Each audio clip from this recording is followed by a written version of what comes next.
Smoke hands over Asera. The situation's reaching a breaking point. Time to bring in the experts. Team Rainbow has touched down in Asera. New ground? Not sure where to start? Search containers. Grab high-value loot. I hear when I can and stop threats when I must. Take down anyone in your way. Heavy fire, raise your shield, and hold the line. Don't forget your tactical gear. The gripple gun. Enemy here! Taking fire? Pull out the Hive-Tac pistol. Patch yourself up. Keep your squad in the fight. Call if you need a hand. Outnumbered? Drop the jammer. 말보다는 행동이지. Go dark. Strike first. I've seen real horror. Looks like they were waiting for us. No pressure. Trust your aim. Learn the map. Stay with your squad. Team Rainbow brings tactics built for close calls in Delta Force. That means sharper plays, smarter fights, and operator-on-operator mind games. Alright, it's go time. Extract safely, and everything you learn comes with you. New operation, new look. During the event, Noxus Vigil Bundle, Geneva's Montaigne Bundle, and Stinger Stock Bundle. Pick any two of the 3 operator bundles for free. More collab rewards awaiting. Open an Alpha pack and try your luck. In Asera, the right weapon can turn the tide. Black Eyes, one of Rainbow Six Siege's most iconic weapon appearances, gets a new Delta Force take. Complete event missions and choose one of 2 Black Eyes collab bundles for free. Join the event to claim the MP5 submachine gun Black Eyes, plus more rewards. Wait, what's this? Team Rainbow left something behind in Asera? A collectible drone you can deploy. Deploy it and see what you can uncover. July 10th to July 23rd, play to earn the K437 assault rifle Domineering. Looks like we're fully loaded for this operation. That's the full rundown on the Delta Force Rainbow Six Siege collaboration. Remember the rules: sharp aim, map knowledge, and teamwork. The mission: bridge in, extract out. We can't hold them off! Fall back! Move! I'll cover you!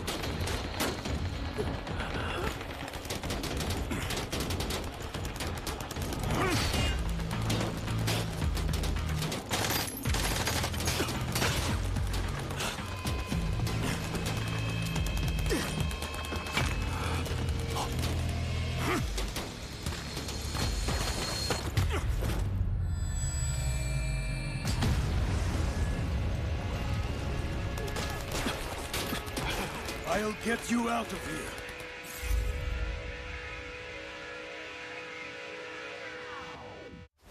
This court finds that the AI holds no legal responsibility. But the data, this doesn't add up. Just deal with the AI. Priority. Protect company assets. Valve closed. You destroyed our home! That dream again. Gabriel Mercier, codename N2, role engineer. As a former nuclear facility engineer, N2 was removed from his position following a major incident that escalated into legal proceedings. He later returned to military service and was reassigned to Arctic deployment under CBR and related units. With the originally designated technical specialist unable to fulfill operational requirements, and following assessment review, N2 has been approved as a replacement operator for the subsequent operation. Stun out.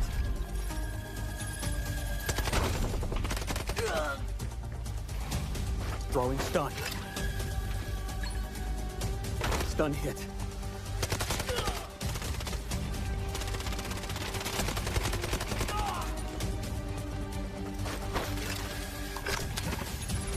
Freeze right there.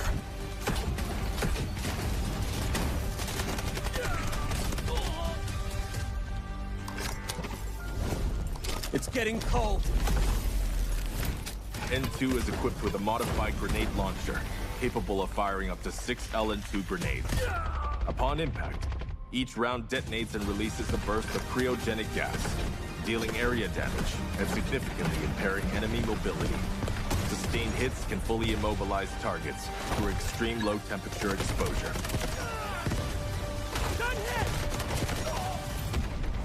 Cold. I can go colder.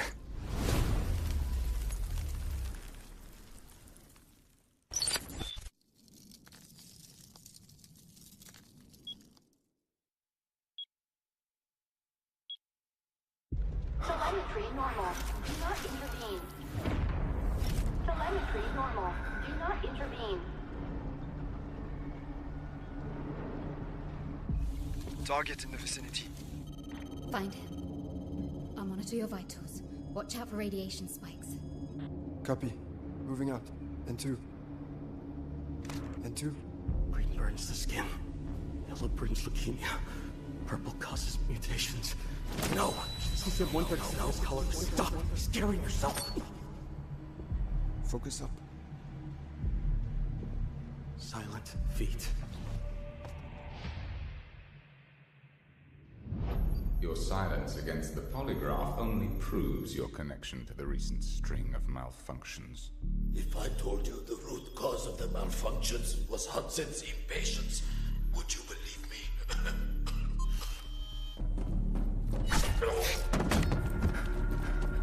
System errors, core boiling. These are the consequences of the main reactor overloading. I suggest you abandon any thoughts of shutting down the reactor. We're on a strict timetable. Next question. The signal you transmitted. Who was the recipient?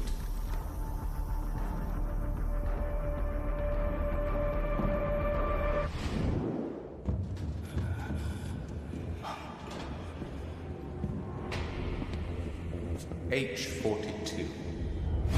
You're the glitch I've been hunting. Go. Playing the rear guard. That's not really our style. Your reflexes are slower than they used to be. Are emotions eating up your processing power? You talk too much.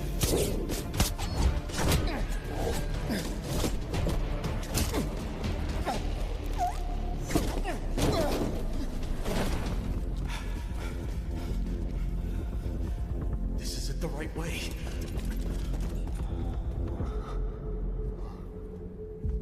I didn't send that signal to GTI just to escape. You lied to us. Sometimes lies are necessary to protect what matters. I have to initiate an emergency scram. I won't let a nuclear meltdown destroy Asara. The path ahead goes through a high radiation zone. You have no obligation to risk your life. We part ways here. Thank you. N2 to Vlinder.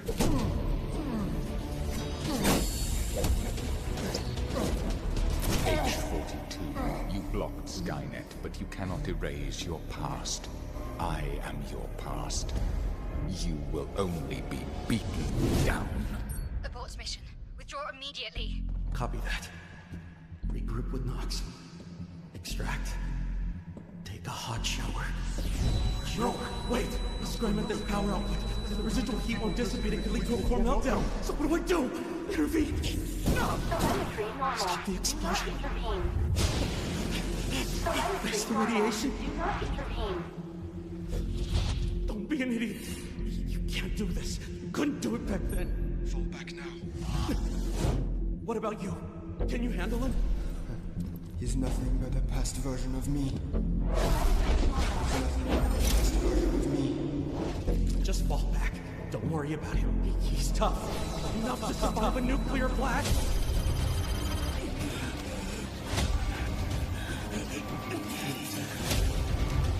N2, your vitals show you're in the radiation zone.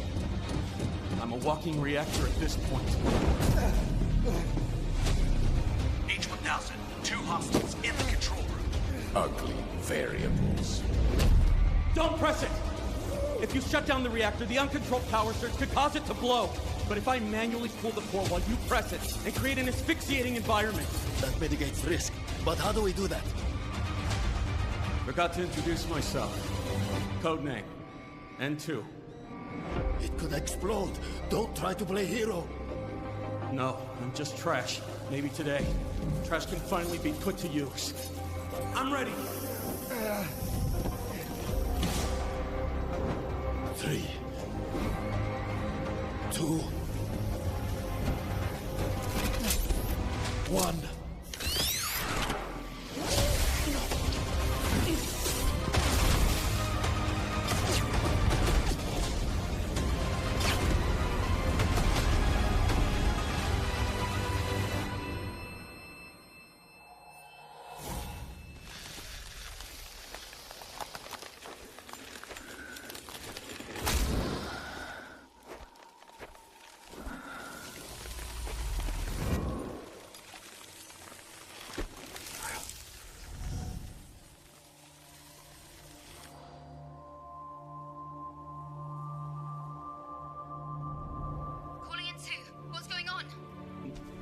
Nothing much. Just fought some internal demons. Stopped a nuclear explosion while I was at it. Nice work.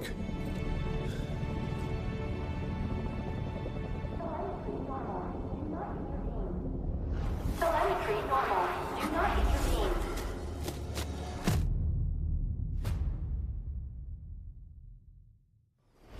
Nuclear power is poison, Nasir.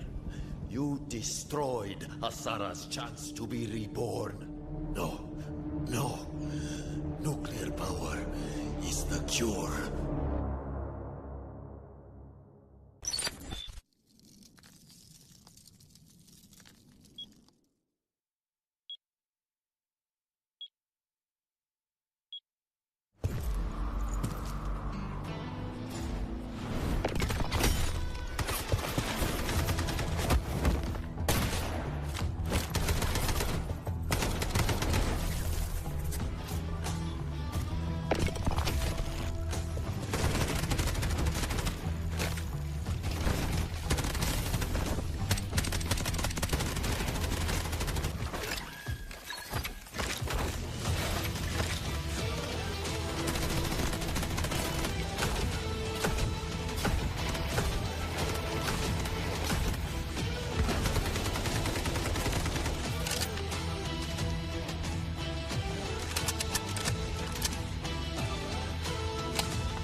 Operations. It all comes down to 3 simple rules. Search, fight, extract. Search decides how much loot you walk away with. Fight. Not every encounter needs to end in a shootout. You just need to clear whatever's standing between you and your treasure. Extract. That's the magic moment that turns everything in your pack into yours to keep. 3 phases, all connected. Miss one and the whole run falls apart. Gear up before you head out. The better you're geared, the harder you hit and the more you can carry. But the more you lose if you go down. Go in cheap and dying won't sting as much, but you'll miss out on those juicy, high-value supply zones. Gear up and go big, or go light and gamble. Your call. Once you're in the match, forget everything else. Loot, and loot some more. Documents on desks, parts and cabinets, bird nests by the roadside, trash cans tucked in corners early on. Grab everything you can get your hands on. Priority targets, safes, and air cargo containers. Snag one high-value item, and boom! You've already covered your entry cost. Now, the real question, keep pushing your luck or cash out while you're ahead. Your pack's stuffed with goodies and you're ready to extract. Then, gunfire erupts ahead. What now? Charge in, slip past unseen, or hang back and let them wear each other down before you swoop in. Just remember, die and you lose everything in your backpack except what's safely tucked away in your safe box. You choose to slip away quietly. Smart move! Your pockets are already bursting, but you can't shake that nagging sound of footsteps nearby. Even distant gunfire's enough to send your heart racing. You finally reach the extraction point. The countdown starts. Hold your nerve, don't blow it with 2 seconds left. Extracted. That weight you've been carrying the whole run finally lifts off your shoulders. Sweet relief. Then, there's the ultimate wild card. You stumble on a Mandelbrick. This thing's worth a small fortune, but the second you pick it up, every player on the map knows exactly where you are. Everyone's coming for you. You go from treasure hunter to hunted in the blink of an eye. Your only goal now? Stay alive long enough to decode it and cash in big. Whatever path you choose, it only counts if you make it out alive. That's operations for you. Every extraction is a story worth telling. Go make yours.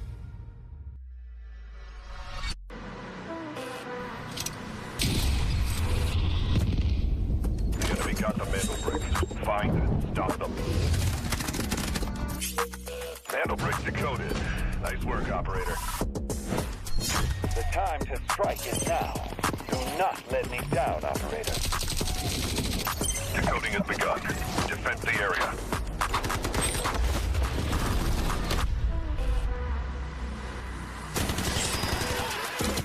Is about to take the first hit to bring up the tournament. And they're going to do it. What goes around, comes around.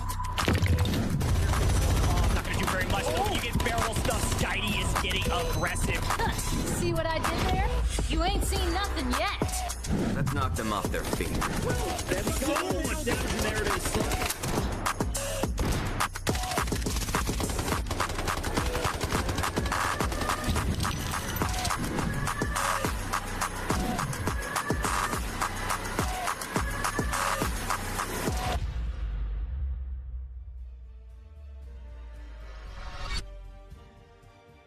What's up, everyone, and welcome in. It's the final week of Season 1 Delta Force Rise series over here in the EMEA region, which means we are kicking off the Survivor stage. I'm Tiffany, and I'm joined alongside me is Vivid, bro. We are so excited to call the action. How are we feeling today, Vivid? Feeling great, Tiff. Yes, thank you for the introduction. It's been a couple of weeks since I've actually been up here and had an opportunity to go ahead and cast over some of the games, so excited to jump back into the action. And like Tiff mentioned, the end of season number 1 is here. So of course, we still have to get through Friday, Saturday, and Sunday this weekend specifically, but the fact that it has gone by so fast is just so crazy. I know, done with the group stages. The warm-up is done and dusted. If you've made it here to the final week, well, I hope you can survive until Sunday, in which those finals are going to be. But guys, if you're just joining us and you've missed out on what's been going on, let's go ahead. Let's roll some quick highlights of the best moments from the most recent match days. And there's a good chance you're going to be seeing some of those teams competing here today. The information is in. Gotaga, they brought in the arm, and Stickinson is going to be knocked by that one, and Nox kind of jumps into the smoke here. He lands the shots. He jumps into the smoke again and lands some shots with no vision possible. And that's going to be Nast. Still, all the pressure kind of being applied here over towards this conference room, and what? Jax just lands back-to-back headshots. UDT have done the same exact thing. They're going to get the flank, and they're going to take out Chins, they're going to take out Kalo, and now Team Genius have been fully wiped off the map as Hannah goes down. AGT are left remaining as a 3-man roster after everything that kind of happened, but as I mentioned, that Max is going to join the fray. He's going to be picking up a double piece, and Team Gotaga, 10 seconds before they secure the Mandelbrick, and with Maxa picking up, what is that, 2-3 kills, I think they're going to have it.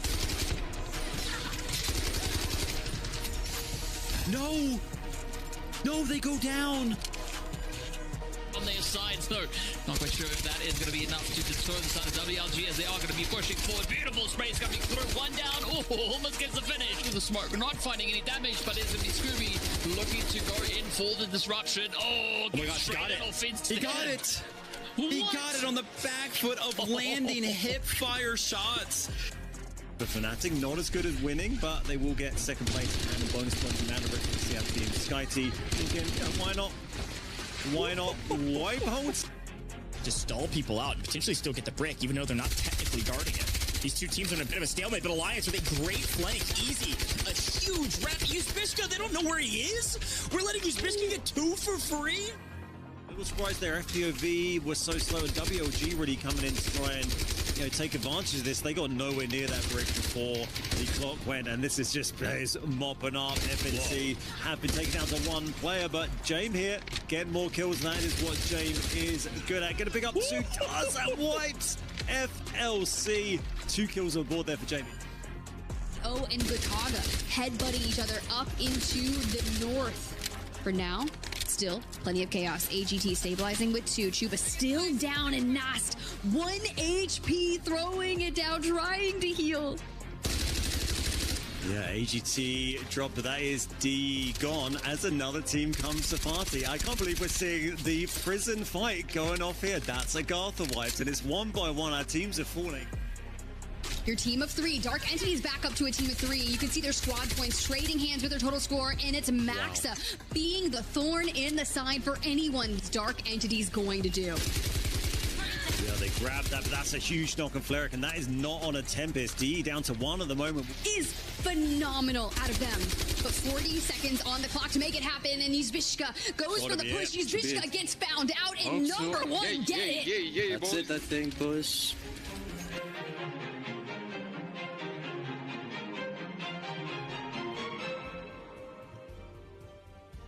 And there you have it. So many of our teams going to be duking it out here today in Survival Match 1. Of course, our overall leaderboard, we will not be seeing Dark Entities or WLG today. They've already solidified their spot in the finals on Sunday. So if you're here rooting for them, stay, find some new teams to cheer for, and then they can go crazy on Sunday, Vivid. And unfortunately for the fans out there, Fnatic and FPOV, you can see them grayed out in number 11 and 12th spot. Unfortunately for them, out of the group stages, since they were in those last 2 spots, they have actually not made it to this weekend at all. So completely cut off from this competition. But today, we're actually going to be focusing on this leaderboard of teams that have went ahead and seeded themselves number 3rd all the way to 8th there. So you can see that's going to include Alliance, NBA, Genius, FLC, Team Gotaga, and NBO, because they're going to be kind of appearing today as our 6 teams to try to go ahead and fight for those first 2 spots. Tiff, what today is going to be all about is just 1st and 2nd place. That will grant you your spot into the final on Sunday.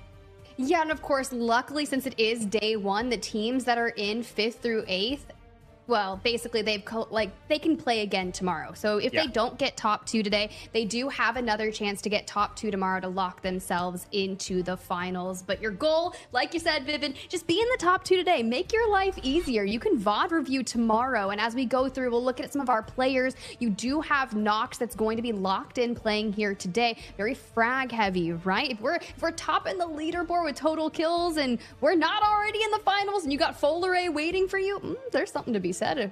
Gotaga showing out today, maybe? I mean, without a doubt, I'm kind of surprised to see Team Gotaga not one of those teams that have already made it into the finals. Again, I was kind of here for the first 2 weeks of the group stage, and they were playing super well, so very surprising indeed to kind of see them not make it in yet. Of course, still the opportunity to kind of fight for it, but you can see some of the player rankings over the course of the group stage for some of the damage dealt as well. These numbers are, of course, going to be quite high for some of our players. Yuzbishka, kind of always cool to see him up here. I think a lot of that damage was kind of on the back foot of Yuzbishka just constantly doing so much utility damage around some of the Mandelbricks and whatnot. Because I know I always saw Yuzbishka up there in the damage dealt, but not necessarily in those eliminations.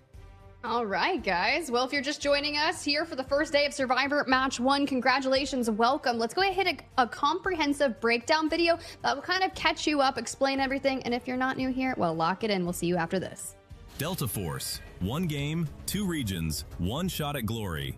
This is the complete guide to Delta Force Rise Series EMEA and Americas Season 1. Everything you need to know, from the very first match to the last squad standing. The path is the same in both regions. It starts with the open qualifiers, open to any team that wants to compete. The best push through to the group stage, where the top 2 advance directly to the finals, bottom 2 eliminated, and the rest battle through the survivor stage to earn their spot.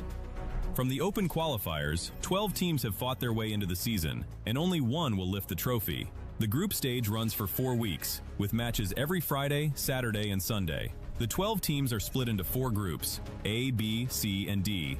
3 teams per group. Each broadcast day, 2 groups go head-to-head in a cross-group match. Every match is a 7-round format. 6 teams competing in the same lobby simultaneously, across up to 7 rounds on maps like Zero Dam, Brakkesh, Tide Prison, and Space City. Teams earn squad points by scoring eliminations and accumulating in-game total assets. And on brick rounds, they compete to collect and decode Mandelbricks, artifacts that decide the round winner. Decode 2 Mandelbricks in a match and the victory is locked in, no matter what round you're on. After 12 match days, the group stage standings are final. Places 1 to 2 go straight to the finals. Places 3 to 8 enter Survivor Stage Day 1. Places 9 to 10 drop into Survivor Stage Day 2. Places 11 to 12 are eliminated. The Survivor Stage is where the bracket narrows fast. Day 1 brings those 6 teams together for one 7-round match. The top 2 advance directly to the finals. Places 3 to 6 get 1 more shot. Day 2 mixes the 4 survivors from Day 1 with the 2 teams ranked 9th and 10th from the group stage. Again, 6 teams, 1 7-round match. Top 2 go to the finals. Everyone else is out. 6 teams, 1 day, 1 lobby, 1 match. This is the finals, the ultimate showdown of the season. 2 teams earned it through the group stage. 2 more survived Day 1. The last 2 came through Day 2. Every team deserves to be there. The top 3 finishers earn an invitation to Season 2. Welcome to Delta Force Rise Series EMEA and Americas Season 1. Loot, shoot, extract.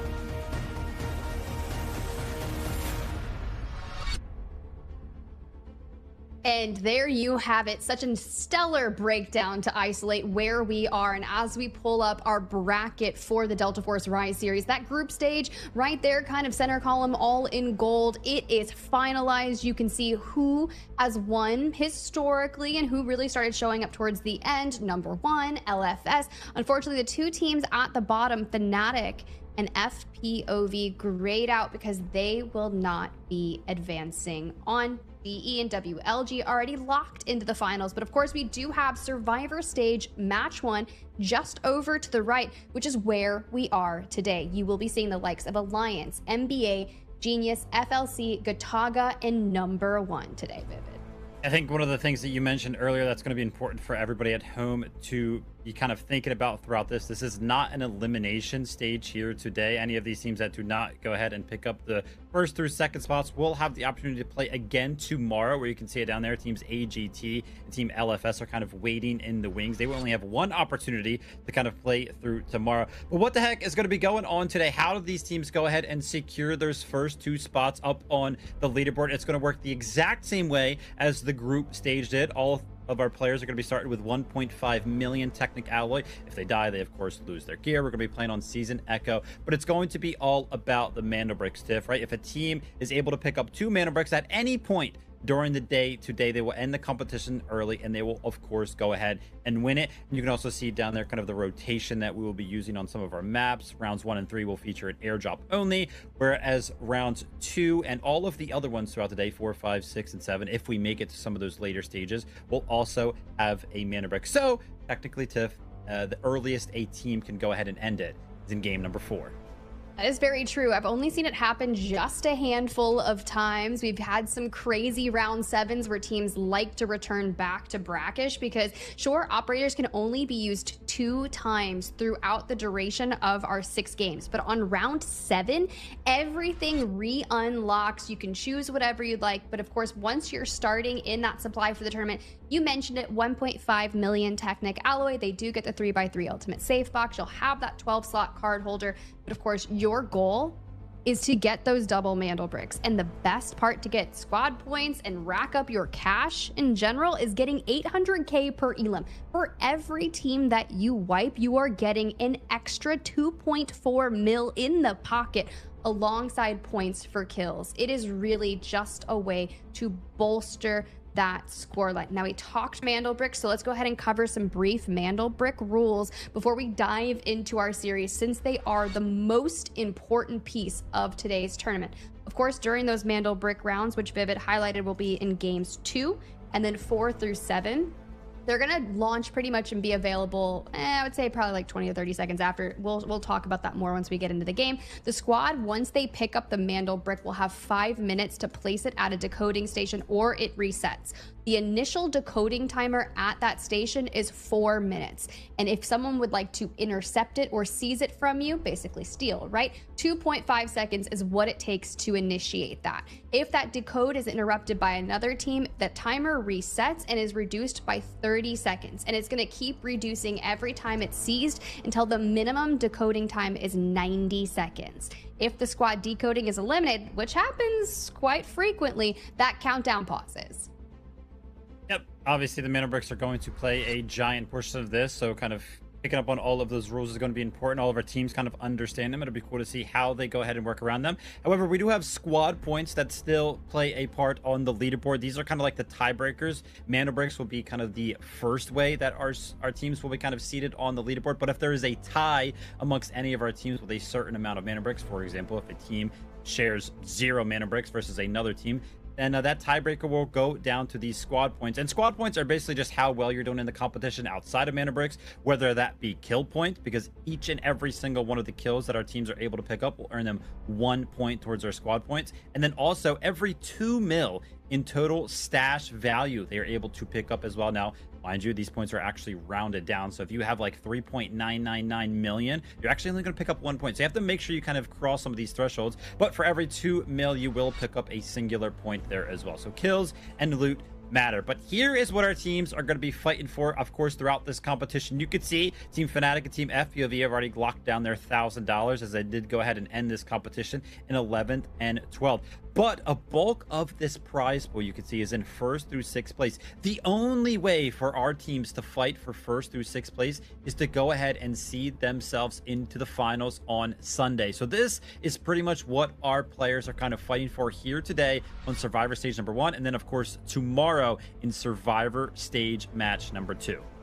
Yep, of course, we're going to break up that schedule. We've seen the first 4 weeks. That was our group stages. But what it does is it highlights a lot of our previous winners. You've got Team Gotaga, who started out week 1, day 1, back at the start of July with a match day win. They're competing here today in Survivor Match 1. Number 1 has also taken a match day win. Mandelbrick Addiction's in there in the mix. Genius and Alliance. Genius with 2 match day wins in week 1 and week 2.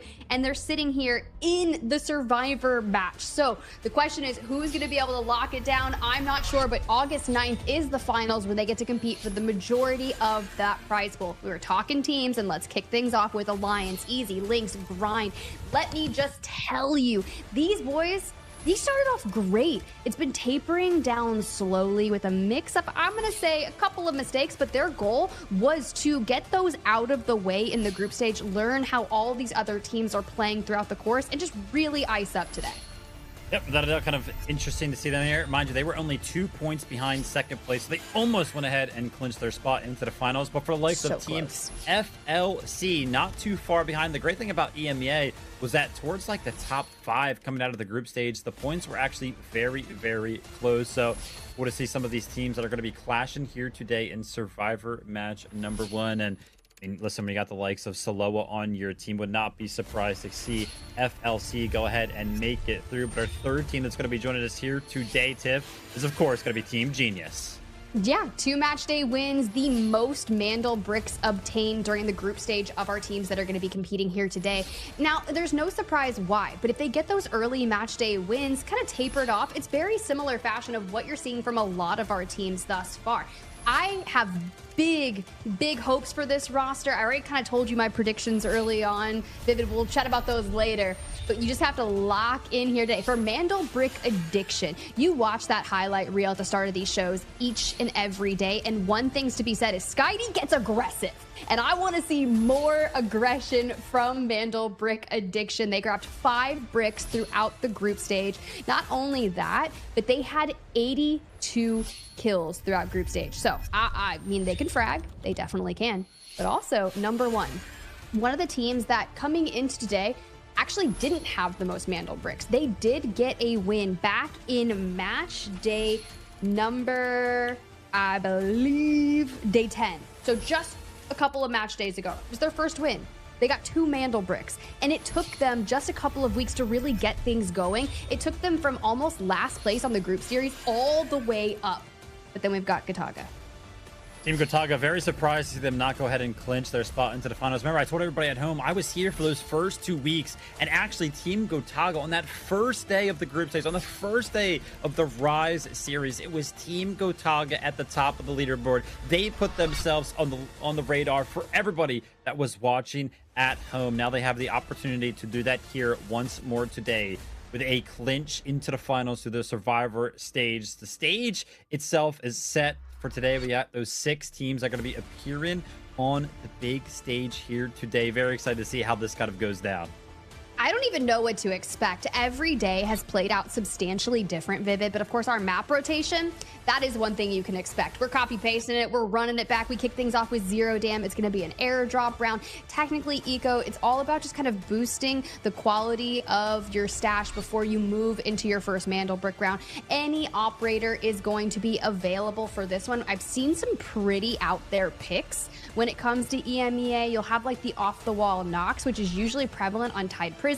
I've even seen a Luna being brought in by some of our teams, but in the end, our most popular operators, Shepherd, Raptor, Blender. Raptor, with his ability to go into the sky, hit the recon, gets that 29% pick rate. Yep, of course, some of our teams opting to go ahead and choose. I mean, this has just always been about Raptor and D-Wolf, I feel like, on Zero Dam, or at least from what I've seen. Just so much information to be gathered by Raptor, and then D-Wolf as well, being able to pop that ultimate, run around Zero Dam, and just pick up all of the loot. Sometimes kind of being the difference maker in terms of actually making it to some of those extracts on Zero Dam, and make sure you get out with some of that economic boost, which of course is going to be what Zero Dam is all about. Our teams have the opportunity here. There's not going to be a Mandelbrick on the map, so they're going to have to go ahead and build up their stash value, so that way in the later rounds, when we do see some of those Mandelbricks, they can purchase the gear necessary to go ahead and fight for them. That being said, we have seen Zero Dam play out a multitude of different ways. Sometimes it's like we have a fight in the first 5 minutes. Sometimes we hardly ever see fighting until maybe the last 2 minutes over that elevator extract. So it'll be interesting to see what these 6 teams will actually opt to do. Is it going to involve that last minute extract fight? Is it going to involve fighting over some of these air supply drops? Or are we going to actually see one of our teams go ahead and play for that wall breaker contract to go ahead and pick up some of those lucky sculptures? I hope so, but you gotta lock it in. And you see, hey, we might be eating some little lunch, maybe a little bit of dinner going on right there. Gotaga's looking locked and ready. Now, when I talked about the random Luna picks, it was actually Gotaga most recently that had brought a Luna in on Zero Dam, and we're taking some off-rip fights, like straight up sprinting into other teams.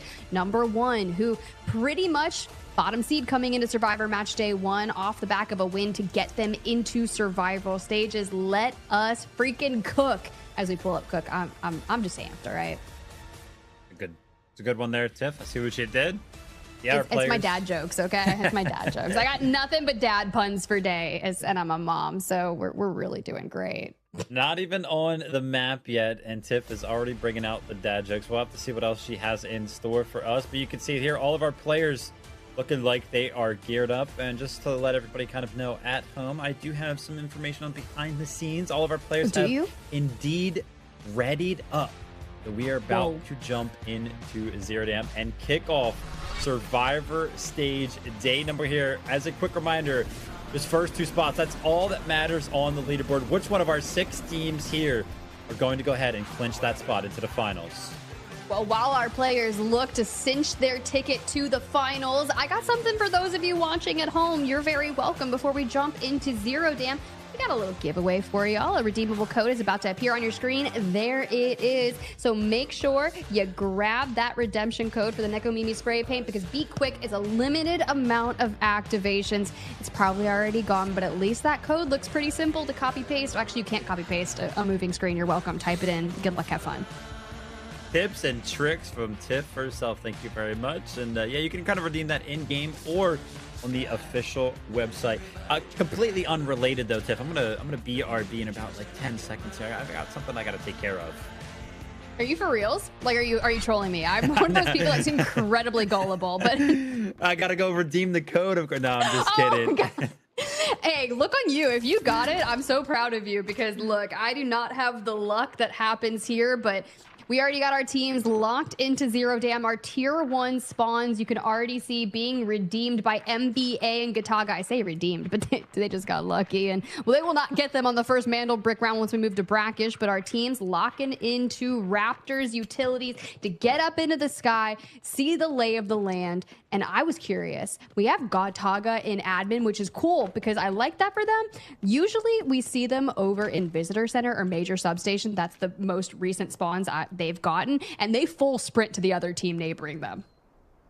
There's tier 1 spawns though towards that admin area. Of course, going to go to Team Gotaga and Team NBA. Saeed was actually on the west side this time around, so It was Team Gotaga that went ahead and picked him up early, but I did not see any reds kind of fly in yet, so I doubt the loot was anything to kind of note down for them. That being said, one of the early things about being able to have access to Saeed on Zero Dam is that you can sometimes drop that gold armor, and it gives you a big advantage on Zero Dam because, as you can see, all of our players, their loadouts are going to be exclusively blue ammunition, and then also that purple armor. So the time to kill for some of our players is always surprisingly slow because they are used to having a little bit of a better ammo to their pockets. But already on Team Gotaga, you see their profits on the left side of the screen. They're already up to 1 million just on the back foot of them being able to go ahead and pick up that Saeed kill.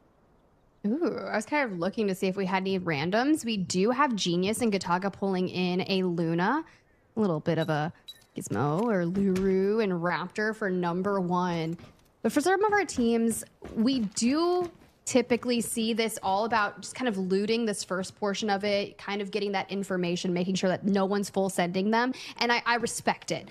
When those extracts do kind of unlock, people will usually be like, hey, especially the one on the south side that Alliance has just on the bottom side of Major Substation. Sometimes they'll reserve it for later, but we'll see. With our first airdrop about to kick off things in about a minute, curious to see which spawn and who is going to benefit from that. Sometimes these airdrops kind of play a big part. Sometimes they're given away for free. You do see still some of our teams are kind of pondering around the southern side of the map, which is pretty frequent for where these airdrops end up landing. So the fact that we do have some teams kind of poised up to the southern side means that not be surprised to go ahead and see them play for those airdrops. Well, let's go ahead and check in with Alliance and see how they're feeling coming into Survivor Match Day 1. Just focusing in my mind, thinking about the strats we practiced and everything, and stay really calm. Honestly, Mivin, that's all you're gonna have to do is stay in your lane, be calm. So I love that energy coming in from Alliance, because every time we talk to players at the end of a match day, it's always trying to balance them focusing on their game versus kind of other people, especially on those Mandelbrick rounds. Depending on others to swipe the decode before you can actually get in there can be really detrimental to your own game.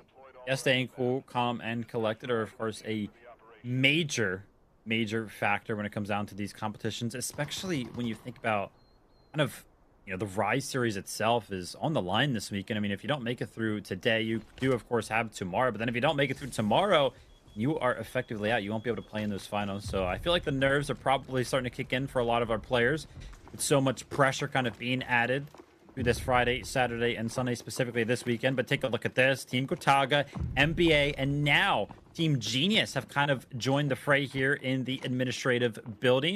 And I think just those footsteps have gotten everybody kind of stirring about, and Skydie is going to be landing the first shots there. Not enough damage to make anything happen. Something to note. Did see Helmet taking the brunt force of that as that alert came through, and a nice little triple blaster to isolate through the doorway. With those incendiaries blocking, it's kind of kept Gotaga back here trying to hold angles, and for now, just the influx of util coming through. Vladid and Maxa looking for a way to siege, but I love that we're constantly checking other angles to making sure that we're clear. But smokes go down and a reassess of the way. MBA deathballing together.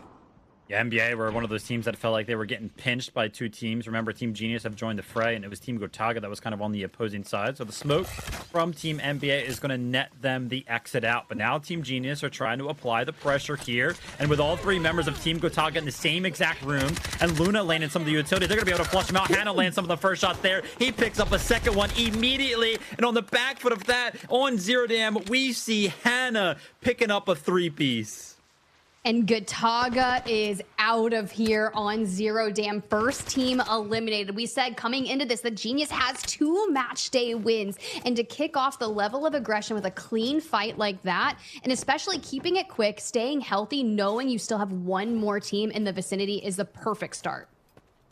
Yeah, that risk factor was there, right? If they kind of had one of their members get knocked, then they would kind of be on the back foot up against Team MBA, who was kind of waiting in the wings. But take a look at this. While the fights are happening in the admin building, Team Alliance went ahead and opted to play for that airdrop. You can see how uncontested they are on the southeastern side of this map. There is nobody in the vicinity, so they are going to be able to go ahead and pick up that 50 caliber sniper rifle. Now, of course, they do have to extract with it. They want to go ahead and use it in some of the later rounds, but with nobody kind of in their area, should be able to do that. To go back in the replay, seeing Hannah just absolutely crush through them one by one. He goes and they fall with a nice move. The reactions from Gotaga tell all. And now you could see Hannah in the bottom left actually has that gold armor. And I did see as well one of the members of Team Gotaga did have one of the LMGs, Saeed's LMG, that had gold armor kind of loaded into it. Of course, they didn't get the opportunity to use that because Hannah was just so quick on the trigger.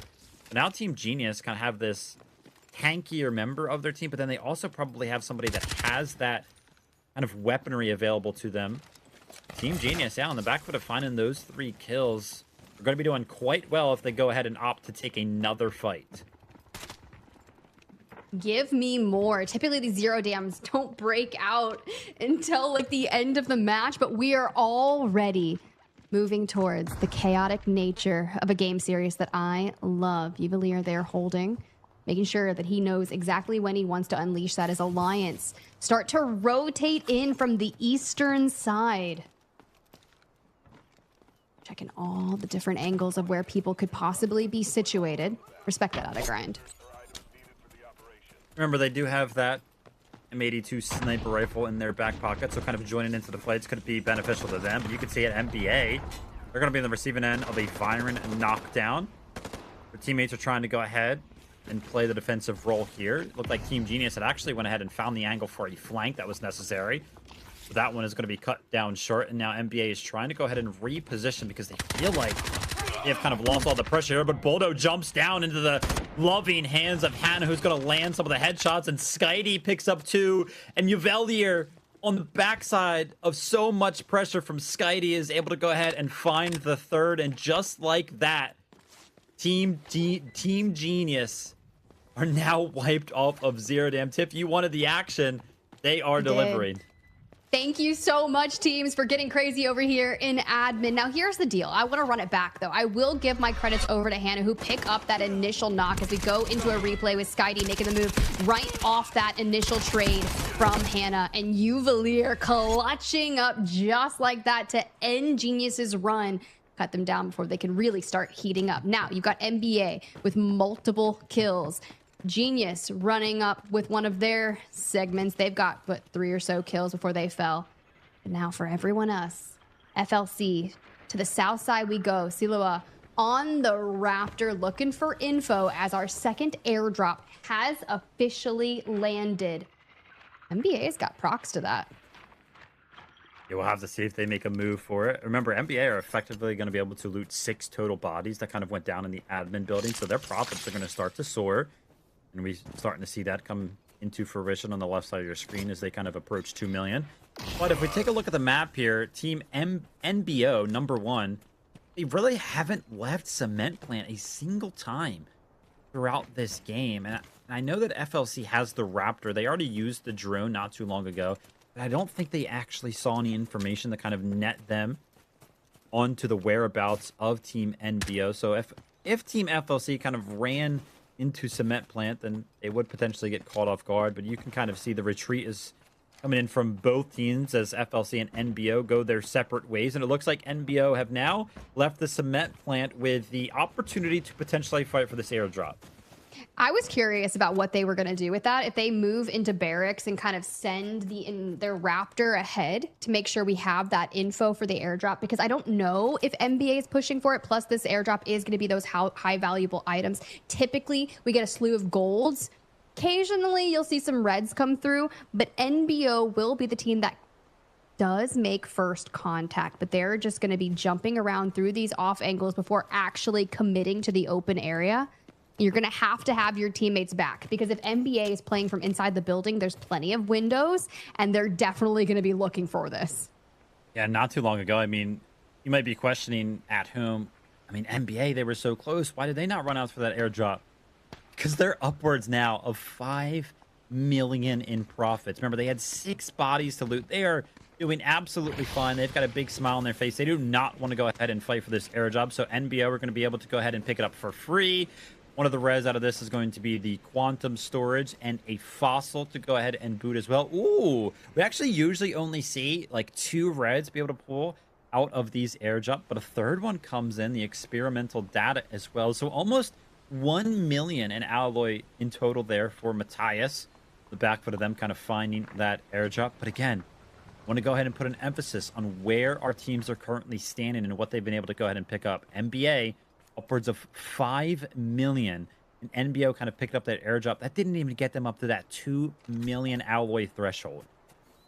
That's actually kind of disgusting when you say that. And plus, NBA does have kills to go on top of that. So NBA are sitting really nice here for 0 dam. FLC down to the south still. Alliance kind of sitting on that wall breaker area. And NBO, as they move from the airdrop, have filtered into where NBA was kind of looking towards. But for NBA, they're honestly chilling.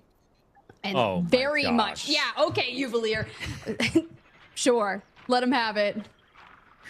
7 million in total profits now for NBA on the back foot of them picking up that super Mandelbrick computer.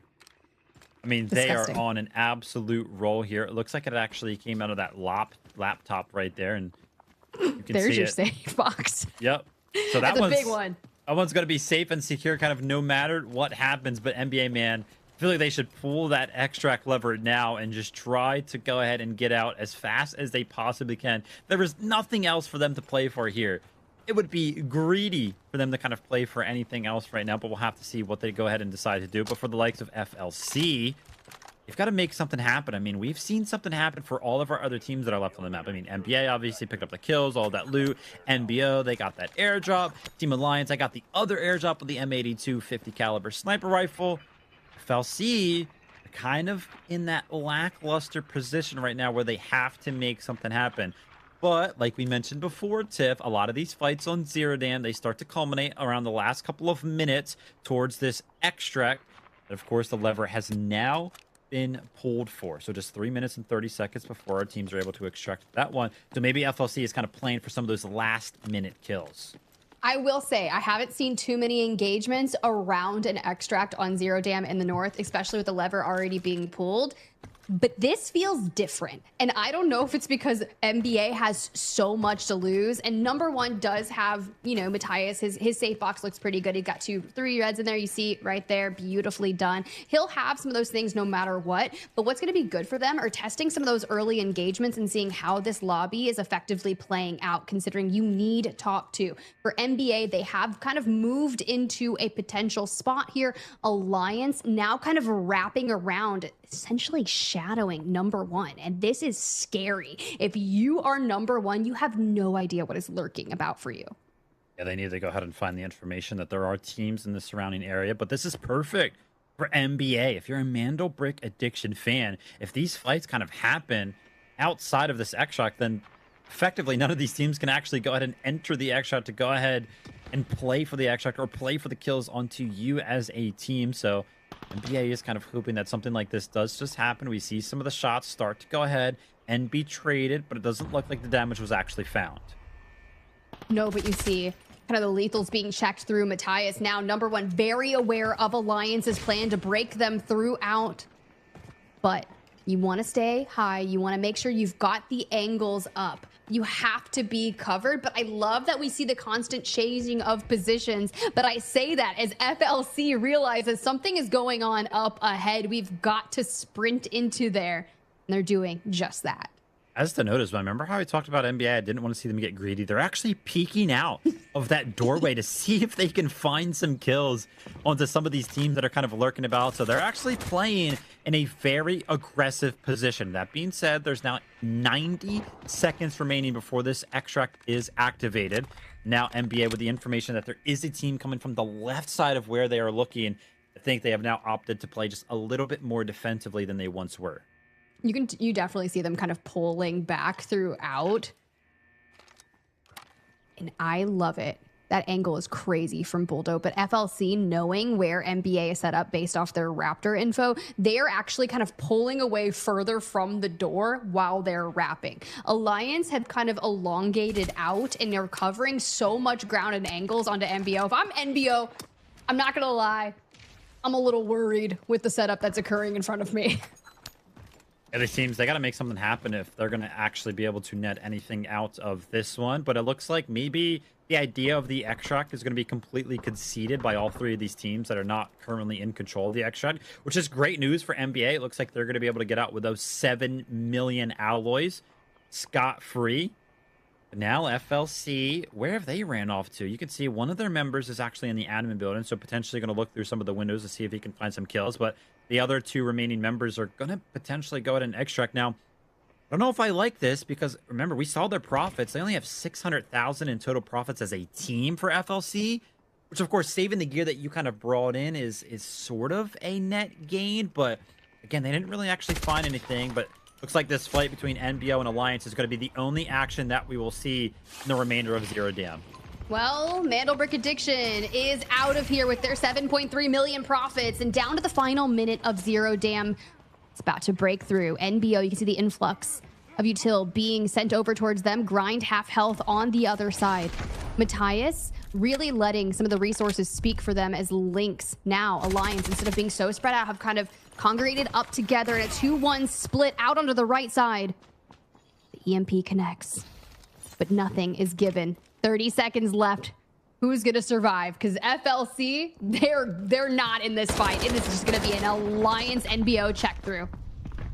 Surprised we haven't seen that M82 sniper rifle kind of find its mark yet, as that would go ahead and net Team Alliance with a quick opening pick there.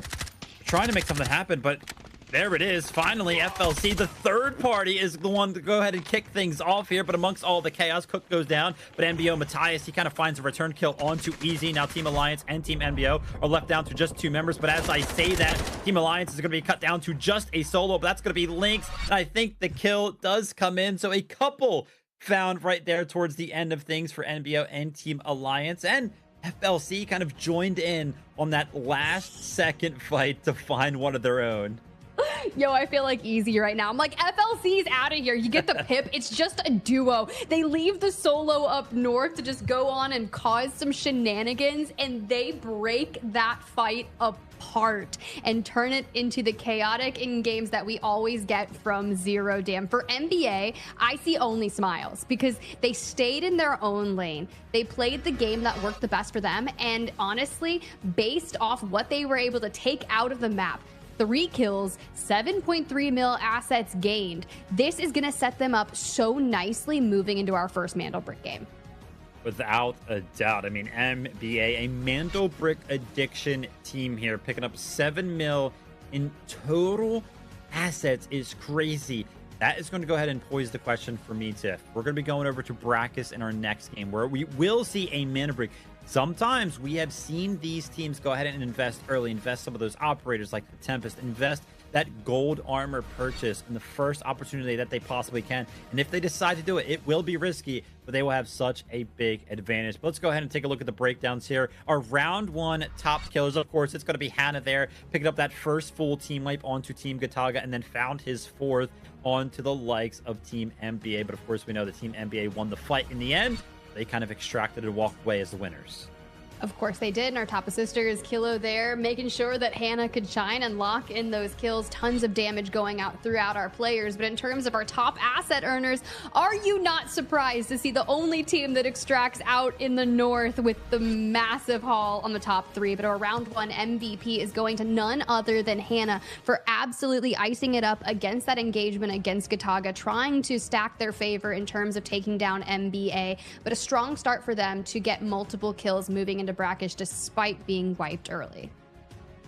Yep, without a doubt, great performance from Team Genius as well. I mean, of course, we did see them kind of go down, but remember, those kills are worth quite a bit of Technic Alloy as well, 800,000 apiece. So with Hannah kind of being the MVP, the top player here, and kind of netted his team with the most amount of kills throughout that one, they're still going to have something to work with going into some of the following rounds. Ooh, definitely, guys. Well, as we are into the final weekend of Season 1 Delta Force Rise series, let's go ahead and turn our sights to Season 2. If you're at home watching and you want to get into the competition, that registration is going to open on August 10th, which is in 3 days from now, the day after the finals. Everyone's going to be hyped up, looking to lock it in, so make sure you follow us for all of the updates on social media at DeltaForce_game. Who knows? You could be duking it out against some of the teams that you're witnessing compete here today. But of course, our first Mandelbrick round of Survivor Match 1 coming up right after this break.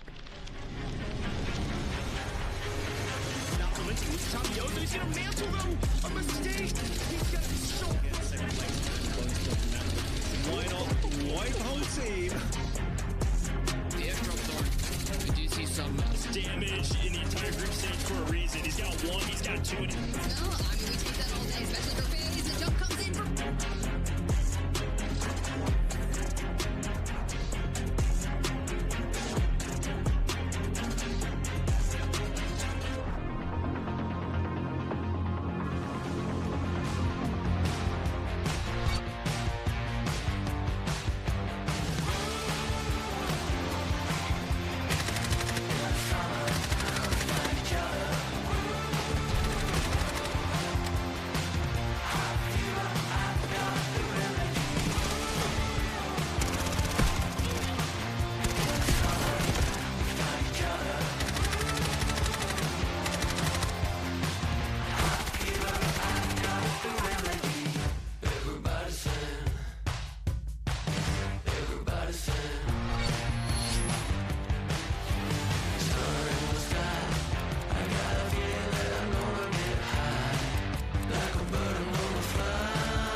Got the Mandelbrick. Find it. Stop them. Mandelbrick decoded. Nice work, operator. The time to strike is now. Do not let me down, operator. Decoding has begun. Defend the area.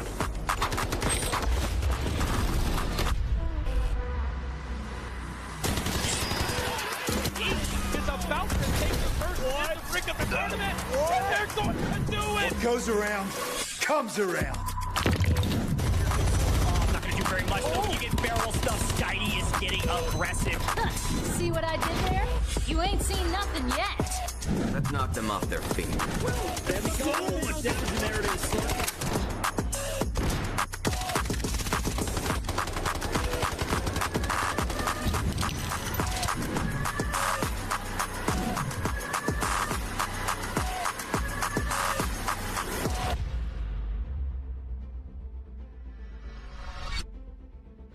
Zero Dam out of the way, and as we gear up for Brakkesh, Mandelbrick Addiction sitting absolutely at the top after that crazy extract with 7.3 mil in assets. Vivid, I want to see what they're going to bring into Brakkesh.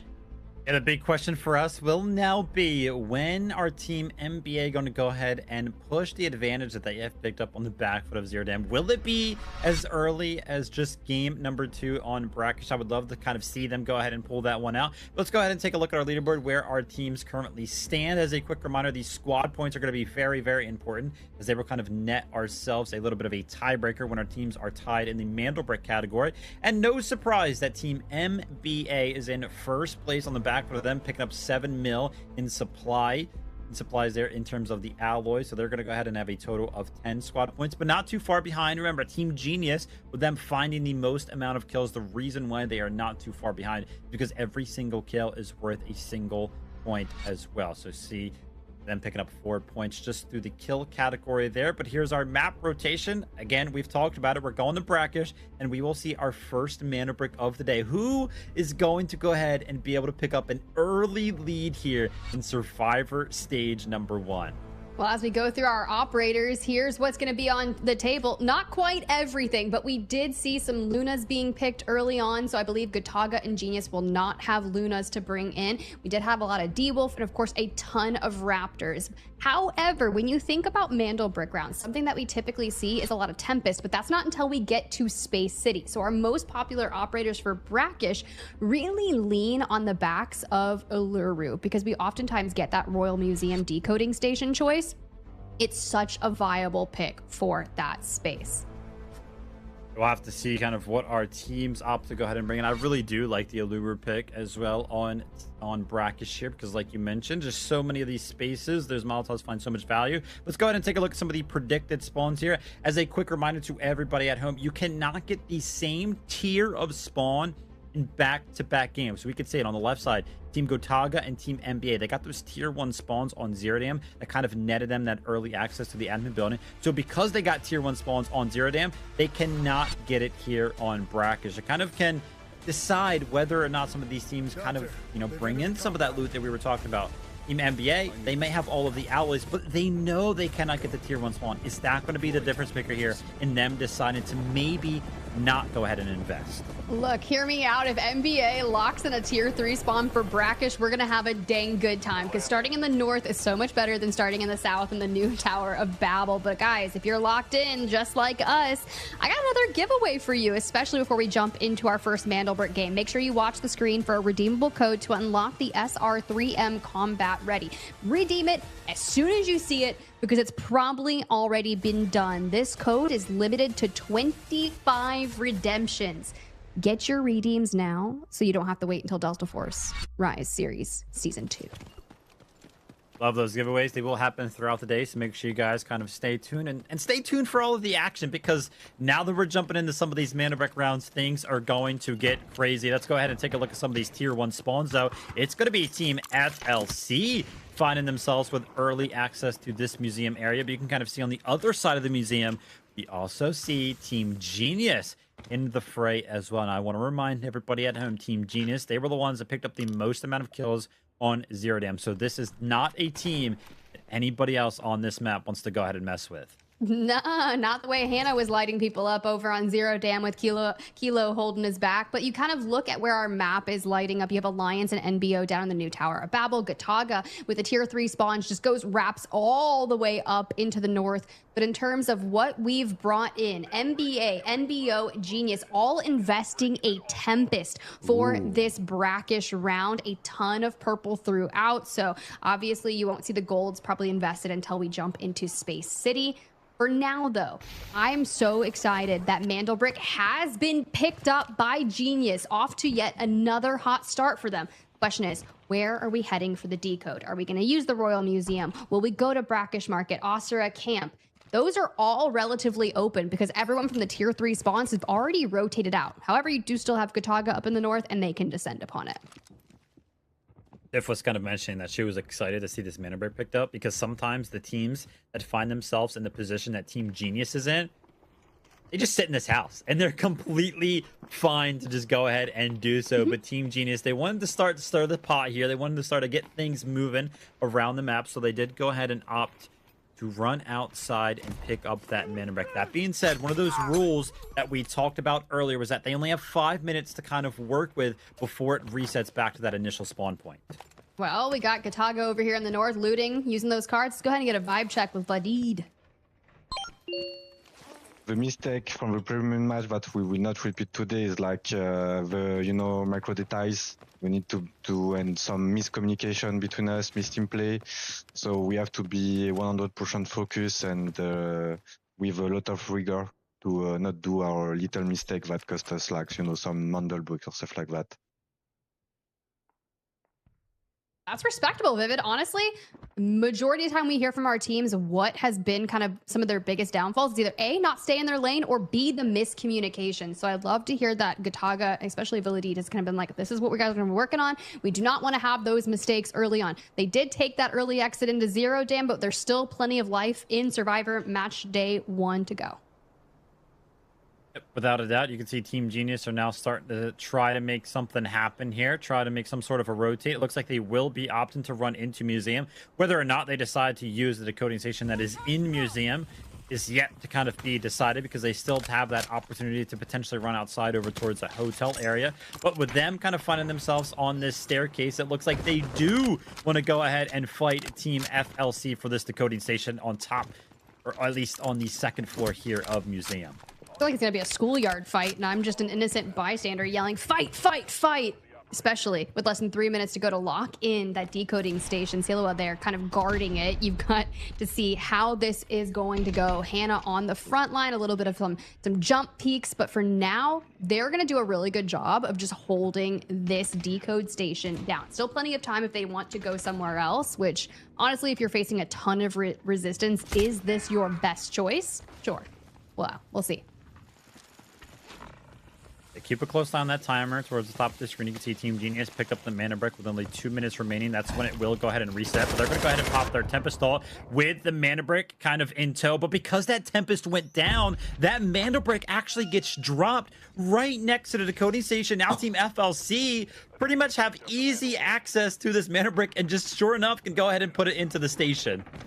Well, that didn't really quite work out the way Genius had intended, I'm sure. FLC just says, oh, thank you so much. It's like when you get something for free, now that 4-minute decoding timer is at the hands of FLC. They're going to set up their defense. They do have an Alluru, so they'll be nice to throw those incendiaries on it, but you really have to watch the other side because people like to pop up and make it happen. But our first fight breaking out, #1 in the NBA getting crazy, and early knocks coming the way at the benefit of Uvalier and Skydie. Actually, 2 knocks there. You can see Enter is now left to just the solo last remaining member here of NBO, but I think he actually got scanned right there by the Raptor. Lucky enough for him, though, I think that Raptor was actually one of the other teams there. That wasn't actually the team that was kind of running them down. But whilst all of the chaos is kind of happening amongst all of the maps, you can see Team Gotaga once again kind of get access to this here. We've seen them do this multiple times in prior matches throughout the day, so we'll have to see if they kind of make anything happen with that in their hand. Here's the deal. Alliance starting to hit their rotation up towards the north from the new Tower of Babel. Only found about 1 mil in profits down there. You can see Gotaga's has gone up exceptionally just to that airdrop, and FLC under 3 minutes now on the decode have spread out through the building. Genius now looking for a siege, and it starts to happen as Jex is down at the hands of Genius. Who's surprised that it's actually going to be Hannah to pick up the first kill there, but a little bit of a misstep potentially by Chins, as he's going to pretty much equalize the fight for the time being, as FLC kind of find that knock with the Molotov kind of helping it out right now. And we're seeing the Allura rocket come in as well. That does a decent amount of damage, but it doesn't look like FLC is going to go ahead and press the initiative here. I mean, they have the opportunity to kind of lock down the mana brick, end this fight. It's just a 2v2 right now. Will they let the res come in? It looks like the pressure, the noise of their footsteps was enough to make Team Genius think twice. And if you're seeing the green on the mini map, that's right, Alliance entering the equation, probably hearing the fight brawling, knowing that there's a chance. But you do see Kilo grab the res onto Chins. For the time being, Genius resetting. FLC haven't been able to get Jex just yet, but the decode is still FLC. I think Jex is going to be in way too far of an advanced position for them to kind of work with that. So I think Team FLC now, the only thing on their mind, defend the mana brick for 80 seconds. Can they do it as a duo? Time will tell as some of our teams start to stir. You mentioned it, Team Alliance. They want to go ahead and get involved into the action, but Team Genius, I mean, they're now a 3-man roster. How can they kind of jump onto this mana brick decoding station before it actually gets decoded by FLC? Oh, it's going to be scary. It is scary. 1 minute to go here for FLC. You're going to have to break out all of the resources as Genius wraps around, starts to invest ults, and look at Chins there. Hops the decode through the incendiary, does not care, gets the decode steal. Great work there. He does get knocked, but he was on the back foot of the Tempest. And I think amongst all of the chaos, Hannah picked up a second kill here on Brakkesh. That was on Soloa. So now see FLC down to just one remaining member. But Team Gotaga, amongst all the action, are now taking the fight to Team Alliance. We now have 4 total teams here in the museum. Scratch that. As FLC goes down, we're only going to have 3 teams here in the museum starting to go ahead and fight for this Mandelbrick. But if all these teams are kind of fighting, right, if Team Alliance and Team Gotaga are going at it, Team Genius, this kind of is a win for them in a little bit of a way as they are in current control of the Mandelbrick. Lets the time tick down, and I love Hannah's position here. We always get some cheeky angles coming through. For now, I know elsewhere, number 1 has been trying to reset and get up into the fray if they can from the outside looking in. For now, it's all about the information to hold down the fort, hold down the decode.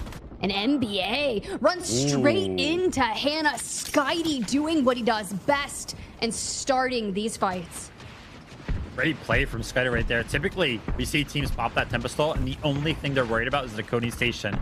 But opted to go ahead and flush out one of the members there, so great little bit of an awareness play. Now Team Genius are going to be forced to go ahead and reset. This opens up the opportunity for Team Gotaga to potentially just go ahead and run towards the decoding station and pick it up for themselves, and they will do just that.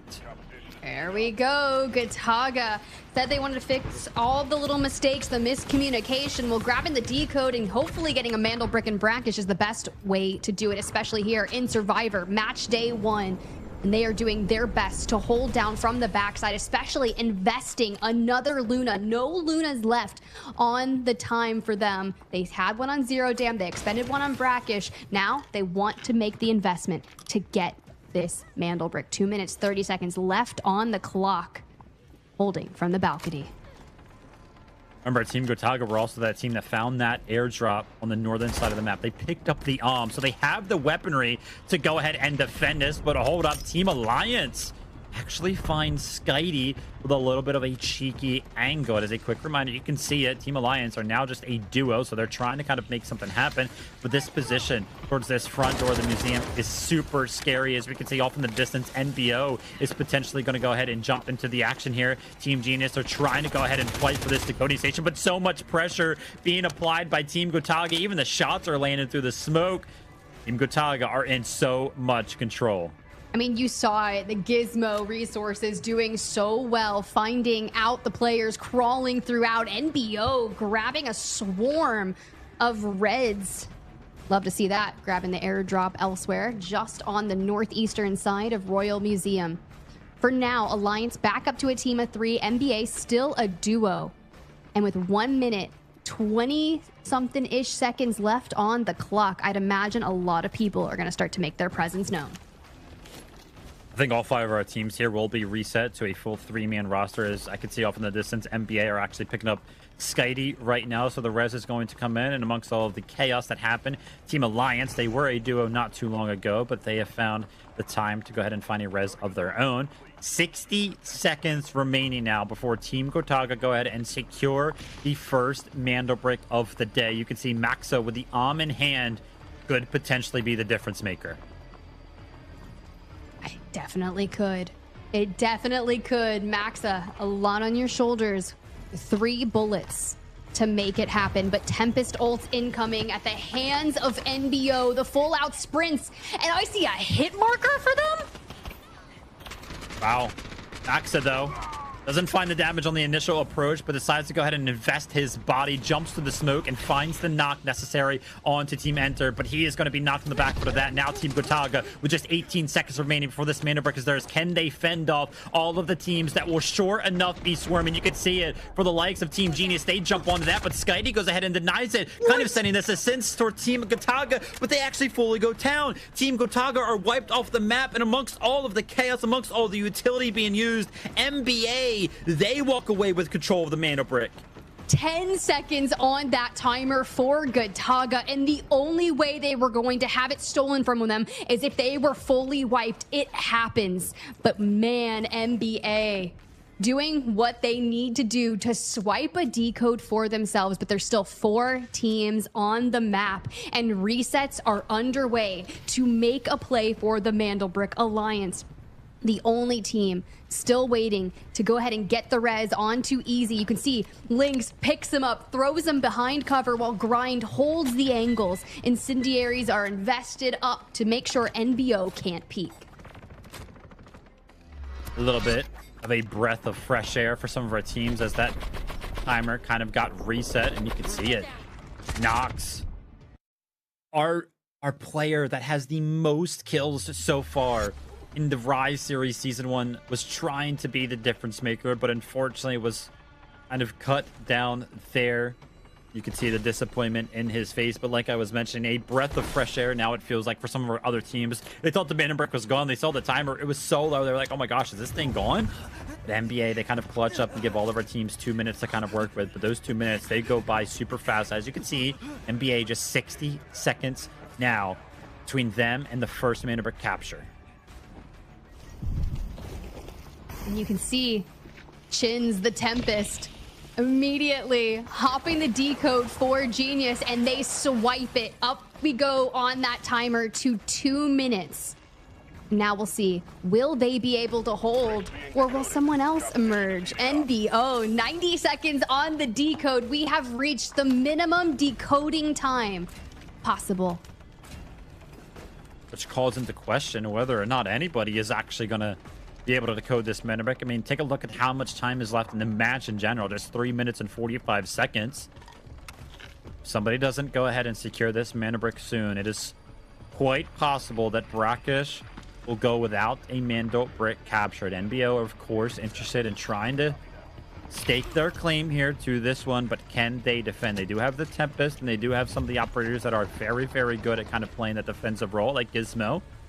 So much pressure from some of our other teams. You got to imagine Team NBA, Team Genius, they're going to send their Tempest soon, and sure enough, we take a look at it. Skitey uses the Tempest Assault to kind of jump onto the Mandelbrick, and now they have regained control once more. I love that he also opened fires down the hallway straight towards where Genius has been playing from to also put pressure that way. NBO still incredibly close. That Incendiary is going to keep them into the wall, but you send the Gizmo Util through the window, but we are just burning alive. Matthias holding on with the bare minimum of damage, the stabilization needed from NBO as Alliance has a bit of a bloodbath with their own Alluru ult. Yeah, Lynx unfortunately went down to the damage of his own Allure ult right there, so the time that they are going to have to waste on kind of resetting is going to be detrimental to their opportunity to go ahead and play for this Mandelbrick. I mean, they had a great position, right? But kind of being forced to back off of it. Now for Team NBA, remember, they might have control of this Mandelbrick. They have been kind of playing on the outside of the museum, but they have finally decided to go ahead and jump in. They're starting to feel the pressure. They feel like they can go ahead and secure this one. So take a look at what Uvelier is going to do. He's actually going to play on top of the decoding station inside of his own smoke on the back foot of some of the Gizmo utility to try to go ahead and secure this last Mandelbrick. And Alliance fighting NBO off screen are going to be detrimental as Genius moves in, trades either side. Genius, Kilo, and Hannah, the duo, they take down NBA. They steal the decode, and there's less than 2 minutes to go on Brakkesh. They have to hold flawlessly, but Alliance step in at the very last second. They grab the decode away, and this back and forth could end in a potential for no one to get a brick. And now if anybody steals the Mandelbrick, nobody will effectively be able to go ahead and pick it up because there is now less than 90 seconds remaining in the match in general. So it's all for Team Alliance. Easy is going to make it just that, just a little bit easier for them to go ahead and defend this with finding the first knock there onto Chint.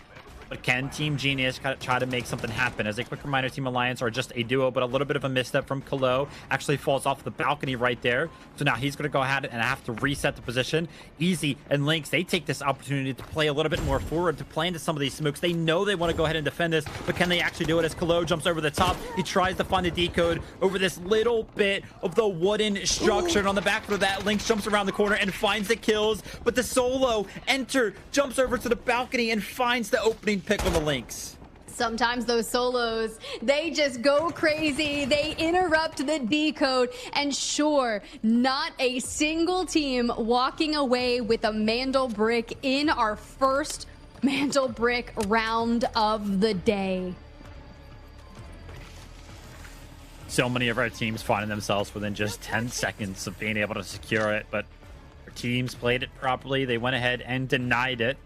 And with just 20 seconds remaining, remember, these kills still do mean a lot. They contribute to the leaderboard. They contribute to the actual overall value that our players can go ahead and have purchasing power with. So Chin's trying to find an angle here. Enter, trying to go ahead and play the numbers game as Cook jumps around the corner and lands some of the last remaining shots here on Brakkesh. Team number 1 have 2 members left remaining alive. They were able to go ahead and pick up 5 total kills, and Hannah looks potentially a little frustrated right there, potentially with his team, potentially with how some of the other teams on the map went ahead and played that one out. So we'll have to keep that in mind as we go into some of our following rounds. But like Tiff mentioned, nobody finds the Mandelbrick on Brakkesh.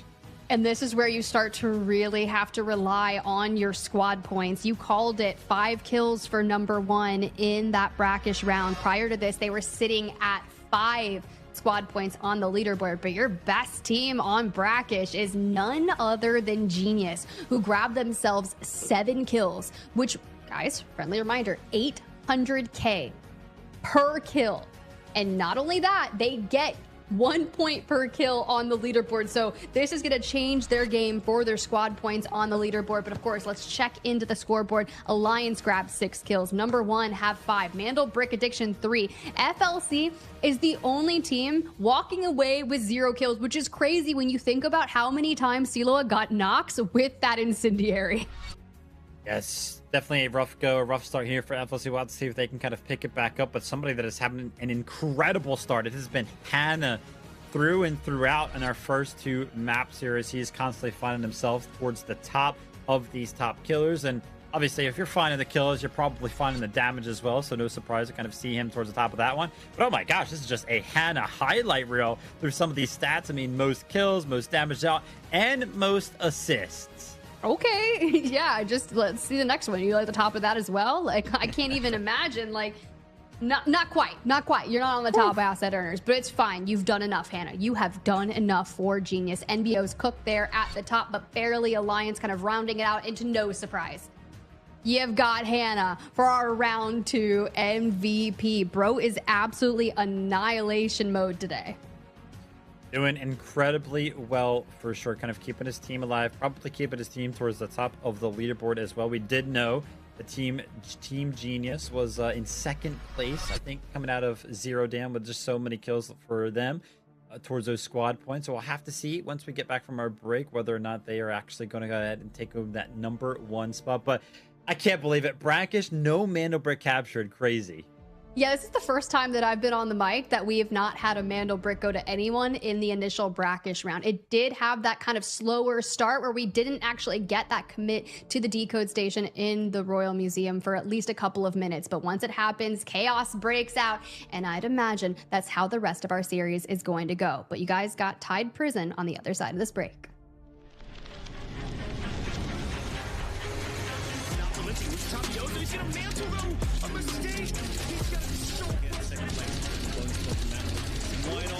White whole team. The airdrop door. We do see some damage in the entire group stage for a reason. He's got 1, he's got 2. No, I mean, we take that all day, especially for big as the jump comes in from...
Find it.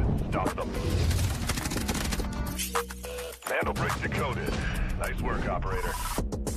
The time to strike is now. Do not let me down, operator. Decoding has begun. Defend the area.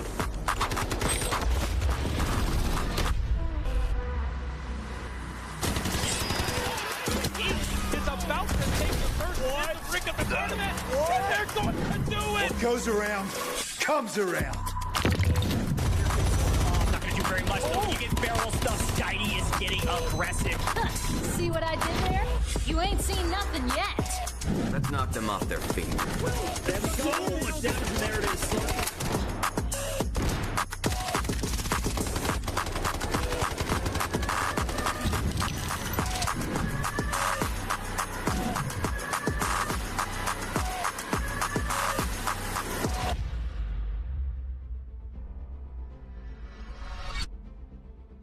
And we're back to the Delta Force Rise series. It's Survivor Match Day 1. And if these eyes from our players are not giving away how people are feeling, especially after no one walks away with a Mandelbrick in the first Mandelbrick round, it's going to be a day. It was some of your teams kind of at least having some sort of control over that Mandelbrick decodization for what felt like at least a couple of seconds. You might all be thinking, what could we have done better to make sure we maintain control? That being said, we know how this kind of goes. We do take a short break from the Mandelbrick rounds as we will jump over to Tide Prison. So plenty of opportunity for our teams to kind of reset mentally, go ahead and pick up some more of those alloys that they might need before we go ahead and jump into the back-to-back Space City rounds. But for now, let's go ahead and break down the leaderboard. I am not surprised by this one bit, as we see Team Genius go ahead and take the lead here on the back foot of them having 11 total kill points, 17 squad points now at the top of the leaderboard. And everyone else is pretty close on that mid pack with FLC and Team Gotaga that really are tied at the bottom for 3. Gonna have to step up, and the only way to do that is getting those Mandelbricks when we move over to Space City later. But that is impressive. Genius move up 10 total squad points in comparison from Zero Dam to after Brakkesh. NBA really still bolstering off the fact that they had 10 squad points in Zero Dam from 7.3 mil of assets that they extracted with. So how are we gonna answer back to that? Because we're tied in kills with number 1 and Alliance, who are also looking for fights. Now, moving into Tide Prison, like you mentioned, Vivid, this is kind of one of those, I'm going to say it's a vibe check of a game, because you don't usually get a ton of fights right off the rip. It is an airdrop round, but even then, it's just a really peculiar way of how this one could potentially play out. Yeah, Tide Prison can get super weird sometimes with how some of our teams go ahead and play it. That being said, you can see that Nox column is pretty wide open for all of our teams as it currently stands. And I would imagine that this is going to be where a lot of those Noxes start to actually go ahead and be picked up. I mean, it just plays so well into a map like Tide Prison because you can go ahead and pop that ultimate. So many opportunities for you to kind of go ahead and sneak around. And not to mention, the last time that I was actually up here, I saw so much value actually found from that Nox disc, finding just so much damage, kind of being the difference maker and whether or not some of the kills actually happen for some of our teams. So just a very good operator to be used. That being said, if we have also seen some teams stow away from the operator like Nox, even the operator like Hacklo. I've seen a couple of teams before bring in like Uluru, Gizmo, Morris, like somebody that kind of can find that information on their team, but then just a little bit more of a defensive composition of operators to go ahead and fend off against those Noxes. And as you say that, we look at our totally, this is like the most popular operator comp. You've had 15 people throughout the course of our series thus far lock in a Hacklaw double Nox, which sure, it's great, especially for all of the close range combat that we get. Sometimes just popping that silent assault on a Nox and just completely flanking out someone can change the station of your game. And with how our series has been playing out so far in terms of our fights, I could totally see some players going that route. But honestly, Vivid, I love the shout out with some of those off caliber picks that we've witnessed. Bring in the Morse, bring in the Hacklaw, get your information up and get crazy with it. We'll have to see what our team is going to go ahead and opt to do. You can see those most popular operators. Now Morris has kind of jumped into the conversation there with tied pick rate percentages with Hacklaw. That being said, I mean, still Nox is the primary pick, the one that has been picked the most here on Tide Prison, which is why we do go ahead and love to mention him as the most used. Let's go ahead and take a look at some of our predicted spawns here. And this is a little bit of a weird one because you have to imagine that most of our teams, it's like, they actually don't want to get a tier 1 spawn here on Tide Prison because we know we're going to Space City next round. And they, of course, would probably rather have those tier 1 spawns on Space City so that way they have early access to the Mandelbrick over there. So for some of these teams, of course, they can pick up the tier 1 spawn on Tide Prison, which would go ahead and net them some access to some of the early looting routes, such as like the Warden's office, which of course has the big safe and some key cards to kind of be swiped there. So it is still valuable in that regard, but and maybe some of our teams would be like, nah, don't want the tier 1 spawn right now. Hey, it is what it is. Typically, we've just seen some really interesting fights. You saw in the highlight package at the start of the show, we had that ultimate collapse over in the West Lookout area where everyone was kind of just rotating down south on the western side for just the reasons of the fact that no one was extracting. We were just all throwing ourselves at it. But we'll see what our players do inevitably bring into kind of our penultimate match, the calm before the storm, before we go into the back to potentially back Space City rounds. I mean, listen, Tide Prison is super, super fun. It's going to be all about picking up some of the loot that you possibly can and some of the kills to go ahead and jump over to Space City with as much as you possibly can. Hey, definitely do that. And if you guys are watching and you're thinking, I can do that, let me try. All right, well, good news for you guys. Season 2 of the Delta Force Rise series, the registration is going to open on August 10th. Try your hands at the Season 2 open qualifiers, and who knows, you guys could be competing against some of the teams that you are witnessing here today. Or maybe if you're like, hey, Dark Entities, WLG, you guys have been looking absolutely cracked, who are basically locked in for the finals on Sunday, you too can try to play against them. Don't miss your chance to compete. And of course, follow us for updates at DeltaForce_game. Pretty much every single platform that you guys like, we're there. Love that. I mean, Season 2 starts right after Season 1 ends. Keeping the competition rolling here for all of our teams, making sure that we all kind of stay poised up and ready to jump into the action. Jumping into the action is going to be Team Alliance, picking up one of these tier 1 spawns that I kind of talked about. The big advantage of this one is, of course, having early access to this Warden's office over here. That being said, they make me look like a fool as they opt to not go towards the office and instead are going to kind of play over towards these back rooms here and maybe take a little bit more of a passive approach to Tide Prison. Hey, a passive prison. That's pretty much what we've been throughout our series in Season 1. But who knows? Maybe we'll get some action early. I was kind of keeping up with who picked what. Well, it's a ton of Nox all over the place, with Genius bringing in a double Nox, NBO as well as Alliance, racking up all of those picks. No surprise there. And I won't lie, we were blessed to have one of these Tide Prisons. I think it was in week number 2 of the group stage, where it appeared like every single time one of our players had opened up a container on the map, there was a red in it. Like, it was just an absolute flood of reds. And I've kind of been searching for that exact kind of Tide Prison ever since that happened. I've not seen it since, so I'm really, really hoping here that potentially the Survivor Stage Day number 1 will potentially net us with an absolute rain of reds. That being said, it looks like a slow start in terms of the loot for a bunch of our teams. There it is. I called it. Hannah finds the BCD. That's going to be 1.5 million in Technic outlay. And the unfortunate thing about finding one of those, though, Tip, they're massive. They're massive, yeah. It's a 4x3. You can't actually keep it safe in the safe box, which is the struggle on Tide Prison, because a lot of the times you can't actually extract cleanly. Oh, we'll see what Genius is able to do with that. But 2 mil in profits on the current, as everyone else kind of vying for some of theirs. Gotaga after having some slower starts, but we're back to Genius fresh off the find of the red. Let's check in and see how they're feeling. Survivor Match Day 1. Obviously, my team loves looting. However, if there is a Mandelbrick on the map, we're always trying to go for it. Yeah, how just you feel like about us. that one, Vivid? Yeah, he's just like us, really. I mean, you know what I mean? He just loves looting, but it's like, oh man, we have to go fight for the Mandelbrick. I guess Yeah, sure. Like, I guess that's the most valuable object of the game. But, you know, there's a shiny object. I'm going to check all the cases that I possibly can. I'm terrible. Like, my team, when I play Delta Force, I'm like, oh, yeah, I think there's a guy, like, in the other room next to me. And I'm like, oh, but, like, there's a box right here. Let me just...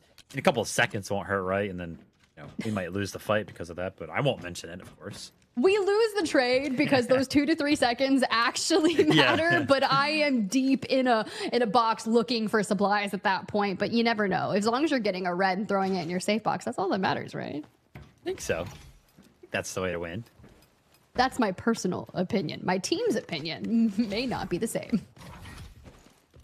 For all of our teams so far on Tide Prison, again, it's all about finding as much loot as you possibly can and then being like, okay, we've looted everything. We didn't really get anything. Maybe now we try to go ahead and find some fights. That being said, finding fights on Tide Prison is probably the most difficult thing because a lot of the times you kind of have to just face check so many of these angles. Like, for example, take a look at where Chins is sitting. I mean, this room alone, I can't tell you. I mean, I've played a ton of Tide Prison. This room alone, I've probably only been into it maybe like less than 10 times in all of the games that I played. And then I would have to deal with this specific spot that Chins is kind of playing with. So Tide Prison is just full of all these surprises that these players can kind of lay in wait for you to kind of make some sort of a mistake, which makes it super scary for all of our teams to actually go ahead and move amongst the map, which is why we see operators like Raptor kind of brought into the equation here on Tide Prison, because you can find all of those spots that they might be hiding in before you make the rotation. Yeah, because if you just walk into a place and you've got someone like lurking from above like Spider-Man, it really does hurt sometimes. So making sure that you're apprised of all the nooks and crannies of Tide Prison is the best way to survive. Now, of course, this is an airdrop round, and you will see the fact that it's going to be about 2.5 minutes until it drops onto the map. We oftentimes see it drop into the reservoir area on the north, just between like kind of the East Watchtower area and kind of some of the main little bricks out of the water. We'll talk about that later. For now, NPO just dealing with the things. We actually did see right there the contract was actually activated. That contract, Tide Prison's a little bit different than Zero Dam, right? On Zero Dam, we do have those 2 airdrops kind of land, as we do on Brakkesh, that go ahead and give you some of those sniper rifles. But on Tide Prison, you can't actually rely on the airdrops specifically to have those upgrades and weaponry. You have to go ahead and complete that contract. So we did see that kind of being activated right there. So it does look like one of our teams is going to go ahead and complete that contract and get access to potentially an M82 sniper rifle, as we do see Team Genius now find the second red of the map. What is this going to be? The 2x3 Spectrals. Every single time I'm hoping for like an IFE or something like that, and it's always the gold that kind of comes out. Ooh, yeah, definitely. All right. Well, honestly, I'm trying to get my vibes. Like, I had my predictions when we came into this one, and I was like, you know, I feel good about NBA. I feel good. But, like, when I was talking about my underhorse, I was like, NBO, as you see on your screen. Have a little bit of that Warden action on the other side. Yeah, NBO actually came into today. They were the last team to qualify for Survivor Stage Day #1 here. They were 8th place coming out of the group stage. And I do believe Tiff actually mentioned that it was on the back foot of them having an incredible, like one of their last matches that they played. They went ahead and won that one, right? So that pretty much netted them enough points to barely sneak in here into day #1. So yeah, potentially something that NBO kind of figured out in some of the last days of the competition of the group stage there to kind of give them the momentum necessary to go ahead and clinch a spot in the finals. But it was Team NBA that was kind of completing that contract. You do see the ammo being picked up by Skydie there. So it's like the was actually found as a reward for them completing that contract. WNBA. That's crazy. Good work for them. We'll see if they can prove use with that weapon. However, good shout on NBO. You're 100% right. It was do or die for them, and Living for Success as well had to pop off in a different day, which you will see them in Survivor Match Day 2. When you realize you have nothing to, like, you just got to go. you've just saying, if I don't perform to perfection here, I'm just not going to qualify for that last weekend. And knowing that if you don't get top 2 today, you do have another chance tomorrow, but still you'd rather get it done today. Do not leave it to chance. Tomorrow's going to be an absolute bloodbath. And for Gotaga on your current screen, things have not necessarily gone their way in the first initial matches. And granted, there's not a Mandelbrick here, but I would love to see some cohesive fights out of them on Tide Prison before we move into Space City. It's like the kind of the gear up for that Mandelbrick round for them. I want to see the player of Nox kind of be able to be activated here at some point, because a quick reminder, he was our kill leader kind of coming out of the group stage, so we know the potential is there for them to go ahead and find the frags. It's just all about finding the positions necessary, right? How do you put your teammates into a position to where they can go ahead and showcase that individual prowess? That being said, though, I don't know if they're going to be able to showcase it on a map like Tide Prison, especially with how this one is going so far, as I don't think any of our players on the map have seen another player. No, it's still going to be passive prison for the time being. Now, it's very similar towards our initial round on Zero Dam, where a lot of these fights will kind of culminate towards the end.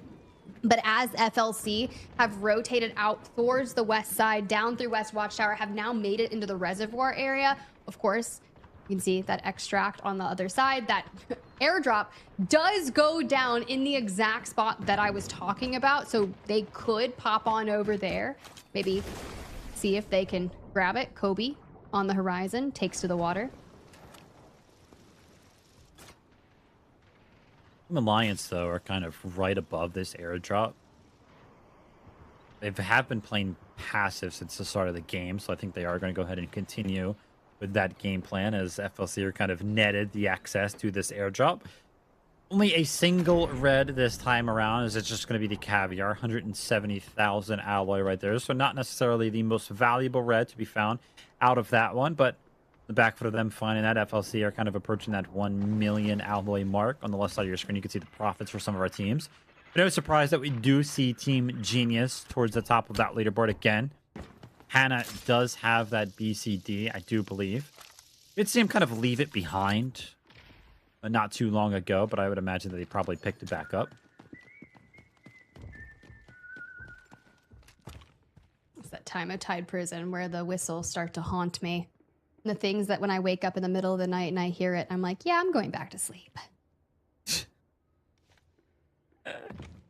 Yes, Tide Prison kind of ruined your experience here, the whistles. Yeah, they're turning into my sleep paralysis demons. They're starting to whistle now, too. It's scary. I'm just kidding. I don't think I've ever had sleep paralysis. Thank goodness. Hopefully all of our players here today got some good sleep last night. They were kind of locked in for competition here today. And we do see Team FLC. We kind of talked about them coming into Tide Prison. They need to kind of find something here to kind of get going, because so far the first 2 games, unfortunately for them, have been a little bit lackluster. And it looks like they've opted to do is try to go ahead and gain control over this static extract on the outside of Tide Prison. That being said, it takes a very long time for this actual extract to go ahead and activate. And as I'm kind of saying that they have a foothold over top of this extract, all 3 of them actually go ahead and leave. And Chins does exactly what I do every single time I go for that jump. Completely fails it. By the way, I love the player cams because you saw it, Tiff. He was clapping. It was like, yeah, yep, that's me. I just did that. Doesn't know that it just happened on main, but it's totally fine. You and chat who get to witness this, we can just all have a nice little chuckle, but the reset is coming. It is isolated enough for the time being. You do have FLC across the way, and they're definitely scouting out for that, but it's fine. We all laugh about it. We're all human. Throw that one on the highlight reel. What I would do. The very first clip, and then just immediately include all the slayage that we've seen from Genius today after. You get it.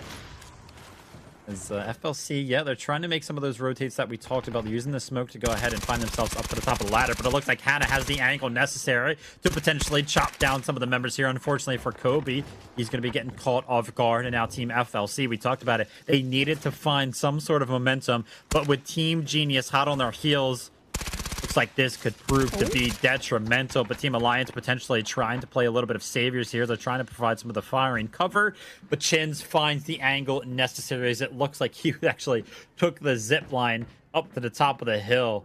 Now it's going to be Jex going down. Soloa is trying to stay quiet, trying to not make any noise, but I think the Q comes in. Hannah finds the ping. The shots are trying to land on the run. And we are just absolutely full sending, swimming throughout the map, trying to keep an angle on where he is. The Shark even assisting Genius at this point for where FLC is. He surfaces, and Silo gets the initial knock onto Hannah. Now, mind you, Hannah has been absolutely frying throughout our prior games, but here we go. How do you get out of a Shark attack? You boop him on the nose, and hopefully can hold strong, because you still have so much action just on the other side of you. Dude, seriously, the full from Hannah comes in thanks to Silo. So many kills actually happening around the map now. Looks like NBO and MBA are kind of going at it right now. One single member has been traded on each side of the things. That being said, it looks like MBA actually have access to the body right here. As you can see, Skydie goes ahead and picks up the body, jumps it backwards to a little bit of a safer position. So a little bit of a fight going on here between these two teams with some of the shots ringing about Tide Prison. Will there be a third party kind of be the difference maker? I actually didn't see it, though. FLC Soloa went down. He was kind of that member that was the last one remaining there that was under attack from the Shark. I'm not actually sure who found the last remaining damage necessary, but the back foot of that, Team Genius have been kind of netted the time to reset on the outside as well, as they're going to go ahead and pick up Hannah. We do know that, unfortunately, for FLC, the Shark was the player, the NPC that decides to take down Silo. Puts the last little bit of damage on him to get him out of the map while everyone else was fighting. Now, back onto Gotaga here. A couple of teams on the horizon, which they all look incredibly close, but there are so many nuances that are going to take for these teams to run into each other. So it's all about what are resources that we have available to us to make these plays. Looks like Team Genius might just be happy with waiting out this extract to go ahead and activate. I mean, only 3 minutes remaining, so why not, as they go ahead and make it out as a full 3-man roster with 4 million total profits. But that being said, on the other side of the map, Team Gotaga and Team Alliance have started to go ahead and do battle, as there is going to be a trade found from Grind. That's going to go ahead and equalize things here, as it's going to be a 2v2. Grind was under a little bit of pressure right there, but does go ahead and manage to find himself in a safe position. That being said, some of the shots that have been traded got NBO interested, and it looks like Gotaga, Vlad there, is going to go ahead and jump around the corner. The Nox ult was activated right there, and Cook had no idea that Vlad was on approach. Well, Enter definitely going to be investing his, as well as Vladi's has expired. You can see NBO now completely out of Tide Prison. Alliance still down to a duo. They're kind of turning around as we get closer to one another, sending our resources through the door before. But make sure you check the angles, trying to bounce through if you can. Through the stairways we go, and Maxa blinded as Grind capitalized on that. Gotaga starting to fall apart here. Great patience right there from the side of Team Gotaga to make sure, not from Team Gotaga, sorry, Team Alliance, to make sure that they landed the utility before just sending it into that closed corridor, because Maxa could have potentially made something happen. But Vlad, with a quick peek, lands a lot of damage, not only onto Grind, where he does find the knock, but unfortunately onto Lynx as well, as he's going to be forced to go ahead and retreat. It sounds like Vlad hears the meds being used right now and knows that he has the advantage. But that being said, doesn't have that utility kind of required to flush out this member. The disc is not available. Now none of the flashes. They're trying to go ahead and jump around the corner. Lynx playing a little bit passive now, jumps out. Yeah, with the armor being cut down from Vlad, there's going to be easy shots to be landed by Lynx, and there's going to be the solo left remaining here to try to make something happen from Team Alliance. You see, getting the dog tags in the safe box, they are going to be worth a substantial amount, but now that you've dealt with Gotaga, we can work on the reset for Alliance. Elsewhere, Genius have already left the map, so it's just MBA and Alliance left here. But for now, not anywhere near one another with less than a minute to go. Amongst all the chaos, looks like NBA had actually gone ahead and hacked the center laptop. They pulled the switch, and They're going to get all 3 members out as well. The biggest thing to go ahead and note down right here is that Team MBA, they were the ones that went ahead and completed that contract earlier on. They picked up that so with them kind of leaving the map here with that that's going to be great for them going into these Space City rounds. You can see Team Alliance, they're still trying to kind of find as much loot as they possibly can to make sure that their safe boxes are kind of loaded up with as much loot as they possibly can be. But that is going to be the end of Tide Prison. That is actually going to be the end of our economic rounds here for all of our teams. They have been granted the opportunity to pick up as many alloys as they possibly can. But now they've got to be all geared up and ready to go and jump into some of these Mandelbrick rounds. Those Mandelbrick rounds on Space City get pretty freaking wild, and it all is off the back of the last eco, like you said, on Tide Prison. Now, with Genius getting out, I was just thinking about this. They were the ones that initially found that 4x3 red up into the northeastern side of things. They probably took that out of them as we look towards our best team. It's Alliance with 4 KP. 1.5 million asset gained, and a lot of that comes from them just finishing off that final 1v1 against Gotaga. Again, these kills are important. They do, of course, help you out on the leaderboard, and they help out your economy as well. So Alliance are going to be towards the top of the scoreboard here for round number 3 on Tide Prison, with those 4 kills kind of being noted there. But Team Genius and Team MBA, I feel like with both of those teams kind of exiting the map with all 3 members, they got to be the breadwinners there. You can see some of our top killers here. We saw Vlad kind of joining the mix, and a couple of members of Team Alliance as well. I know I was immediately saying, like, hey, Gotaga started to kind of fall apart, and then Vlad goes massive, trying to turn the tables and make it an even fight against Alliance, as he was the last one on the map, and you saw it, top damage, doing well, even Nox there, getting into the assists. So good moves for Gotaga. Chin's kind of rolling out the top 3 on that one. But in terms of our asset earners, Jen gets in there. They're the ones that actually had a full team. Extract, MBA's Jubileer, and Kilo there, kind of rounding out the top 3. Great to see how some of our players did. But of course, our MVP for round number 3 on Tide Prison is going to go over to Team Alliance and the likes of Grind. His 2 kills, 600 damage, and 500k in assets gained kind of notes him down as the best player there on Tide Prison. Like we mentioned, all of our teams now been granted the opportunity to pick up some of the weaponry, like the that MBA was able to go ahead and take out. Now the big question will be, Tiff, when do all of these teams start to actually invest all of these alloys? When do they buy the gold armor? When do they bring in the Gonna get crazy. I feel like it has to be the next round. Even though some of our teams did invest Tempest onto that Brakkesh round earlier and no one got a Mandelbrick, I'm curious to see. Typically we see it happen in game number 5. But we do have to realize game number 4, our potential first brick of Survivor Match Day 1 is coming up right after this break.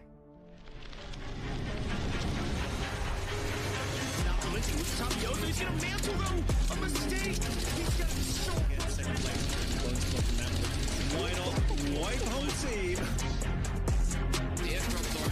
We do see some damage in the entire group stage for a reason. He's got 1, he's got 2. No, I mean, we take that all day, especially for FaZe. The jump comes in from...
Find them. Stop them. Mandelbrick decoded. Nice work, operator.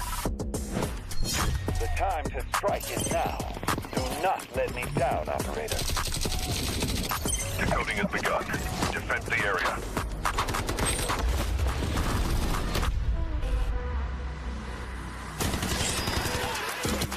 Is about to take the first Mandelbrick of the tournament.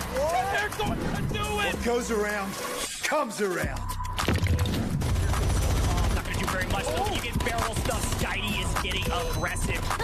See what I did there? You ain't seen nothing yet. Let's knock them off their feet. There it is.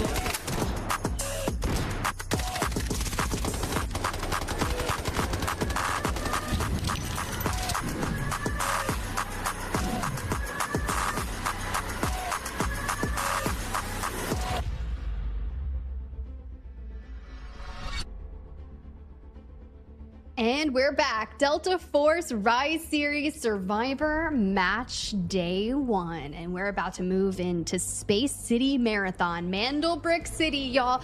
And I'm so excited to see which one of our teams, as we kind of peruse through our players, is going to be the first to lock in the Mandelbrick. Yep, we can now only end this competition in game number 5. As a quick reminder to everybody at home, nobody has picked up a Mandelbrick so far. Of course, we only had one opportunity in game number 2 on Brakkesh, but those opportunities are going to start to rain in. For Team Genius, who currently sits towards the top of the leaderboard, they are currently feeling quite good about how they have played throughout the day thus far. But as a quick reminder, Mandelbricks are going to be the most valuable thing on this leaderboard. And like I mentioned, those opportunities on Space City in rounds 4, 5, 6, and 7, if we make it that far, will surely shake up this leaderboard a lot. But those squad points could come into play later on in this competition if we do have a tie in that Mandelbrick category, which goes ahead and gives Team Genius just a little bit of an advantage over some of our other teams. But if we want to talk about advantages, Tiff, why don't we go ahead and talk about the advantage that Team EMEA currently has? I mean, so much loot for them, and on the back foot of that, also the that they can kind of bring in whenever they so please. Yeah, that's actually what I'm curious about. Do they bring that into our first round on Space City? And it's all off the back of who had tier 1 spawns on Tide Prison. If you're not guaranteed to get that, sometimes you don't see people invest heavily if they're not guaranteed a tier 1 spawn. As you can see, NBA and number 1 already brought a Tempest in on game 2 back on Brakkesh. So will they be able to use up their last Tempest? I don't know which round I would bring that in. Probably the one where I'm guaranteed to potentially get at least a tier 1 spawn. But for Alliance, FLC, Gotaga, you have both Tempests at your disposal. Stinger Luna Tempest is the most popular operator composition through and throughout. We definitely see a couple of teams abiding by this. However, it really depends on where you want to bring that Mandelbrick 4 decode. We do know that that kind of courtyard area, the hallway outside, is definitely the most favored, but we've seen some real chaos happen over at Black Chamber as we pull up our spawn predictions. Yeah, let's go ahead and take a look at some of the teams that can actually pull that tier 1 spawn. It looks like FLC, NBA could potentially get a tier 1 spawn, Team Gotaga, and Team Genius. The reason I put a little bit of an emphasis on Team NBA is because if they can potentially get this tier 1 spawn, they might lean a little bit harder into making that decision to go ahead and invest into this round. That being said, I mean, another team that we saw towards the top of the leaderboard, Team Genius, is also kind of able to pick up one of those tier 1 spawns. We'll have to see how it all kind of breaks down. That being said, Tip, these tier 1 spawns, they can still be a little bit scary because their initial approaches, they can take so much damage across the pipeline of Employee Passage or over towards Westgate, of course, some of those initial flights from Dormitory. Westgate can get so disgusting really quick. You've got to be fast on your rotates. And if you're watching us at home, you've got to be fast on your redemptions. We do have one more giveaway before we head into our first Space City map. Redeemable code for 1,000 Delta tickets is appearing on your screen. Redeem it as quickly as you can. But now, time to get into the action. Looks like Team Alliance are going to be our team over towards the dormitory building, and Team Gotaga are going to have one of those tier 1 spawns that we kind of talked about over towards Westgate. Fortunately for them, it looks like Team Alliance was not able to kind of find some of that damage that we were initially talking about. And it does look like, by the way, Team MBA did get a tier 1 spawn. They were over towards employee passage number 2, so they are actually in the center of the map already. And so is Team Genius after they kind of picked up a central command building spawn for themselves. I mean, all of our teams are kind of rushing towards the center of the map right now. Let's go ahead and take a look at some of the investments from some of our teams. It looks like Team MBA, they brought in some of that gold ammo. Now, our system kind of only reads what armor they're wearing when they enter the game. I'm sure MBA probably had armor and helmets actually in their backpacks and their rigs. We'll have to keep a close eye on what they actually brought in terms of the armor. We can see that smoke going down as the Mandelbrick has been picked up for MBA. They do have a Tempest in play as well. So good moves for them. They are playing for absolute victory if they can make it happen. Now the question is, where is that Mandelbrick going to be taken for the decode as they just yeet up the stairs? Yeah, potentially over towards the black chamber area, but I did want to go ahead and mention, I could see it at least for Yvellier. I can't speak to the other 2 members of the team, but he was wearing gold armor and a gold helmet, and I think he had an in his secondary weapon slot as well. So MBA, you wanted it, Tiff. You kind of talked about it. You said you feel like they need to invest early on. You feel like they needed to invest in game number 4, and they did just that. Well, the only thing that's going to allow them to get to the top of the leaderboard over Genius with their 22 squad points moving into this is getting a Mandelbrick. But other than that, they are 5 squad points behind Genius. And now with it moving in game, 6 points separating them. Into Black Chamber we go. Now, this has been one of the most fun decoding stations. We had a game a couple days ago, Vivid, where it changed hands 17 times. Wow. In Black Chamber. Does get crazy, especially the more and more Tempests that you do have. That being said, we only have 3 teams with a Tempest right now, so I don't know if we're going to go ahead and see 17 swaps of control over the Mandelbrick, but I'm sure enough thinking that we will see it happen at least a couple of times.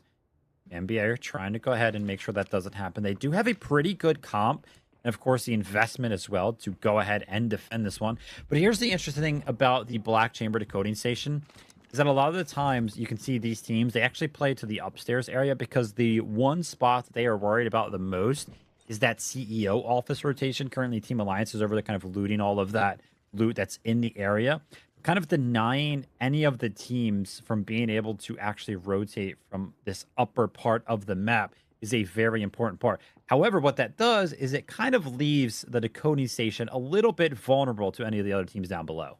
Well, as we've got 2 minutes, 30 seconds left on the decode for NBA, let's do a little vibe check and see what Skydie and the team have been feeling. To be honest, it's not necessary to actually put Mandelbrick in 5 minutes. We just run around to find some options, and it's fine if we don't really have good options, because we can always just try to come back and take it again. Fair. But they did put it within 5 minutes, so may not be necessary, but we did do it here so far. And Gotaga finding some goodies across the way. Kind of talking about the lack of necessity to put the Mandelbrick in early. And then this go around, they actually put it in as quick as they possibly could have, so a bit of change of style here, but it looks like Team Genius are going to be our first team on initial approach here to try to go ahead and seal away the Mandelbrick. Remember, I talked about it. NBA, they're kind of forced to prevent some of the other teams from approaching from different angles, and as a result, they kind of have to leave the decoding station just a little bit vulnerable. So Team Genius, they kind of picked up on that game plan from Team NBA, just kind of walked over, stole the decode away, and now the ball is in NBA's court, and sure enough, they're just going to go ahead and steal it right back. Now, these constant swaps are going to make that decoding timer go down very, very quickly, as it's already at that 3-minute mark. Ooh, we are in for a good showing here. And for now, we just kind of isolate, we hold our angles, and do just that. There are still so many teams that are surrounding this area that are going to look for ways to siege into the building. But that rush doesn't typically happen until we've breached about 1:30 on the timer. Eventually, these kills are probably going to start to pop off. NBA kind of return up here to the CEO hallway to try to prevent some of the teams from rotating. That being said, on the other side of the CEO office, Team Gotaga are actually in this other hallway. So if the shots ever start to get traded between NBA and Team Alliance, Team Gotaga is going to quickly flank Team Alliance, I would have to imagine. That's something to kind of think about when it comes down to how this one might potentially play out. That being said, we do see only 2 members now upstairs for Team NBA. I think they might be investing their other players into potentially defending that decoding station. And here we go, about that minute 30 mark I was talking about. But for now, the initial goes in from NBO with Maxa lying in wait, immediately picks up Matthias, gets the full, and chaos ensues with trades on both sides. NBO just down to a solo, looking to hold on. And Nox ready to get his frags up onto. Oh gosh, but Skydie, I would talk about kind of defending that decoding station. He wants to do just that. He finds 2, he finds 3. That's going to be Team Genius wiped off the map, and you can see it now. Team Alliance, they heard all the shots start to exchange. They went ahead, they started to play a little bit more aggressive, and now NBA are under a lot of pressure. So many of their members are very, very low. You can see Skydie down to about 10% HP. One of the other members down to about 25% HP. Team Alliance, they have the position, but can they make something out of it? Hopefully. We've seen them clutch up in some of their fights, especially on that tight prison. And now off the back of their resources, jumping through, looking for angles that they can filter in. And Skydie is going to be the first to go down. The full comes in, and Alliance need to do exactly what they can with 30 seconds left on that decode. NBA still has 2 players on the brick.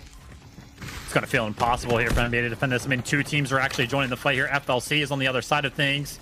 Team Alliance is probably going to come in from the other side, but laying down his Bulldo, he tries to make something happen, but Kobe goes ahead and finds the angle necessary to prevent that one. But their Tempest is forced to go back. 10 seconds remaining. Uvelier is actually laying on the decoding station right now. If he can stay alive, if he can just find the kill onto Easy. Easy jumps onto the decoding station. Uvelier finds the shot. 1 second remaining. NBA, no! Team Alliance, they jump onto the decoding station. They get to the seal away, and even though Uvelier was left remaining alive, even though it looked like he did enough, the denial came in from Team Alliance. They barely scrape away with control.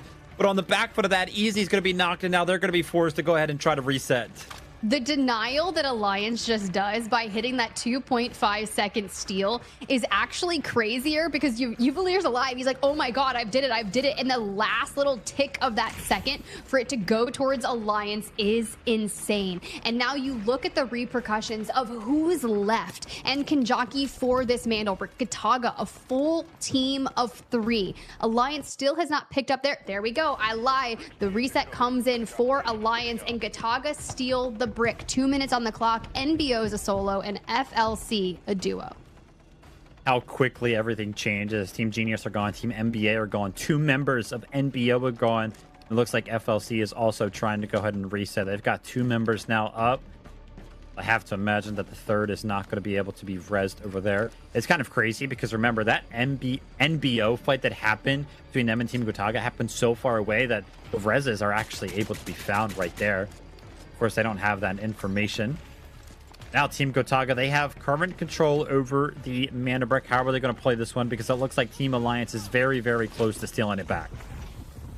And these are going to be the 2 main teams going for the brick. And Maxa definitely want to play forward on this if he can. Big fight on the pip right there as Maxa picks up a knock onto Easy. But keep tabs on links at the back of this hallway, trying to make something happen. NBO, that reset, you get back to a duo. Not going to be able to get the third. Yeah, what it was all about there for Maxa was actually just playing defense. Remember, they have current control of the Mandelbrick, so with them finding that first kill there, it's going to be awesome for them. But FLC Soloa have joined the fight now. Remember, this is a duo, and they find that initial knock onto Vlad. So we are in a world full of duos now, as all 4 of our remaining teams have just 2 members left alive. It's going to be brutal. Alliance with a pickup back to 3. 25 seconds, though, at the hands of Gotaga. And Maxa doing what he does best, playing from the locker room. This is a very frequent positioning that he will take when defending the brick. And with 14 seconds to go, this is kind of the last chance any of our teams have to try and intercept this. And you can see Alliance rolling as a squad of 3 trying to get this. Incendiary down and Grind using his body to block the force. Grind down and out, knocks on a 3 3 streak. Can Alliance get it? No, Gotaga, the first team with the Mandelbrick. So much utility in favor of the defense there from Team Gotaga. Well played for them. And now it's going to be all about the reset here. You can see NBO, they finally went ahead and found the reset necessary, but they were just a little bit too late. So the party as Enter is now going to be finding himself in a giant pinch here amongst 2 different teams. That's going to be Lynx finding the last bit of damage necessary to go ahead and find that kill. Amongst all of the crazy stuff that has kind of happened, all of these kills are going to be just so much less valuable than that mana brick. I mean, what an incredible effort from Team Gotaga to go ahead and secure it. It's brilliant, right? We were kind of talking about them at the top of the show. They're like, they win the initial match day 1 of our group series here in EMEA. Kind of tapered off throughout the weeks. We had that vibe check where they were talking about trying to manage any miscommunications, some minor mistakes, and just focus on the tasks at hand coming into survival match day 1. And sure, right? When you think about it, it wasn't the best showing for them on Zero Dam. They kind of fall earlier. We're asking, hey, Nox, where is that top of the kill leaderboard performance that we're used to seeing? And this right here on your screen with 4 kills, hunting with a one shot and doing just that to Silua, that's what we've been asking for. Looks like Nox is kind of done playing around today. He wants to go ahead and secure this from Team Gotaga. Go ahead and take a look at this replay of this shot right here. I mean, just so quick. And I was actually questioning that myself. I think earlier on in this game, I think Maxa had that and I myself was like, listen, I know what Nox can kind of do with a regular gun. I wonder what he can do with an and sure enough, that question has been answered for me. That being said, Nox is still just a solo left alive. And actually, as I go ahead and take a look at the landscape of things here, it looks like we only do have solos left remaining for Team Gotaga, for Team Alliance, for Team NBO, and Team FLC. And Tiff, we might be in for what feels like a long 5 minutes remaining here on Space City. I just want to see some solo shenanigans, let's be real. And Nox has got 1 bullet left here. Let it connect, let it rip, let it fly. He's on 5 kills, and they already have 6 as a team, plus a Mandelbrick. So this is what we've been waiting for. The kills just help out so much when it comes down to those tiebreakers, because if we go ahead and think about the scenario where Team Gotaga aren't able to pick up a second mana brick throughout the rest of the day, they need those squad points to go ahead and help them against any other team that will be able to pick up a mana brick throughout the rest of the day. And I'm taking a look at the score over there. It looks like Team Genius and Team NBA are still up there towards 21. So I'll have to see how this one kind of plays out.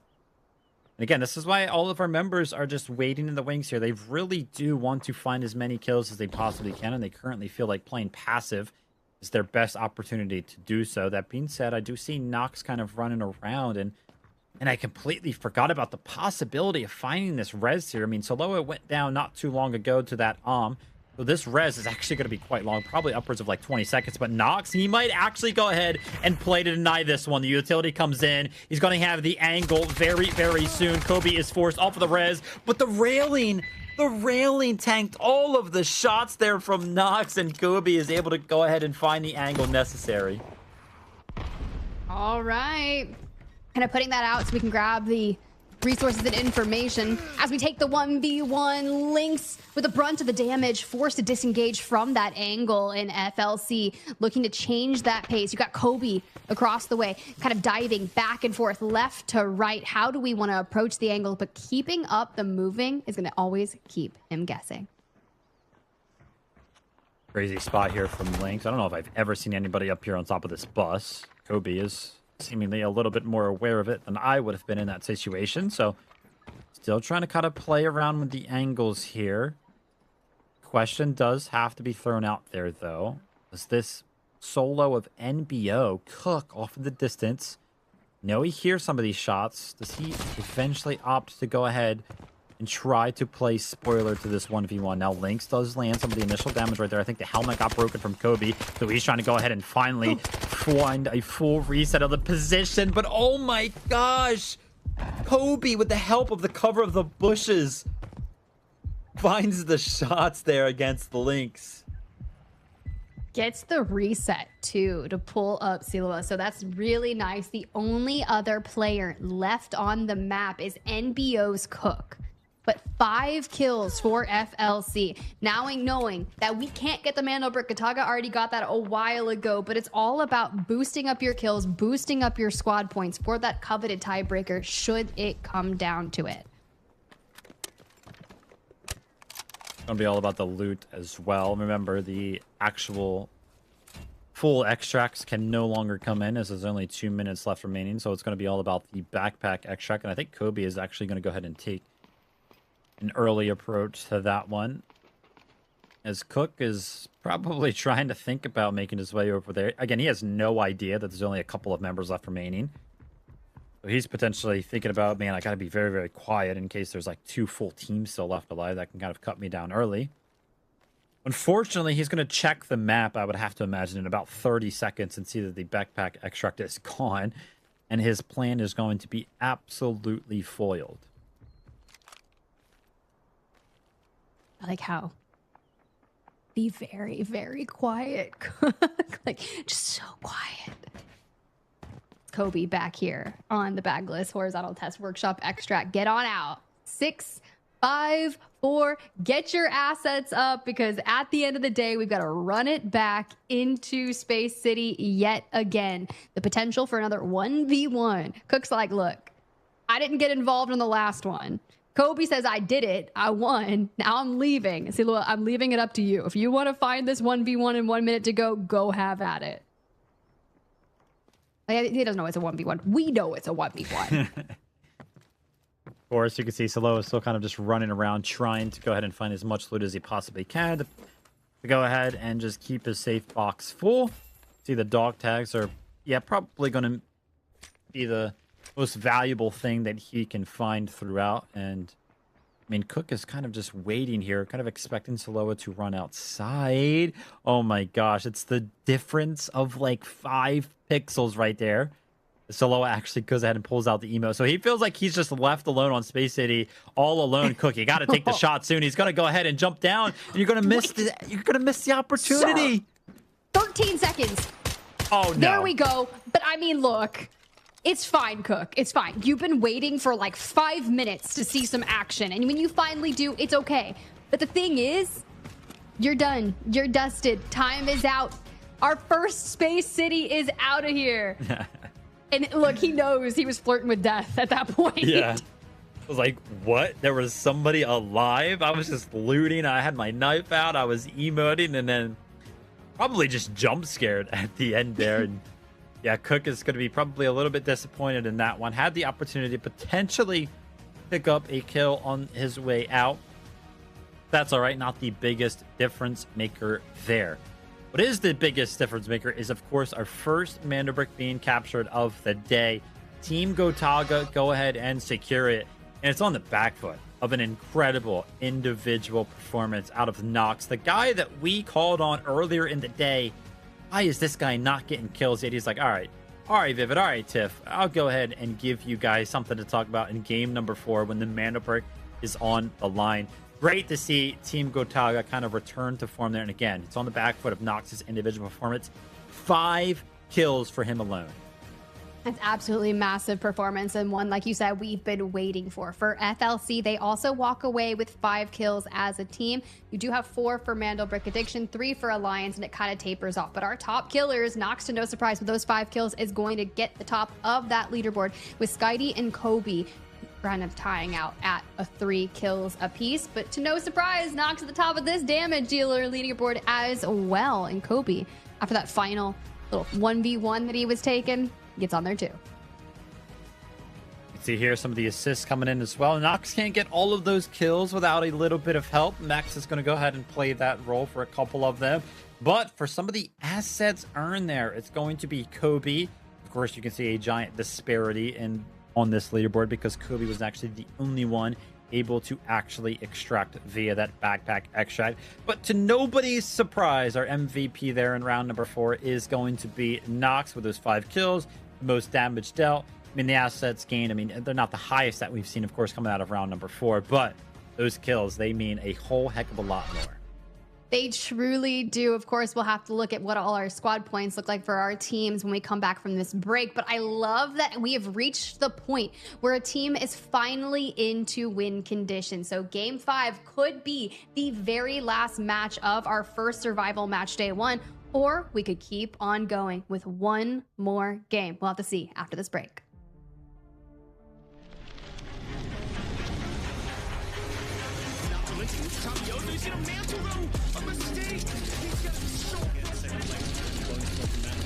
Why not wipe home team? The airdrop thorn. We do see some damage in the entire group stage for a reason. He's got 1, he's got 2. No, I mean, we take that all day, especially for FaZe. The jump comes in from...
Got the Mandelbrick.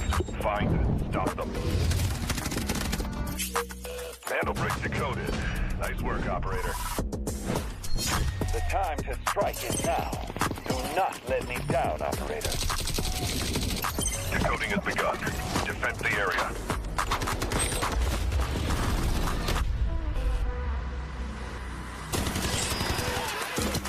Is about to take the first Mandelbrick of the tournament. And they're going to do it. What goes around, comes around. Oh, I'm not gonna do very much though. When you get barrel stuff, Skydie is getting aggressive.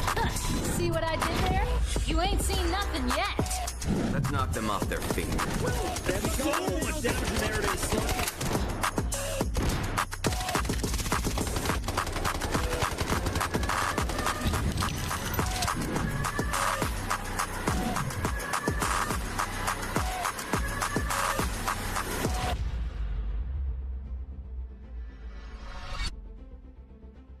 Our first brick of Survivor Match Day 1 has been captured. Y'all, it was Gotaga, especially Nox, showing their presence to make our first team in win condition when we move back to Space City. But for all others, like Alliance, like NBA, especially NBA, who invested so much into that game, to not walk away with a Mandelbrick, ooh, that's gotta feel not ideal.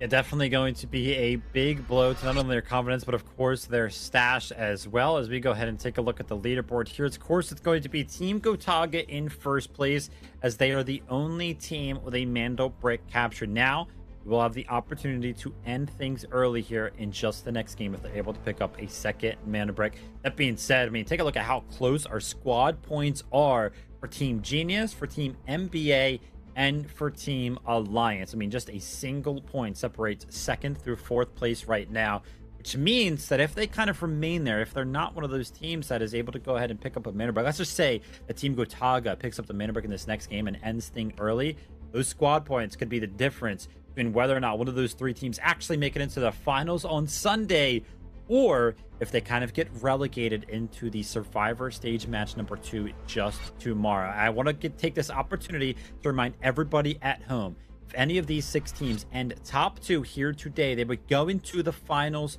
on Sunday. That being said, if they don't make it into the top 2, We'll have a second opportunity tomorrow. Well, this format will be played pretty much the exact same. If you get top 2 tomorrow, you go to the finals as well. Yeah, it's going to get really scary, but you'd love to go ahead and lock in your top 2 in Survivor Match Day 1. Of course, we do have 2 teams that are lying in wait to have only 1 day of play to lock it in. But of course, our most popular operators, that is kind of the tried and true, the Tempest, the Luna, the Stingers. We only saw a couple of Tempest invested for our first Space City of the day. Will the teams that haven't necessarily played it yet bring it in out on Game 5, especially with Gotaga in win condition? Fresh off a Tier 1 spawn at Westgate, I must say they're not eligible for another Tier 1 spawn this map. So we'll have to kind of see what some of our other teams are able to go ahead and do with some of those Tier 1 spawns.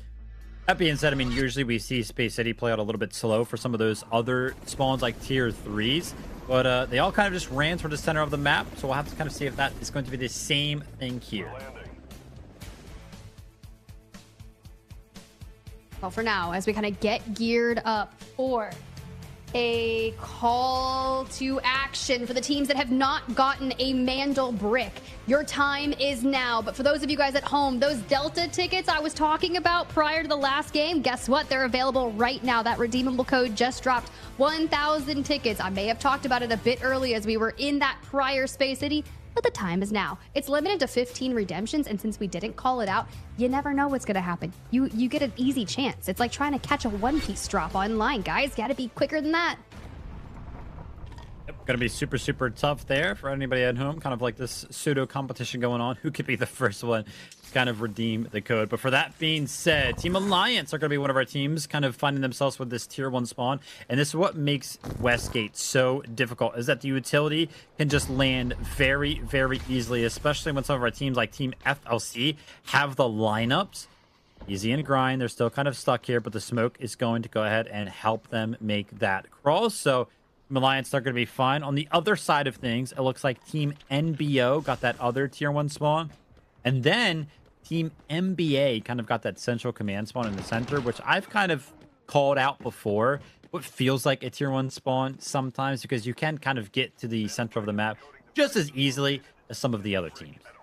Yeah, you full send. All right, in terms of investments, NBO is going to be one of our only teams with purple armor. They do bring in the gold ammo, but everyone else, for the most part, solid gold. Some Tempest coming the way of Gotaga, Genius, Alliance, and FLC. And Mandelbrick Addiction, feeling very confident yet again to go ahead, full send the initial grab of the brick, but they do not have a Tempest, so movement will be difficult, and grind yet again, going for an opening knock on them immediately. This is something that Alliance does. They wait for someone else to grab the Mandelbrick, and they use this kind of upper area to just shoot down upon people. Yeah, super tough.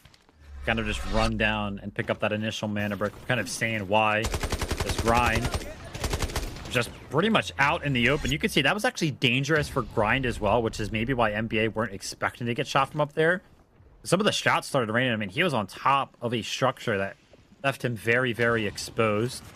But now for Team Alliance, they're going to go ahead and try to make something happen on the back foot of them finding that initial kill there. It looks like their own smokes are going to go ahead and be deployed, as Easy does indeed go ahead and jump onto that Mandelbrick.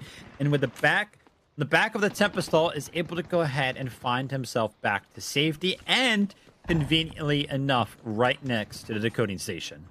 And this is the one that's usually favored for a lot of our teams. And with that decode starting, you have that 4-minute timer that's going to be kind of ticking down. For now, Alliance has to get back to full health, everything ready for the defense. You can see they've kind of isolated themselves across the way.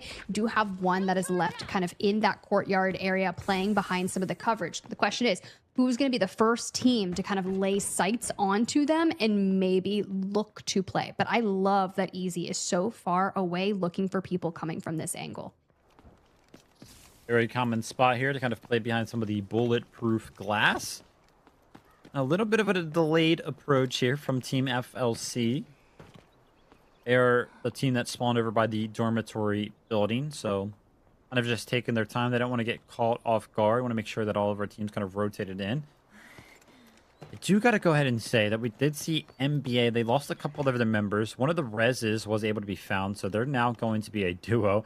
But I think that duo is actually still laying in the center of the map, kind of near where that initial mana break spawned.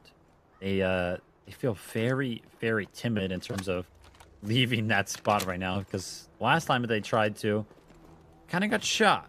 So they're kind of just hiding away down there, hiding in plain sight, as one would say. Ooh, yeah, that is kind of interesting. Okay, here's the deal.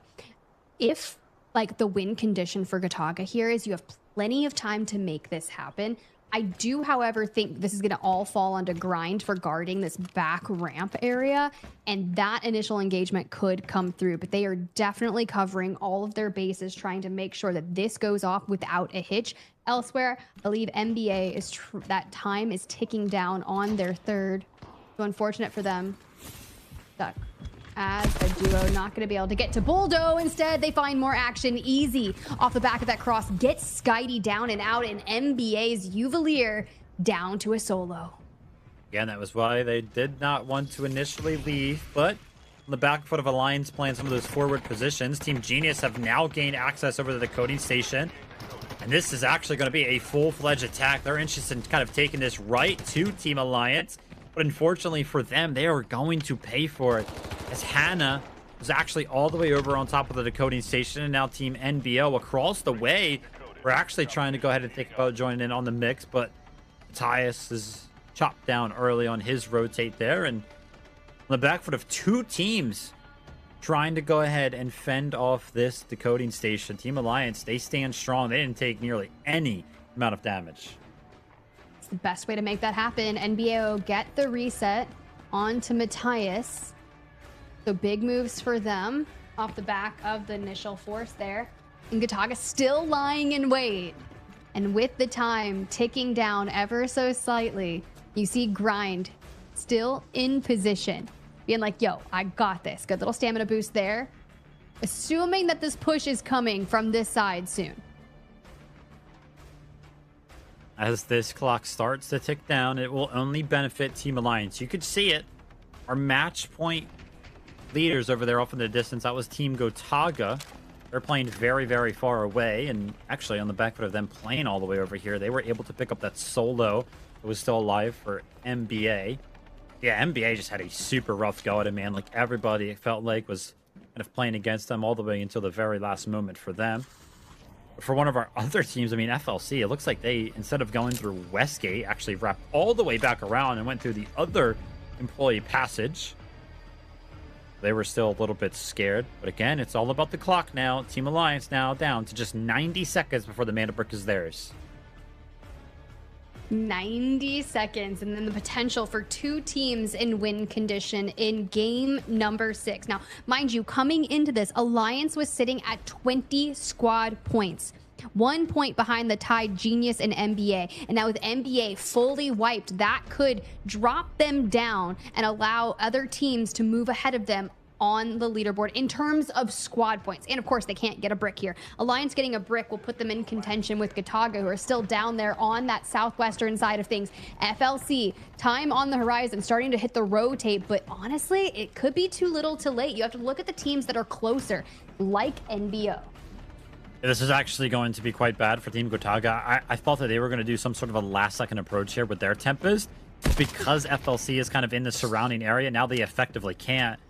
And it looks like, I mean, every single time we tune into one of these other teams like Team NBO, it looks like they're kind of just stopped at the gates here. It looks like Team Alliance just kind of being poised up well enough, might be enough to kind of go ahead and secure this Mandelbrick. Well, there goes some smoke down. We'll see what that looks like. And instead, it's Gotaga and FLC running into each other just on the outskirts of the map. Forced to drop the Tempest ult instead. You can see elsewhere, everyone is collapsing as Genius takes shots into NBO. This is a surefire brick here for Alliance with 1 second to go, and Alliance get their first Mandelbrick of Survivor Match Day 1. Yeah, all the other teams are actually fighting each other, right? I mean, Team Genius versus Team NBO off to the side, then you have Team Gotaga versus Team FLC, so Team Alliance were able to just go ahead and recline back, relax, and just wait for the timer to go ahead and bleed out right there. As you can see now, Team Alliance with the Mandelbrick secure, they of course want to still play for as many points as they possibly can, because those squad points, I have a feeling, are going to play a big factor at the end of this competition. They've kind of got a little bit of a glimpse into where Team Genius are playing, so they're trying to go ahead and apply some of the pressure. But on the other side of things, Team Gotaga, they're trying to stay alive. They're down to just a duo, but FLC is on approach right now. The utility is going to land. Maxa is forced out into the open. Vlad tries to lay down some of the covering fire, the covering smoke, but it's not going to be enough. Team FLC find a couple of kills. The back and forth, trying to rack up all of the kill points that they can. It's going to do wonders. As you see, Alliance has 4. Now, you mentioned that they just had kind of one of the easiest decodes, but it's because they invested so much work and that defense that was so stellar for them. Gotaga, on the meantime, is really undergoing, being pushed back as Vladid there on the solo. FLC on the hunt. Resources galore. And I love how they're dropping down together to stay side by side so they can get the trades if they want. And they pop on out. And hello, Vladid. You grab as much as you can before Kobe brings up the rear of FLC and sends Gotaga packing. Great shots there to give Vlad just a quick glimpse to what was potentially possible. But now, for Team Genius, they were trying to go ahead and stay alive. That was going to be Chins there, left alive as a solo. He did go ahead and pick up Lynx on his approach out, but it's going to be all about Team Alliance here in match number 5, of course, with them kind of picking up the Mandelbrick. They're going to soar towards the top of the leaderboard because they have more squad points than Team Gotaga. They kind of win that tiebreaker there. But here's where things start to get scary, because if you do go ahead and take a look at the loadouts there for their team, as we do take a quick break to make sure that we did see that right. Yep, that was Vlad picking up a 1v2 two-piece right there in quick succession. You can see he was like so close. Not only finding the third, but potentially also just finding the second. But if what I wanted to go ahead and talk about was Team Alliance, you could see they started to turn their attention over towards those extract switches. If they're able to extract with all 3 members with their gold armor and going into another game with that gold armor, usually these teams only get 1 usage out of it. Getting a second use out of it would be so good for them in their efforts to go ahead and win this.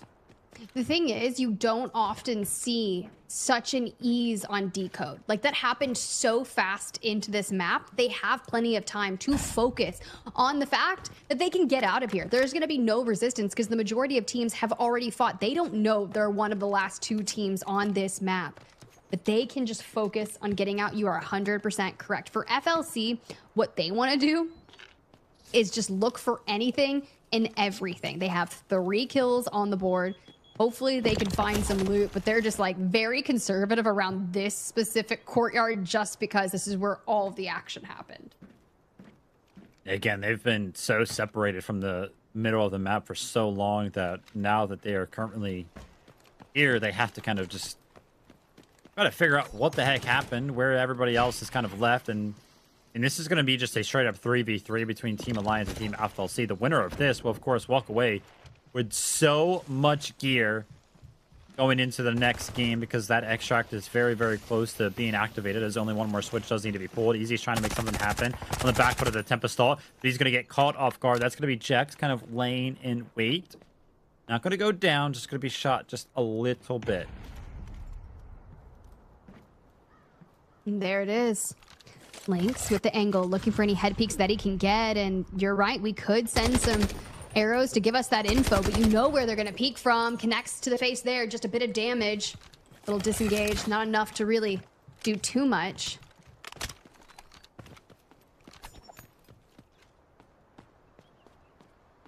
Timer is kind of running out, though. I mean, that extract itself takes 4 minutes, so one of our 2 teams would have to kind of make their way over towards the second switch that is in the centrifuge area.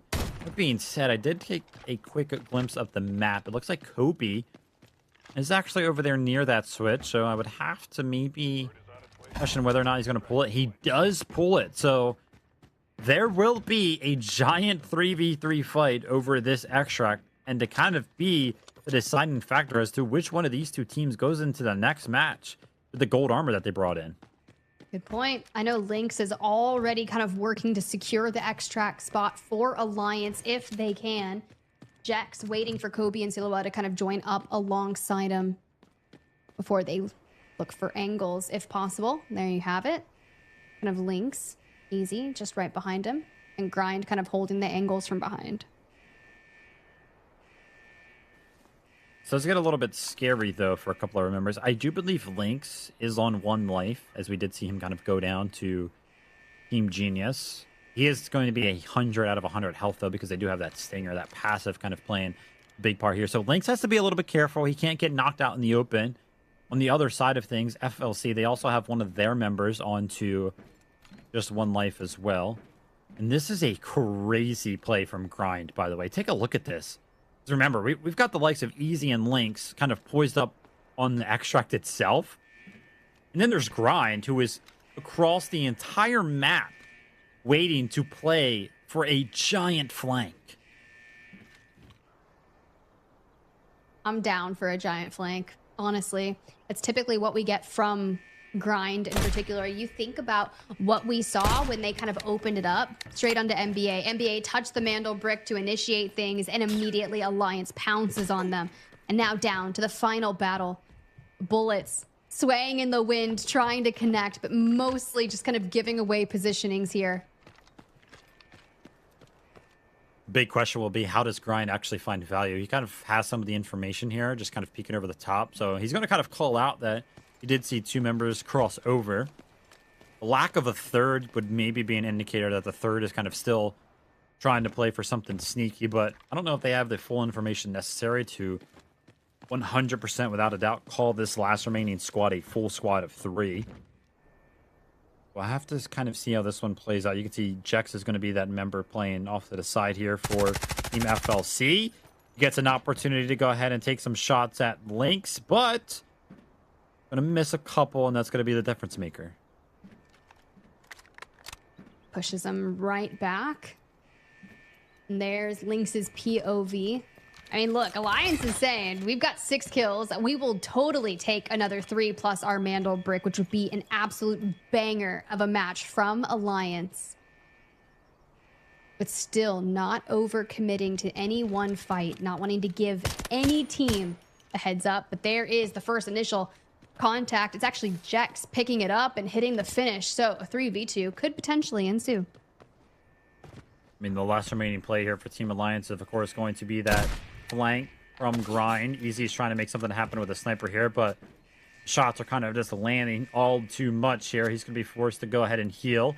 I did see a couple of members of FLC kind of turning around and looking towards their flank, so they are, of course, aware of the possibility that still one of these members could potentially be playing for something like that, but Grind has to find value very, very soon, as this X-Shock is going off in 30 seconds.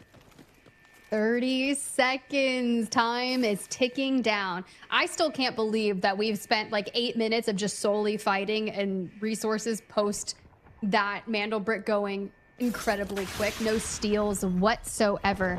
But here we are, Jex fresh off the first kill on Alliance, and not coming through from Kobe as he finds Easy.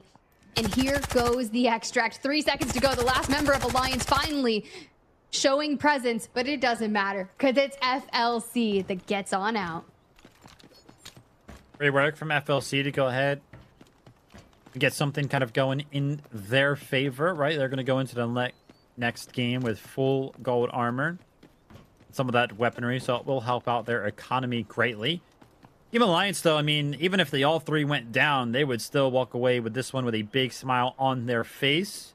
That being said, they're still going to be able to get 1 member out via this backpack extract. So some of the armor is still going to be accessible to the likes of Easy and some of the weapons as well. So this will be a great little cherry on top for them. But again, it's all about the Mandelbrick. I mean, them kind of picked up that Mandelbrick.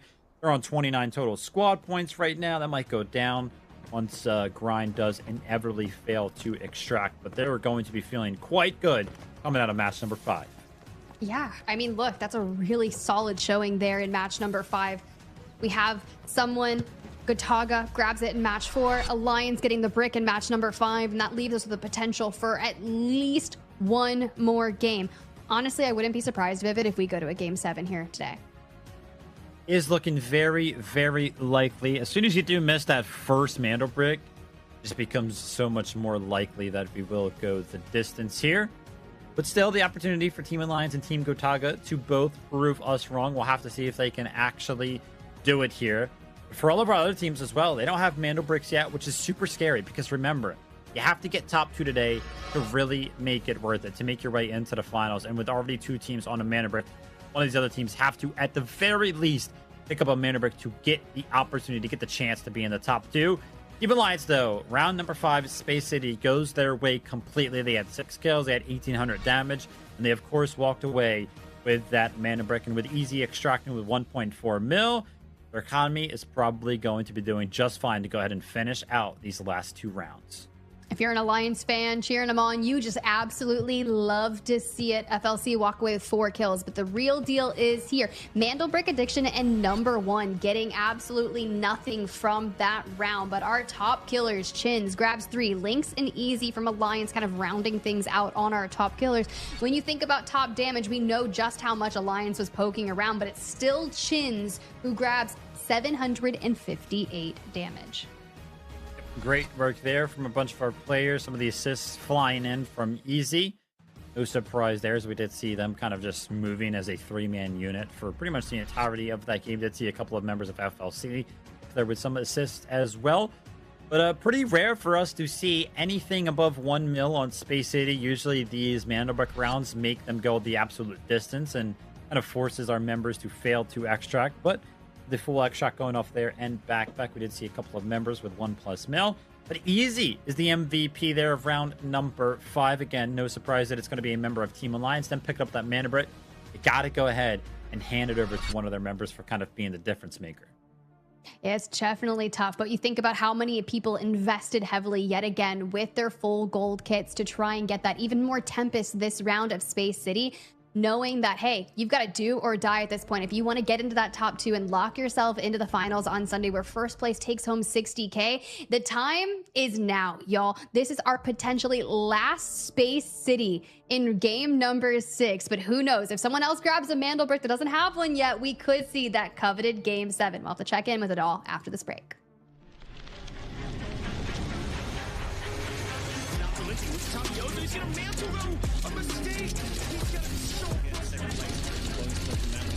Why not wipe home team? The airdrop thorn. We do see some damage in the entire group stage for a reason. He's got 1, he's got 2. No, I mean, we take that all day, especially for FaZe. The jump comes in from...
Got the Mandelbricks. Find it. Stop them. Mandelbricks decoded. Nice work, operator. The time to strike is now. Do not let me down, operator. Decoding has begun. Defend the area.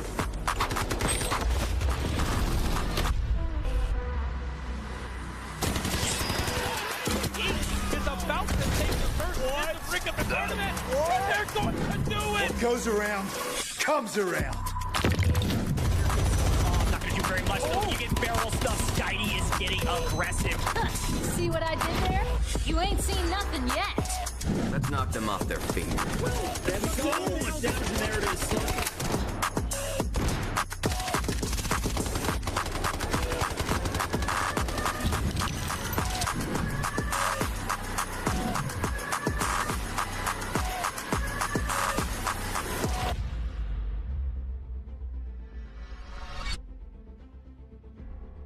Welcome back to the Delta Force Rise Series EMEA Survivor Match Day 1. We're looking for our top 2 teams to send them to the finals. And after so far, guys, it's Gotaga and Alliance that have Mandelbricks. You can kind of see the vibes all around of people looking. What's the strat for the next Space City map? Do we go ahead? Do we play for the Mandelbrick? Do we want to close it out? Because Alliance and Gotaga, yeah, all they need is one more brick to make it happen. And Alliance, after that game, Vivid, 28 total squad points. Yeah, they got to be feeling very good about this. Remember, of course, they would love to go ahead and win the competition here today. But second place pretty much gets you the same exact thing. So with them having a little bit of a lead over Team Gotaga, I mean, even if like the likes of Team Genius were able to go ahead and pick up 2 mana bricks over games 6 and 7, then they would kind of still be in second place right now. So Team Alliance, they kind of just got to play to their strengths and kind of maintain those squad points to see if they can go ahead and walk away in first or second place. Now we are entering game number 6 here, so our operator pool is going to be a little bit limited for all of our teams. You can see Team Alliance and Team Number 1, the only 2 teams left remaining with a single use of the Tempest left remaining. Still a bunch of Stingers being available, some of our teams, a couple of Lunas in the mix as well. So a couple of our teams probably going to be forced onto something they're not necessarily as comfortable in. I think it's going to be important for us to note, though, Tiff, is that if and only if we go to game number 7, this operator pool is actually completely reset for all of our teams, and they will be able to use any operators that they do so please. That is something to kind of think about, taking a look at all of these restrictions that currently are on the table. I think that's the best way to describe it, right? A lot of our teams that have already expended their Tempest, there's a really good chance that we get a game 7 here today for Survival Match Day 1, knowing, hey, but you know, those last 2 Tempests are definitely coming out this next round. So make sure if you've got it, use it to the best of your capabilities and potentially end it out here if you're Gotaga and Alliance. But if you're not, and you don't have a Mandelbrick yet, you've got to bring it one more game, because if Alliance closes it out, Gotaga has a brick, they're locked into second place, and vice versa. Everyone else, you're pretty much chopped. You're going to day 2. Still, the opportunity there, though, is probably going to let those teams rest easier than, you know, if they were kind of relegated from the competition. Let's go ahead and take a look at some of our spawn opportunities going into game number 6. I'm seeing NBA, Team Gotaga, Team Genius, and Team FLC. The possibility to get some of those tier 1 spawns. Remember, I do want to kind of note that tier 2 spawn up to the north there, towards that central command building. Whatever team usually spawns there can just run across that center bridge and kind of gets to the center of the map very, very quickly as well. So it's kind of like a tier 1.5 spawn. I feel like we need to go ahead and note that one down as also being very, very good. But that being said, I kind of talked about it going into game number 5. All 6 of these teams have been making their way to the center of the map very, very quickly, regardless of where they've spawned. So pretty much equal opportunities across the board for all of these teams.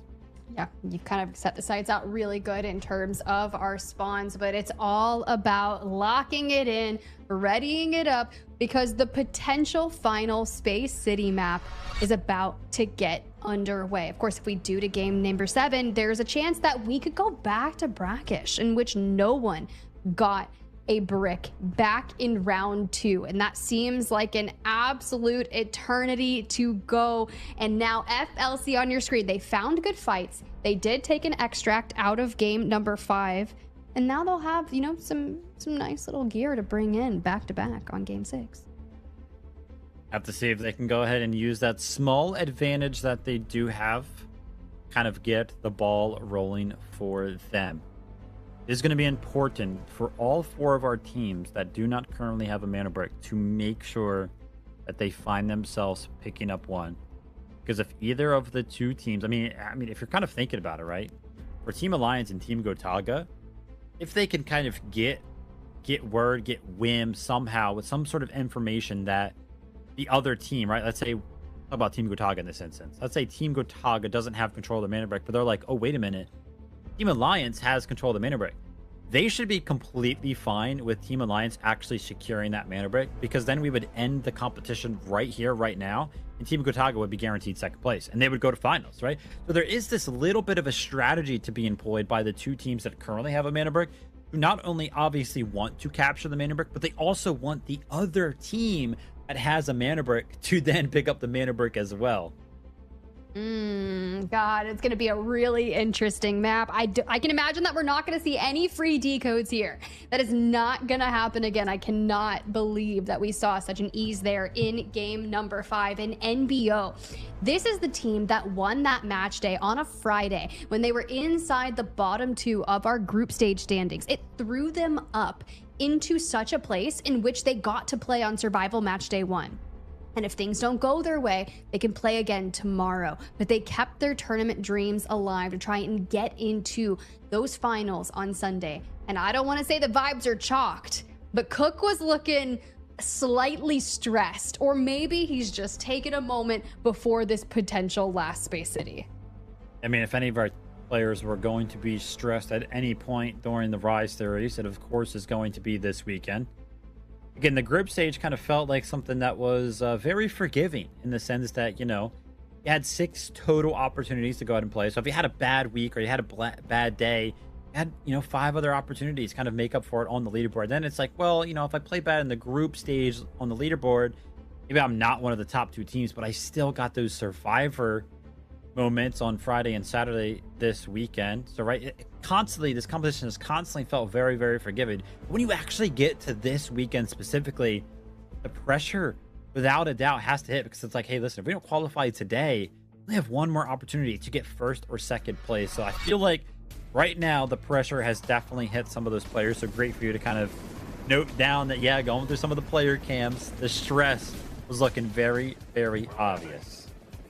I'm definitely stressed alongside him, but as we gear up for game number 6, guys, if you're at home and you want to see what the Delta Force Rise series is all about, registration opens August 10th for the Season 2 Open Qualifier. If you don't have a team, you better hit up Discord, hit up the communities, try and get your squad together, and make sure you follow us for updates at DeltaForce_game so you don't miss your chance to compete, because we would love to see you kind of up against a lot of our teams that have been playing in Season 1, and who knows, you could be finding yourself in those Season 2 finals.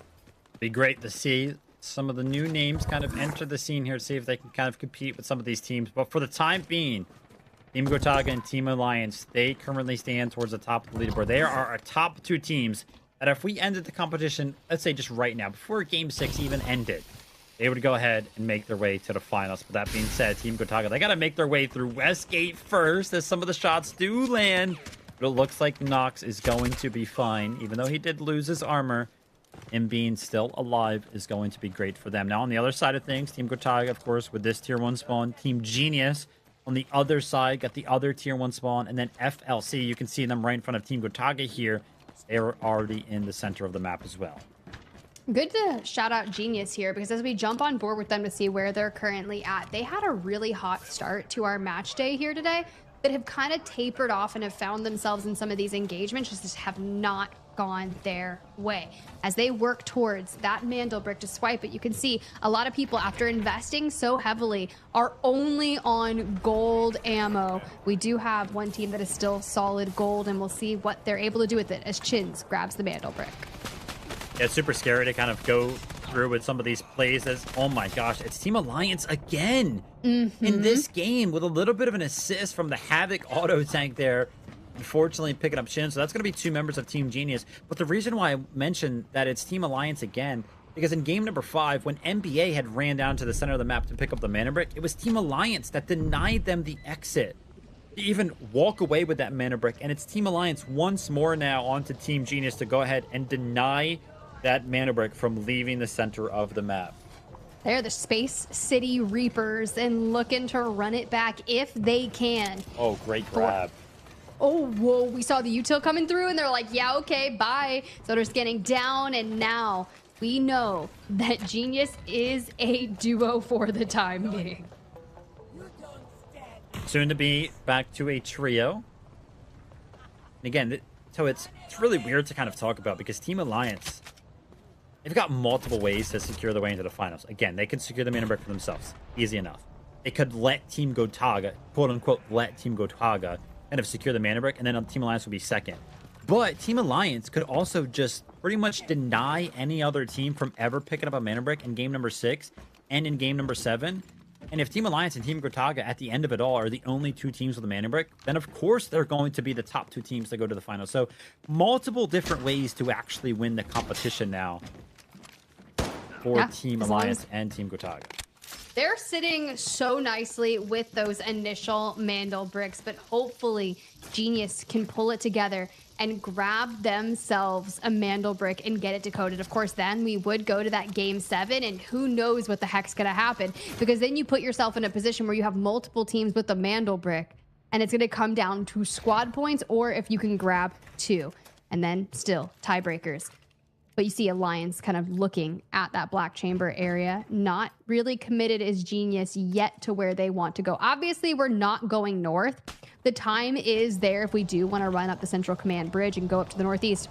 Elsewhere, FLC taking a knock on a Kilo, so that potential decode is going to be stifled for now. And Team Genius are having a rough go at it so far. They've played great in terms of actually finding the reses and the opportunity to kind of reset here, but been super tough for them to kind of just stay alive and kind of stay on their feet here. But oh my gosh, was that was that a replay, or was that just pretty much the same thing happening again? Nah, they're just doing a little bit of the same. A little bit of the same, I think. That was a replay. Okay, I was like, but that transition right there just definitely gave the replay. I was like, wait, no, we're getting same. FLC just being a nuisance. I was like, there's no way I'm deja vu to the extreme. I was like, this just happened, right? So I'm a little lost in the sauce myself there. That was, of course, a replay. So Team Genius back to a full 3-man roster, but they still do have control over that Mandelbrick. That being said, they are kind of in an area over towards that test range location to where they don't really have immediate access to a decoding station. The 2 closest ones that they could kind of make their way through is, of course, Black Chamber. The Team Alliance are a full 3-man roster currently set up in there, so they don't want to go that way. They could technically run over to that Sands position that you were talking about to the east of Central Command, but that is a super scary run to make. And as I say that, Hannah might be running over this way to see if he can kind of pick up on any information, whether or not there's a team over here. Actually, no, there's full Senate. All 3 of Team Genius are going to make their way over towards this sand location, and this could potentially be where this is decided. And this is actually one of the decoding stations that isn't frequently chosen. Like, anytime you get one of those off-caliber picks, it's usually dormitory to go that route. Going dormitory. Yeah. Okay, right. See, that's what I was going to say. We're carving left, but we might find some resistance here as you see them doubling back. 38 seconds to go until it is absolutely reset. You send 2 players out to try and defend that left side, going for a crazy play. It's actually NBO that was stopping them as you see the brick committed to the east side of Central Command building. Yeah, I think now they were going to go dormitory, but they're like, wait a minute, there's a team over here. Let's go all the way back. And it looks like Chins was sent as a solo to run over towards that Sands area. But still, 2 members of Team Genius are kind of left over here to fight off NBO. And now Chins has kind of picked up on some sort of information that tells him MPA is over here. This mana brick is going to be sent back to the middle of the map. And there it goes. These teams only have 5 minutes to work with to actually go ahead and do something with the mana brick. And once they fail to do anything with it, it goes back to the center. And there it is. It's been fully reset now. The question is, will Alliance pick up on it? Because Genius and NBO are going to be running at each other throughout multiple fights. FLC, patience is a virtue. They definitely have it. They go ahead. They grab the Mandelbrick. All right, an opportunity for FLC to kind of fly up the leaderboard here on the back foot of that. Kobe is also able to go ahead and pick up Grind. And whilst all this is going on around the center of the map, it looks like Team Genius is winning out that fight over towards Central Command building onto NBO. FLC, all eyes are on you. Can you actually make something happen? And unfortunately, there it is. NBO, they are going to be chopped down completely in game number 6 here. So they're going to be left to wait to see if they're even given the opportunity to play in game number 7. The deciding factor there will be whether or not Team Alliance or Team Gotaga are able to pick up their second mana brick. But where are Team FLC thinking about taking this mana brick? I mean, I guess it has to be over towards the backpack extract. But I mean, this rotate, super scary. Yeah, this is definitely one of the most insane space cities we've had thus far. Like, I thought the fact that we seeing Alliance grab a nice decode in game number 5 was peculiar, but honestly, Survivor Matchday 1 in general has just been wild for FLC. I'd love to see us get this brick down, but we didn't even talk about the horizontal test workshop decode. And once you can get it down there, if we decide to go that way, which it really does seem FLC is committed to that, you can pretty much defend the crap out of that. You like kind of hit this position where you grab the high ground, you play some off caliber angles, and you make it happen. The issue with this is, as we pull up the map, Alliance, who had defended the black chamber decoding station, had such a nice rotate to be able to just drop down and defend that decode. NBA carved their path down on the east side and join them. So these two fighting each other are going to have so much of a distraction that, I don't know, FLC is going to have to fight for a decode, or we're just carving our path back. I mean, this is like the same thing that we just saw Team Genius do. They were like, let's go to the north side of the map. And then they were like, wait, there's teams here. What do we do now? FLC are kind of stuck in a little bit of a pickle here because they realize that there's teams already over by the coding station that they wanted to go to. But now, if they run back to where they just came from, Team Genius have already kind of taken over that position as well. So FLC effectively have nowhere that they can go. This is actually so difficult to make happen. We have less than 9 minutes in this space city, and not a single team has landed this Mandelbrick into a decode.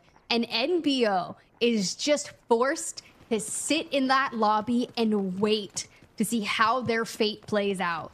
Does someone hit a double brick? Is it Alliance or Gotaga that throws it down? Or do we go to game 7 where we can hopefully vie for a tiebreaker? And even then, it's not even like you're able to have the squad points that would be enabled to have it. You have to have one of the biggest games of the Delta Force Rise series in general at that point. FLC, though, they've done a great job of making this rotate actually happen. It looks like they will gain access to the coding station here, or at least they could have, as I feel like they could have just ran over to that decoding station that remains in between Buoyancy and Centrifuge, but they opted to actually go ahead and play from the inside here. So maybe potentially interested in trying to clear out Team Genius before they actually put that mana brick down. I mean, the clock is ticking here, Tiff. As this goes further and further, again, remember, Team Alliance and Team Gotaga, they would love it if nobody secured this mana break. Yeah, because they're chilling and almost guaranteed an easy path into the finals. But that game 7 could be difficult if someone else decides to grab a Mandelbrick. And of course, FLC trying to make that happen. But also, after picking up some nice kills and extracting that last game, they're so close in squad points to Gotaga. So if they do get a Mandelbrick here, it is down to the absolute wire in game 7. Team Genius are probably like, hey guys, like, why are you trying to fight us? Just go put the Mandelbrick in, right? Like, we're kind of just letting them go over towards that little bit of an area, but they kind of were forced to play on the outside now. And yeah, now Team Genius have full control over that Mandelbrick station. I mean, FLC are a team that needs to capture a Mandelbrick here if they want to make it into the finals through day number 1 here. And with them kind of being reluctant to actually go ahead and place it into the station, to me, it kind of feels like they weren't playing for their quote-unquote win condition. I mean, that is definitely a way to look at it, and it's incredibly difficult when we're 6 minutes, 30 seconds left on the clock, and that first initial decode is 4 minutes. So we could see no one get a Mandelbrick here. Now leaning more and more towards that way for sure, as it looks like NBA are like, hey, what the heck are you guys doing? I guess we'll go ahead and try to pick up this Mandelbrick and see if we can make something happen. But with only 6 minutes remaining, remember, that initial Mandelbrick decode time takes 4 minutes.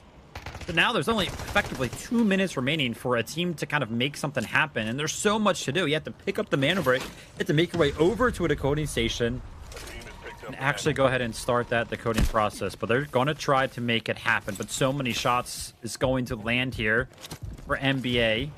They're going to go ahead and try to go ahead and hide into the smokes of things. And they are able to go ahead and make one of those rotations. But again, what is going to be the actual play here? Do they run over to the Sands area like Team Genius tried to do?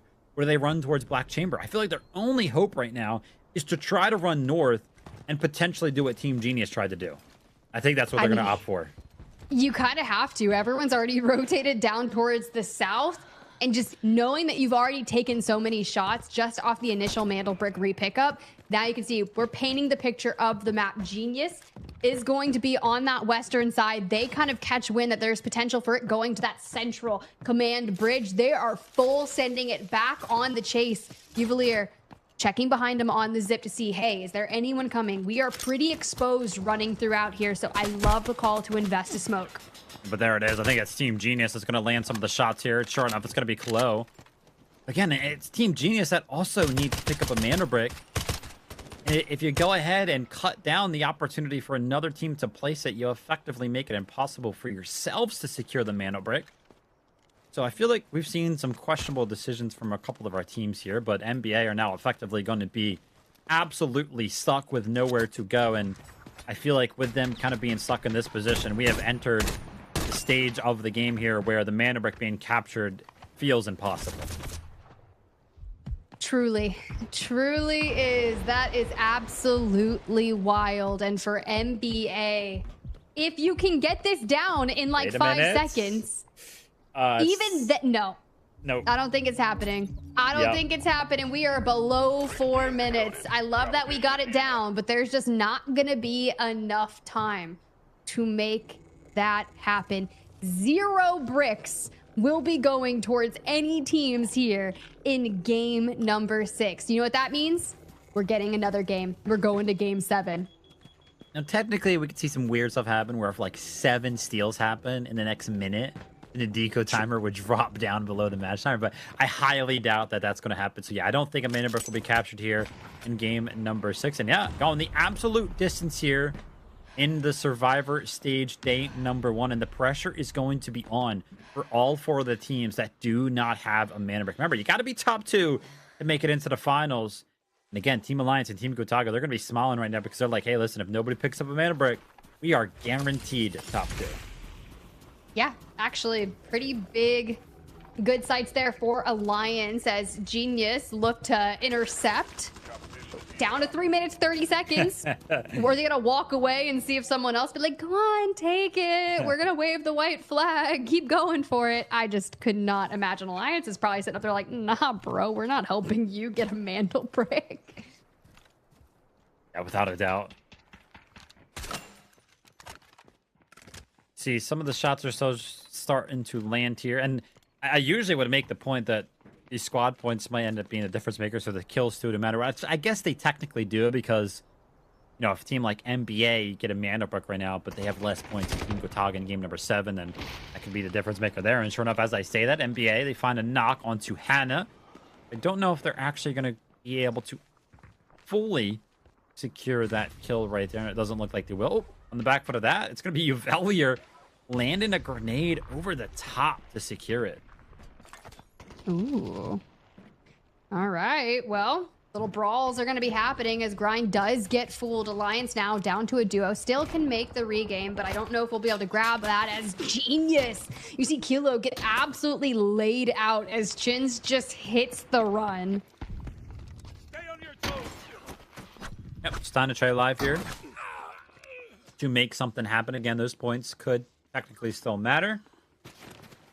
But we are down to not a lot of time remaining here on Space City game number 6. And unfortunately there for Team Genius, they're going to be cut down early. It's going to be FLC picking up a kill there. A couple of their members still left alive. Now, points mean a lot for them because remember, still something to play for here for some of our teams that don't have a Mandelbrick yet captured in terms of their squad points, because you're going to have to beat out Team Gotaga if the tiebreaker does come down to that. We'll have to see how these last 30 seconds kind of play out. A little bit of a brawl. Maxa kind of wanting to get cheeky here if we can between the rocks from a distance. But I'm just looking in terms of the squad points, right? Gotaga does not have the most squad points. So if something crazy happens in game number 7 and someone else gets it, oof, you've got to be worried. And especially with Silawa grabbing a nice little pick onto Nox like that. Oof. I think our match timer has hit 0 there, but you can see there's actually 20 seconds remaining. So a little bit of something wonky going on there. We do have a couple of seconds still remaining for our teams to go ahead and pick up some of the kills. And it looks like FLC is going to be the breadwinners in terms of that category. These kills actually mean a lot between Team Gotaga and any of the other teams that have yet to pick up a Mandelbrick. So we'll have to see how this one goes, as Boldo is able to pick up one onto Maxa right there. Should just be a couple of seconds remaining. And yep, sure enough, game number 6 on Space City is going to end. That is now 2 games today, Tiff, where we have seen a Mandelbrick not captured at all. How weird has day number 1 of the Survivor stage been? The crazy thing is, this very well could also happen tomorrow. So the 2 teams that are waiting to play for Survivor Match Day 2 are definitely going to be locked into watching what the heck is happening here. And it's like, okay, what are our strats? Because everything that you've seen and played for in the group stages, you thought you had it figured out. You thought you knew what was going to happen. And then Survivor Match Day 1 happens and the entire floodgates open. Everything is playing out so differently, a lot more reserved. We're seeing 2 games go by where no Mandelbrick is obtained. But there is one thing that I do know is that the Genius can frag. 4 KP, 1.6 million assets gained. The issue is we still don't have a Mandelbrick for this team. Going to be the difference maker without a doubt to dictate who actually qualifies for the finals on Sunday.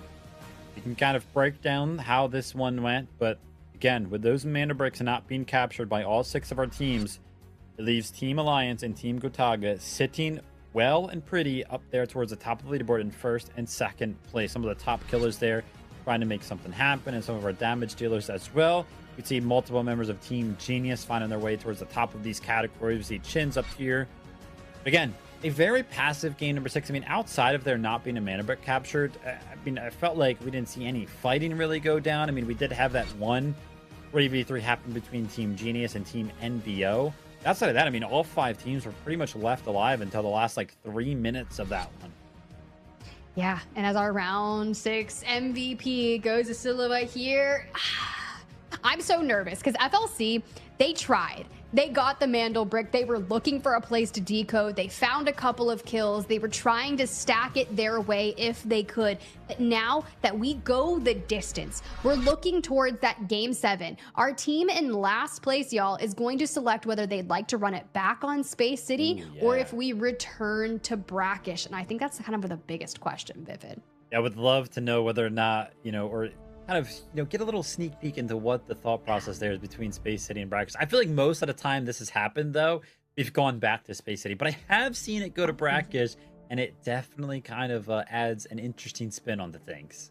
Definitely. The ones that I've been on the mic for, we've gone back to Brakkesh. They're like, you know what? Go get us back to game 2. But mind you, we did not see anyone take a Mandelbrick on Brakkesh either. So there's a lot of things to be discussed before we figure out where we are headed for game number 7. But of course, it's all coming up after this break.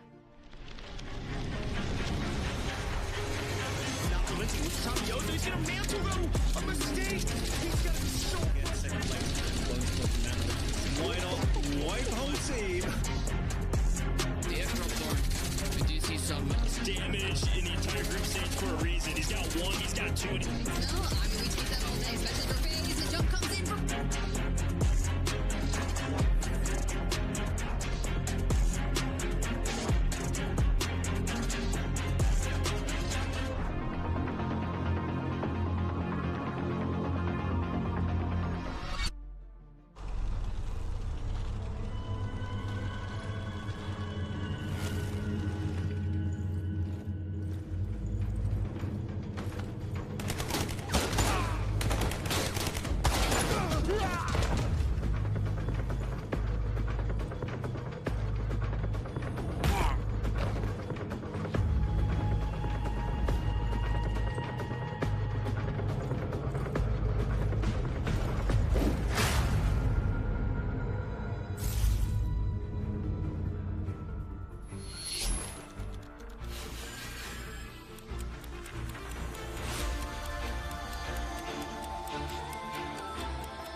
Find it. Stop them. Mandelbrick decoded. Nice work, operator. The time to strike is now. Do not let me down, operator. Decoding has begun. Defend the area.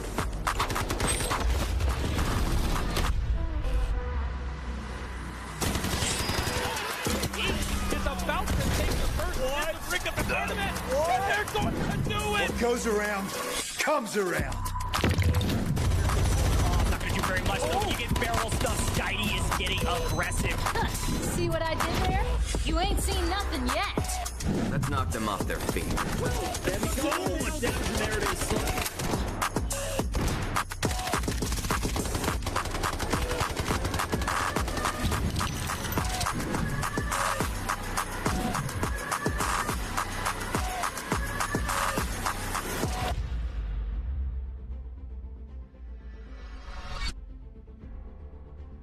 Well, folks, the final game is upon us here for Survivor Match Day 1. Which two teams will lock in their tickets to the Delta Force Rise Series Finals to compete for a potential first place $60,000 on Sunday? Now, mind you guys, Dark Entities and WLG are sitting back, notebooks out, waiting to see who's going to join them in that finals lobby.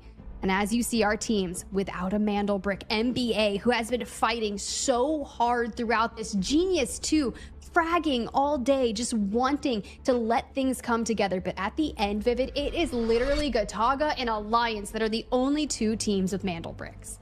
Yeah, and I feel like with the big lead that Team Alliance has over Team Gotaga right now in terms of those squad points, it's not guaranteed, but there is a very high likelihood that Team Alliance will, at the very least, get second place here today. So their qualification spot is pretty much secured right now. Again, it's possible that they do get kind of knocked out, but we'll have to kind of see how it ends up all playing out. That would have to be Team Gotaga with an incredible run here in game number 7. And Tiff called it. Brakkesh will be the pick here. This will be where it is all decided who will actually qualify through to the finals on Sunday. We're brawling on Brakkesh, baby. And as you guys know, any one operator is back on the table. They are unlocked. We typically see a lot of Uluru Toxic Raptors. You think about it this way, back in game 2, we saw a Royal Museum decode. It did step away for a bit before committing to that decode station, but also there will be an airdrop on the map as well. So potential potential M82 in play. We'll just have to wait and see. Crazy stuff could potentially happen here on Brakkesh, but you brought up a great point earlier on as we do go ahead and take a look at the tier 1 spawns here. It could be the team of number 1, MBA, Alliance up there as well, and FLC Clan. But that great point that you kind of brought up earlier on is that these 6 teams, they've played Brakkesh earlier before today, and nobody got the Mandelbrick. Now, of course, you know, obviously it's going to go ahead and change now that the fact that the stakes have changed, and you know, obviously all the spawns are kind of changing, so it could potentially play out a little bit differently. But it does beg the question, right? Why was Brakkesh picked? The team in last place has to go ahead and justify this one to make a great comeback here, to fly all the way up the leaderboard and make sure that they're in the top 2. It has to be the best dang game of Delta Force we have seen throughout our series if you are looking to make a play for that top 2, because you called it perfectly. Alliance have so many squad points.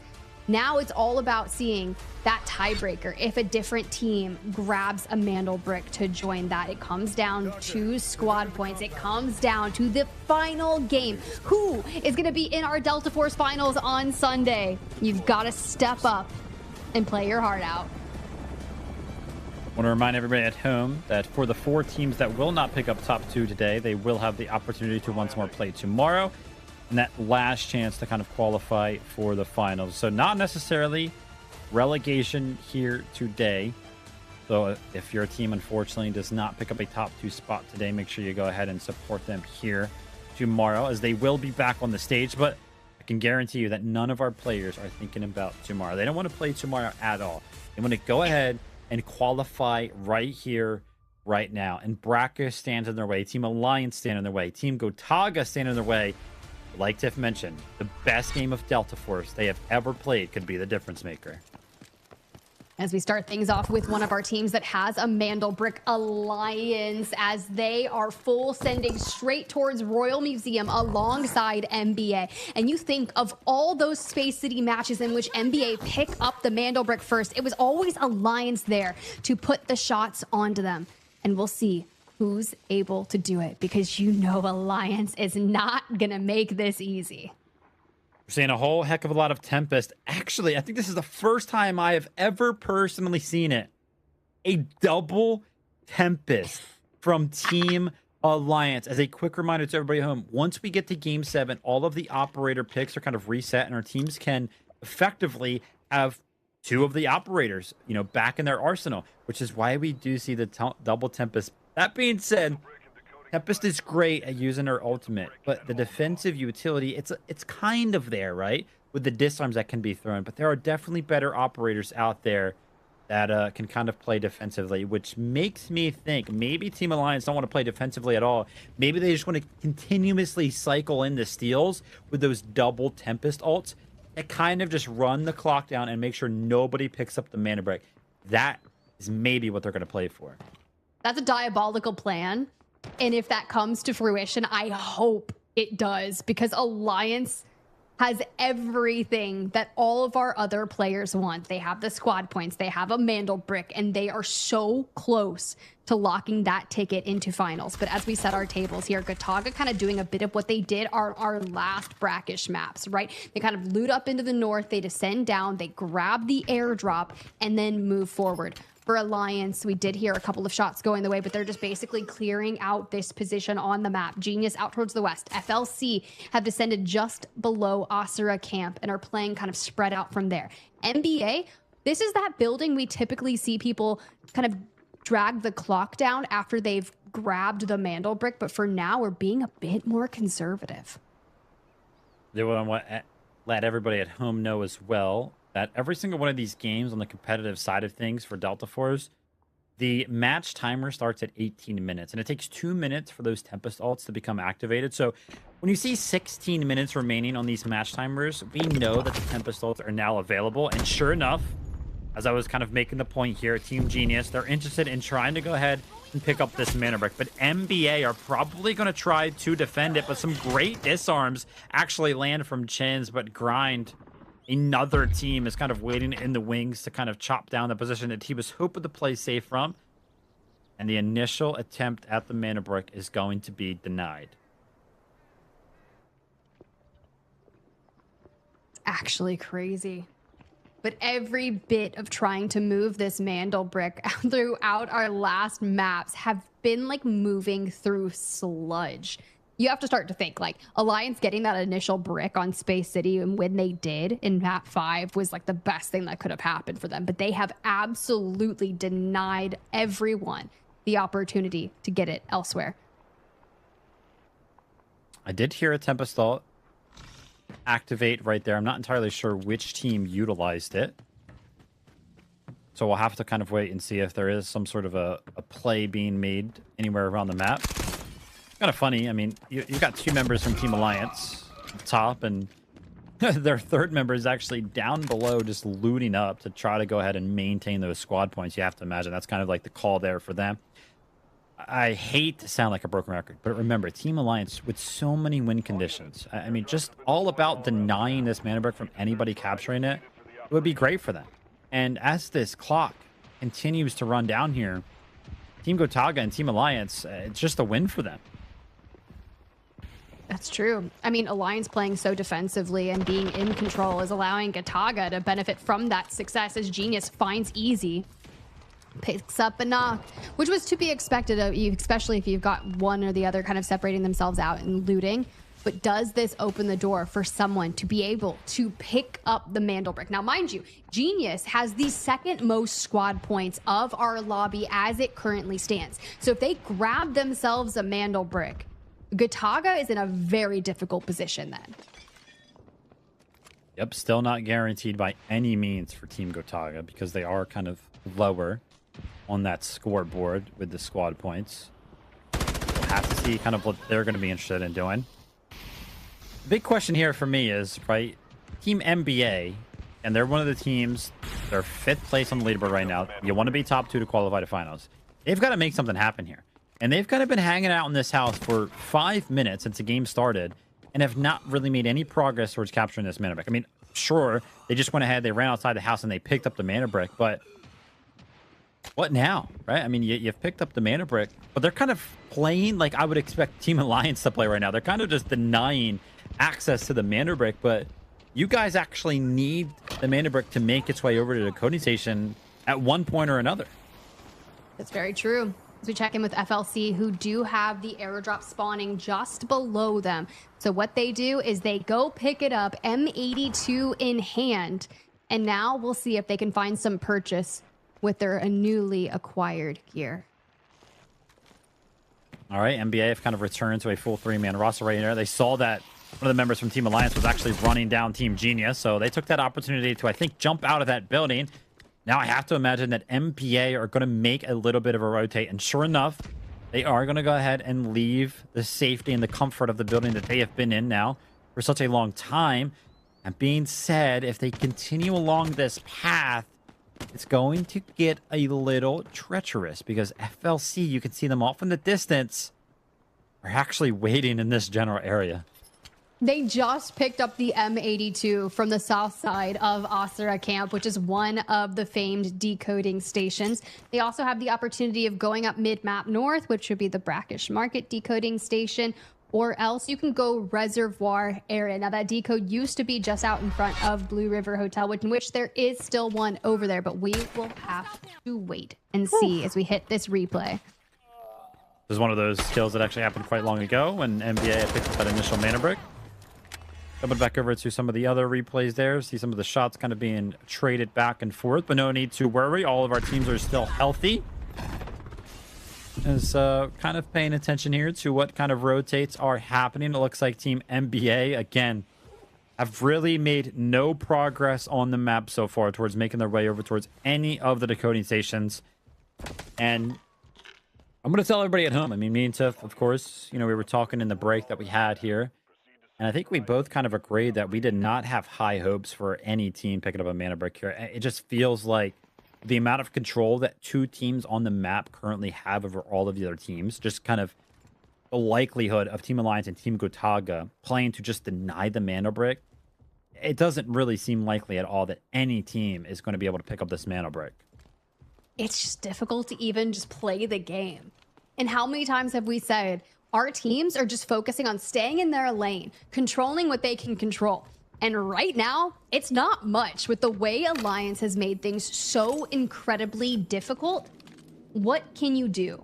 And the time is ticking for NBA to be able to lock it down. Smokes throughout, and here we go, full run at it for the potential.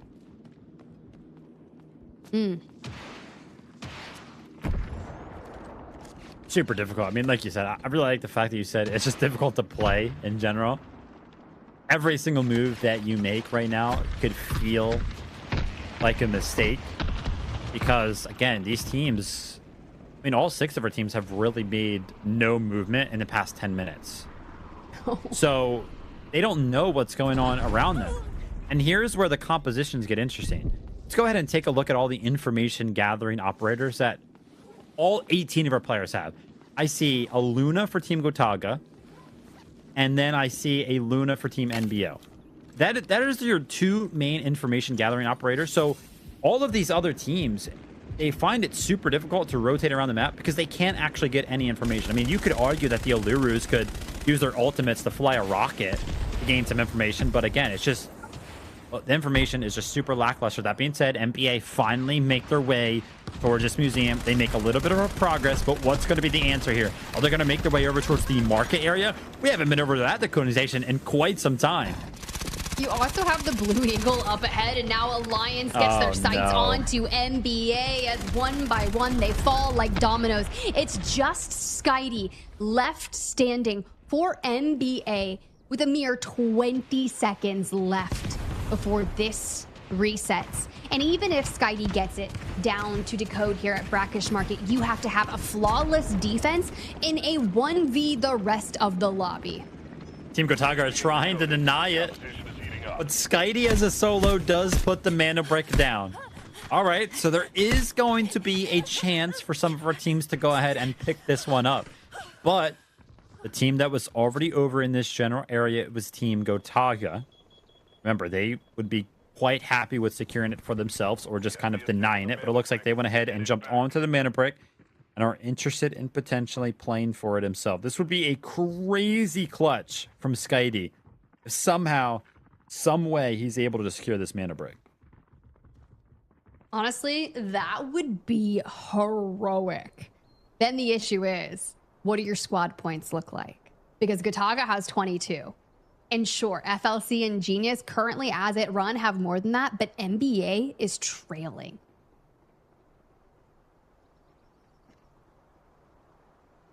So quiet amongst the map. I mean, again, all of these teams, they've got to win.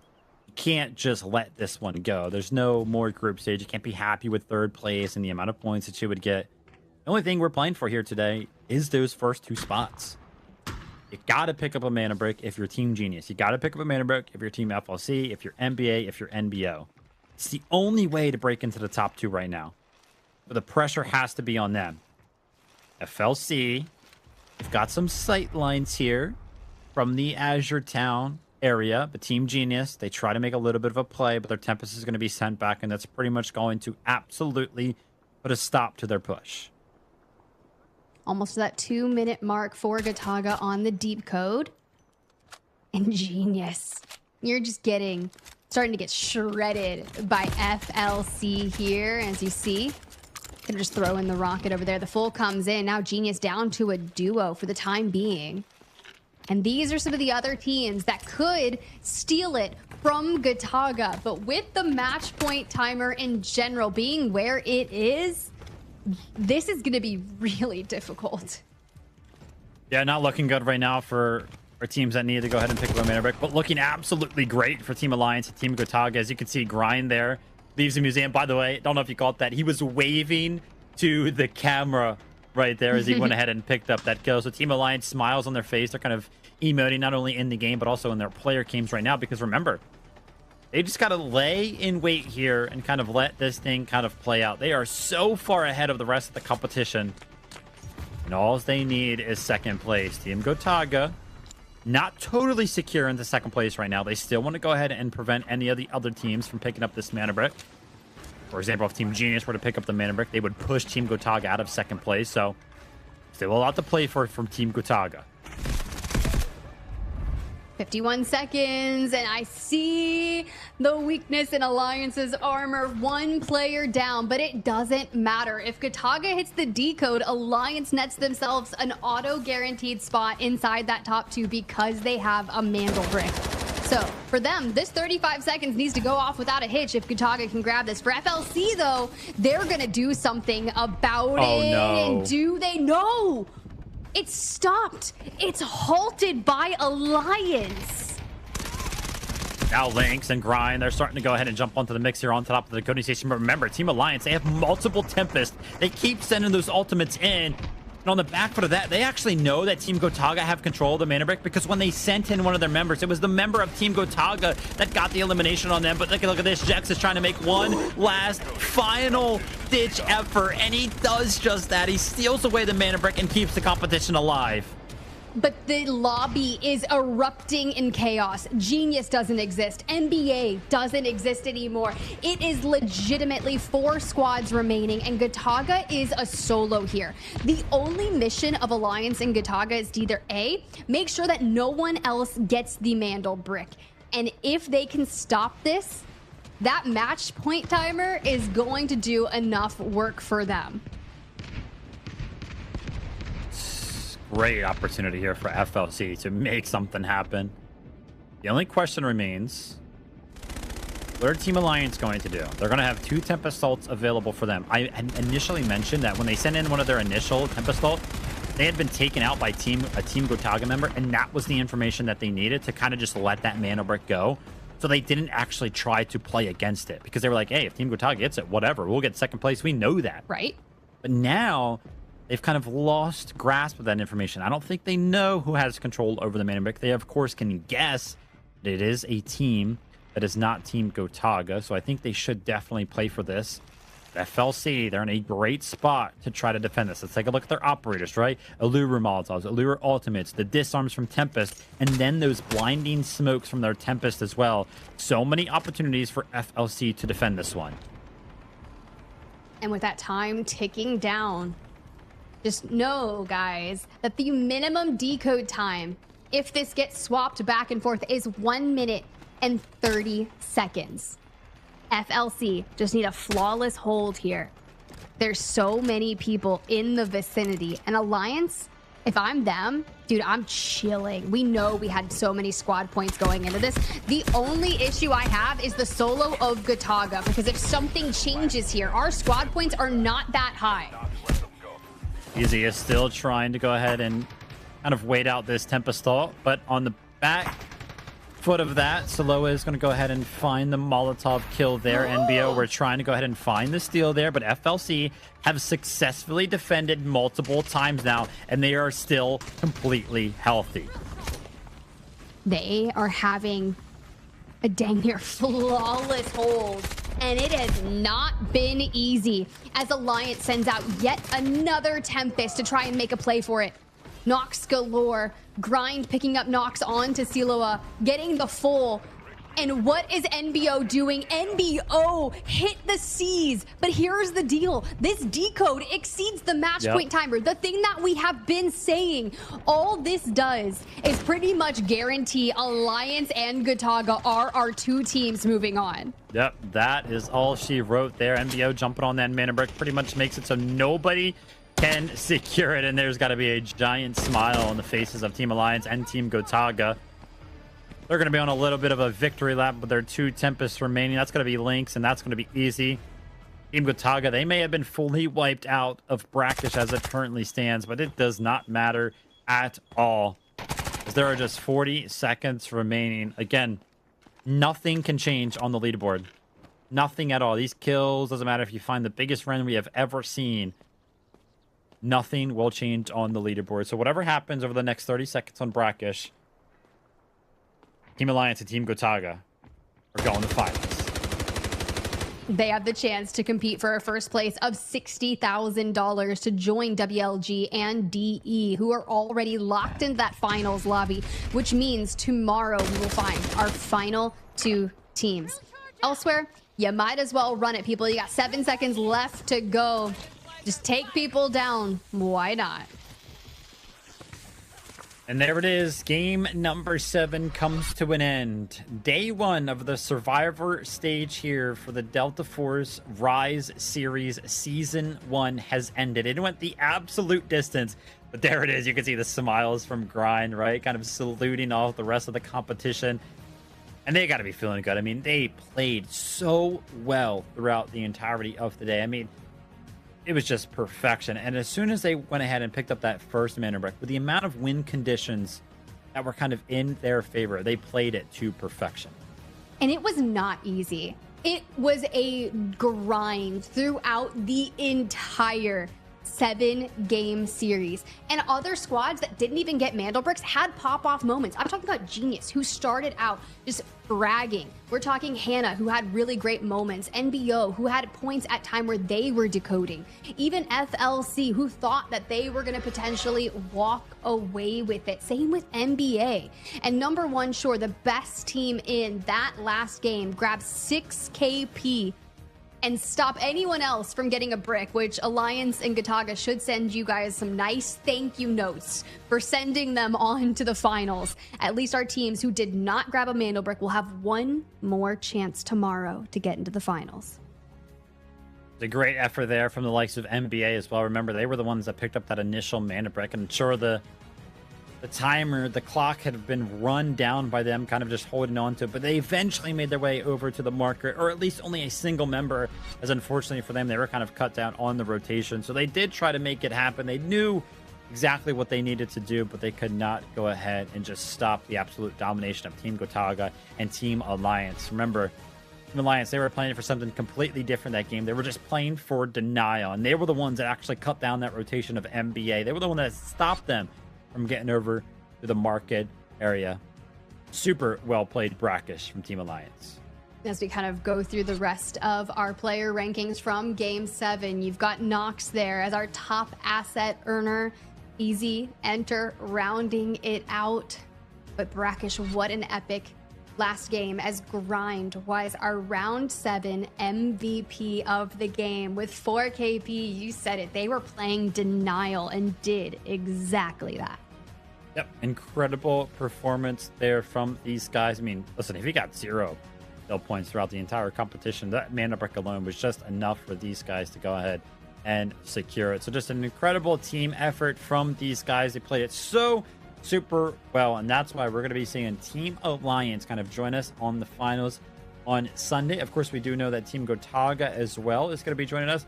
I'm not going to lie, Tiff, I was rooting for Team Gotaga. I mean, I was here for the first 2 weeks of the group stage, and the things that I saw Nox do as a player during those 2 weeks was absolutely crazy, which is why when I kind of rejoined the cast here today, and I was like, wait a minute, Team Gotaga? You're telling me they're not in the finals already?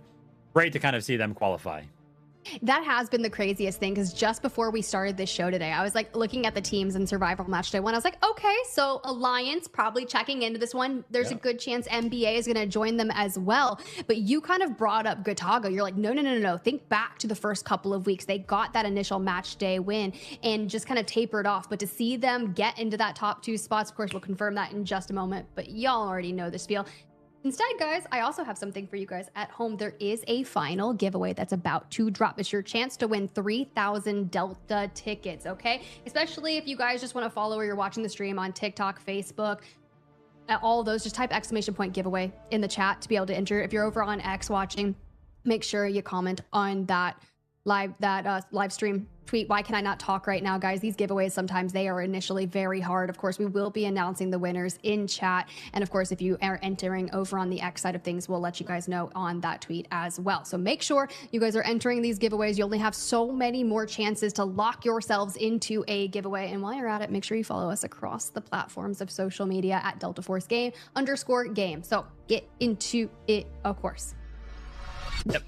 Incredible stuff there. My Giveaways, spiel. yeah, there you go. Tips spiel for the day there. Giveaways throughout the competition and entertainment as well. But there it is. The final denotions have kind of come in. Team Alliance and Team Gotaga. We kind of knew it up here on the desk that Alliance and Team Gotaga will be the 2 teams qualifying through to the finals. So what does that mean for these last 4 teams, right? Team Genius, Team FLC, Team MBA, and Team Number 1. The competition, the Rise Series Season 1, does not end there for them. They will rejoin the competition tomorrow, where Team Agartha and Team Living for Success have kind of been waiting. Team Agartha and Team Living for Success, they were the teams that placed 9th and 10th place on the group stage leaderboard, so they actually qualified for just specifically the Survivor Stage Day number 2, which is why they did not play here today. So those are going to be the 2 teams kind of replacing Team Alliance and Team Gotaga. But in terms of Sunday, we now have the team of Team Dark Entities, Team WLG Gaming Esports, Team Alliance, and Team Gotaga in the finals. We need just 2 more. As a quick reminder, Survivor Stage Day number 2 will work the exact same way as it did today. Only top 2 matters.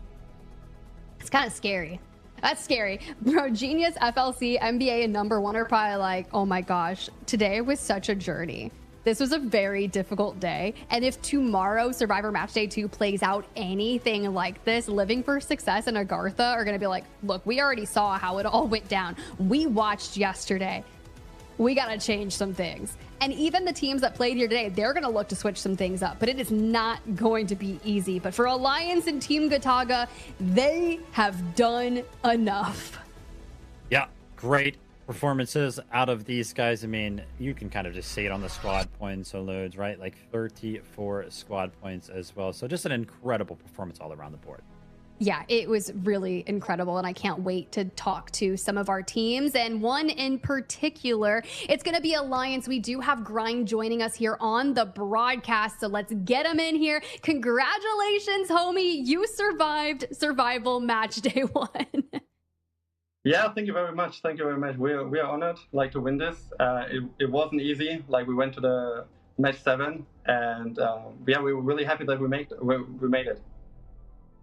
Yeah, I'm so happy for y'all. It was probably one of the most difficult match days that we have seen, and to have it be one of the highest stakes that we have, it's kind of crazy, but you guys were consistently putting yourselves in good positions throughout the day. What do you think was one of the keys to success for your team here?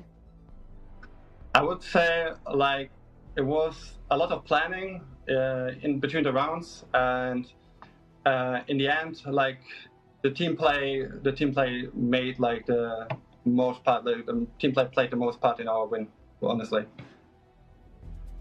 Yeah. And Grind, listen, you guys as a team were only 2 points coming out of the group stage behind picking up that second place spot. So I feel like you guys were probably just a little bit nervous coming into these last chances to kind of qualify for the finals. How did it kind of feel to see that you were just 2 points behind qualifying directly to the finals? And did it kind of add any nerves to kind of playing today?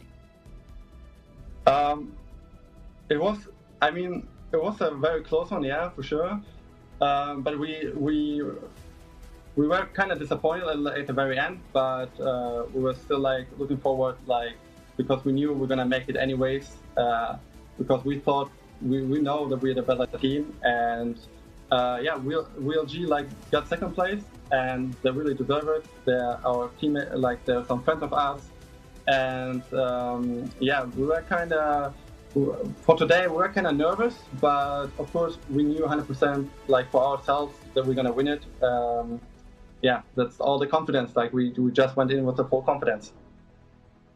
Honestly, being fully confident is like 99% of it, in my opinion. And now that you guys have your final spot secured, you don't have to play in Survivor Match Day 2. You can kind of sit back and watch to see the final 2 teams that join the lobby. But how valuable do you think being able to see how tomorrow's lobby plays out is when you think about your performance on Sunday? To be honest, like we don't have any rivals. Like for me personally, we can beat them all, and so I don't really care who's gonna win tomorrow, because we're gonna take the win on Sunday. I hope. Like we are definitely gonna take the win on the Sunday. Yeah, thanks to all my teammates, or like, and the fans, like amazing support we see in the chat, like pushing us. Yeah, all have to be said. Great stuff. Yeah, shout out to the fans. I have to ask you though, Grind. For me personally, I feel like the 7-game series was so weird. I mean, how many times do we see a Mandelbrick not get captured? I feel like we have just entered in this final weekend of season number 1 here. How do you kind of expect the finals to play out on Sunday? Do you feel like we're going to see a lackluster in terms of the Mandelbrick captured, or do you think we'll kind of return to something we're a little bit more familiar with?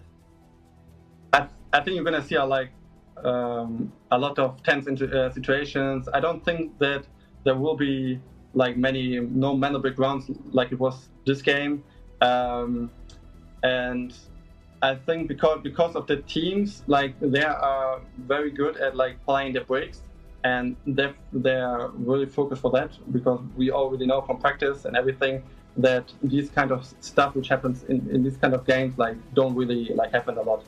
So yeah. Nice. Well, it sounds like Sunday is going to be super interesting, where you're competing for a first place of potential prize at $60,000. Well, Grind, thank you so much for joining us. Before we let you go, is there anything else you'd like to say to your fans, to any of your potential rivals? You said there are none, or even just thanking your team. Oh yeah. Just thanking my team, like Easy, Lungs, our like alliance. Like the support is just crazy. Like we just see like in the broadcast, like people spamming Alliance, go Alliance. It's beautiful, and of course our sponsors like Razer, like supporting us with like some nice headsets. Like they're really helpful, and yeah, I just kind of recommend that. Little product placement, I guess. Hey. I love it. I love it. Making the sponsors, making the organization proud. And of course, I'm a huge fan of everyone at Alliance. So I'm excited for you guys. Now go celebrate. Congrats on sealing your ticket into the finals on Sunday. Thank you. Good night, guys. Right. Well, that was lovely. It's always good to hear. And I love that you asked them specifically about how you thought the finals lobby was going to play out too. I mean, listen, today was just so weird. I had to get into the players' minds, right? Like, what do you think is going to be happening on Sunday? See if we'll kind of see something similar there. Let's go ahead and take a look at some of our top players throughout the day, though. As you can see there, we saw Kobe up there, KD leader, Lynx with the most amount of kills today. He actually picked up 10, so an incredible performance. No surprise to see Grind up there as well. Man, I wish we would have saw this kind of before we talked to Grind, so I could be like, yo, Grind, like, you did the most damage, dude. Yeah. But he's gonna be happy about seeing that. And then Chins with the most amount of assets kind of picked up. I mean, Lynx grabbing the match MVP of the day as well. Like, look, it was a wild day for sure. A grind throughout all 7 games. So congratulations to all of our players inside that top 2. But of course, we do still have one more team that will be locking it in. Is going to be Gotaga joining them, and Nox reigning supreme on the top of this kill leaderboard. And I'm taking a look at this, right? If you take a look at the top 6, killers here, there's only one player still missing from the finals, and that is Skydie. Really need NBA to kind of clutch up tomorrow. Hopefully they can kind of figure some things out there. But of course, taking a look at some of the player rankings here, and this will be great to actually take a look at after the finals as well, to kind of see who played so well over the course of 5 weeks. I mean, how difficult is it to play consistently and play good over the course of a 5-week long competition? It really is a grind for all of these players here. So good to kind of see most of them stay towards the top of the leaderboard and stay on top of their game. Exactly. I mean, it is difficult. You are 100% right to play to perfection at all times. You're going to have the different lobbies, the way they play out. So it's going to be similar to like that roller coaster. But I will say, in terms of like our assets as such, Siloa there, Skydie, Maxa, and it's just going to show just even some of those random extractions that you can get throughout a series will be super impactful. But we do want to chat to our second team that procured their ticket to the finals on Sunday. We have the opportunity to get Nox on our broadcast. Homie, congratulations on getting your ticket into the finals on Sunday. Yeah, I'm pretty happy, to be honest. Honestly, we were happy. We were nervous.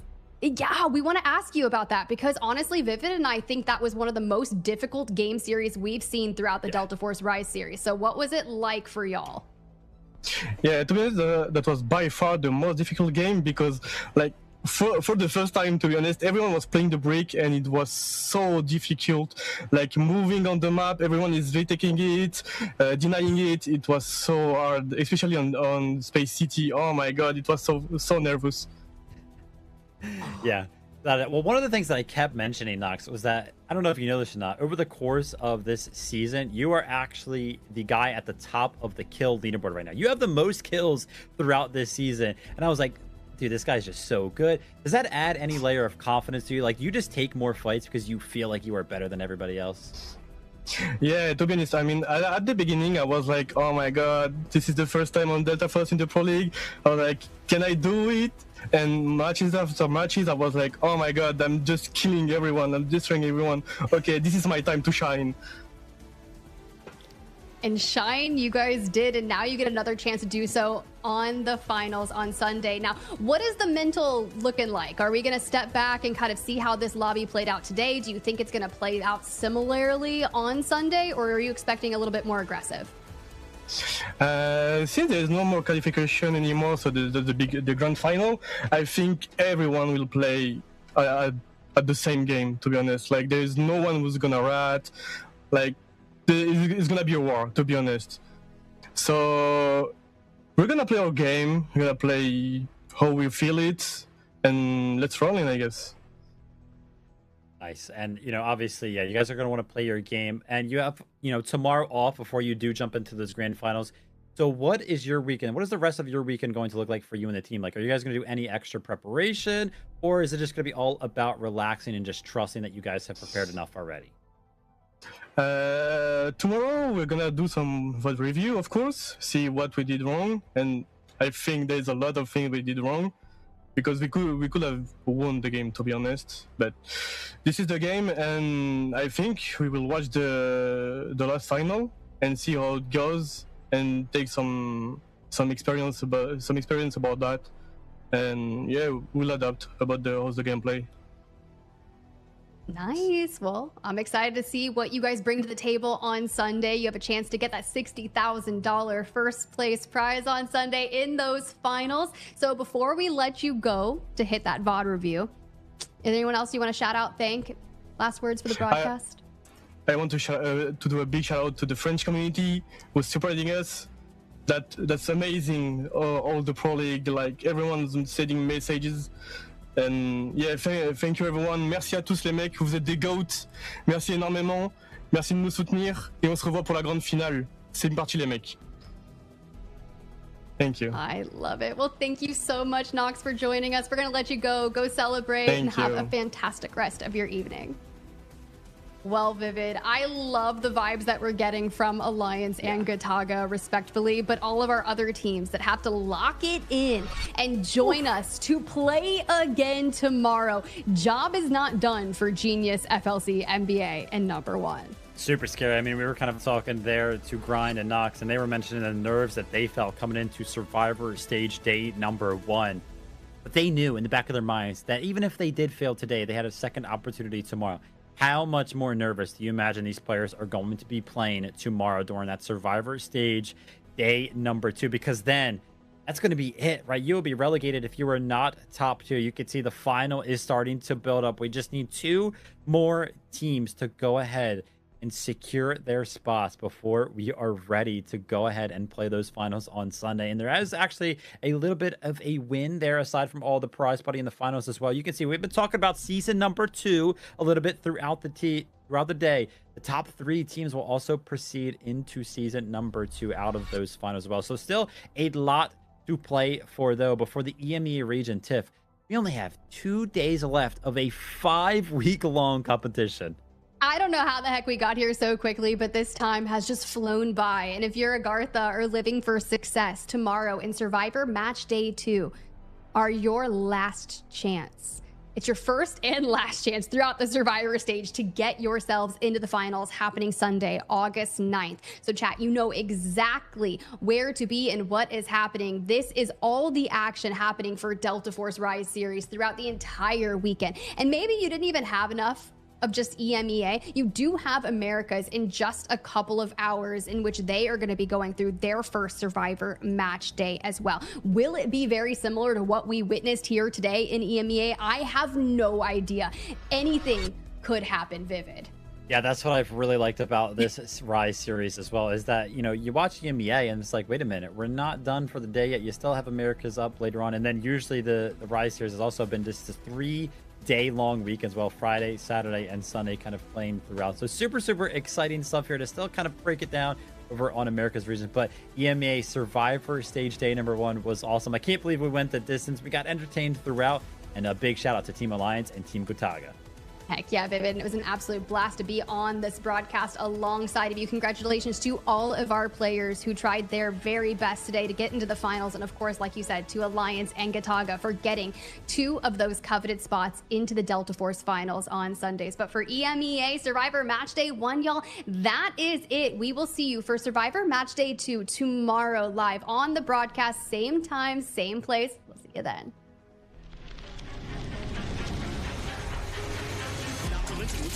He's gonna mantle though. A mistake. He's got so why not wipe home team? The airdrop thorn. We do see some damage in the entire group stage for a reason. He's got 1, he's got 2. No, I mean, we take that all day, especially for phase. The jump comes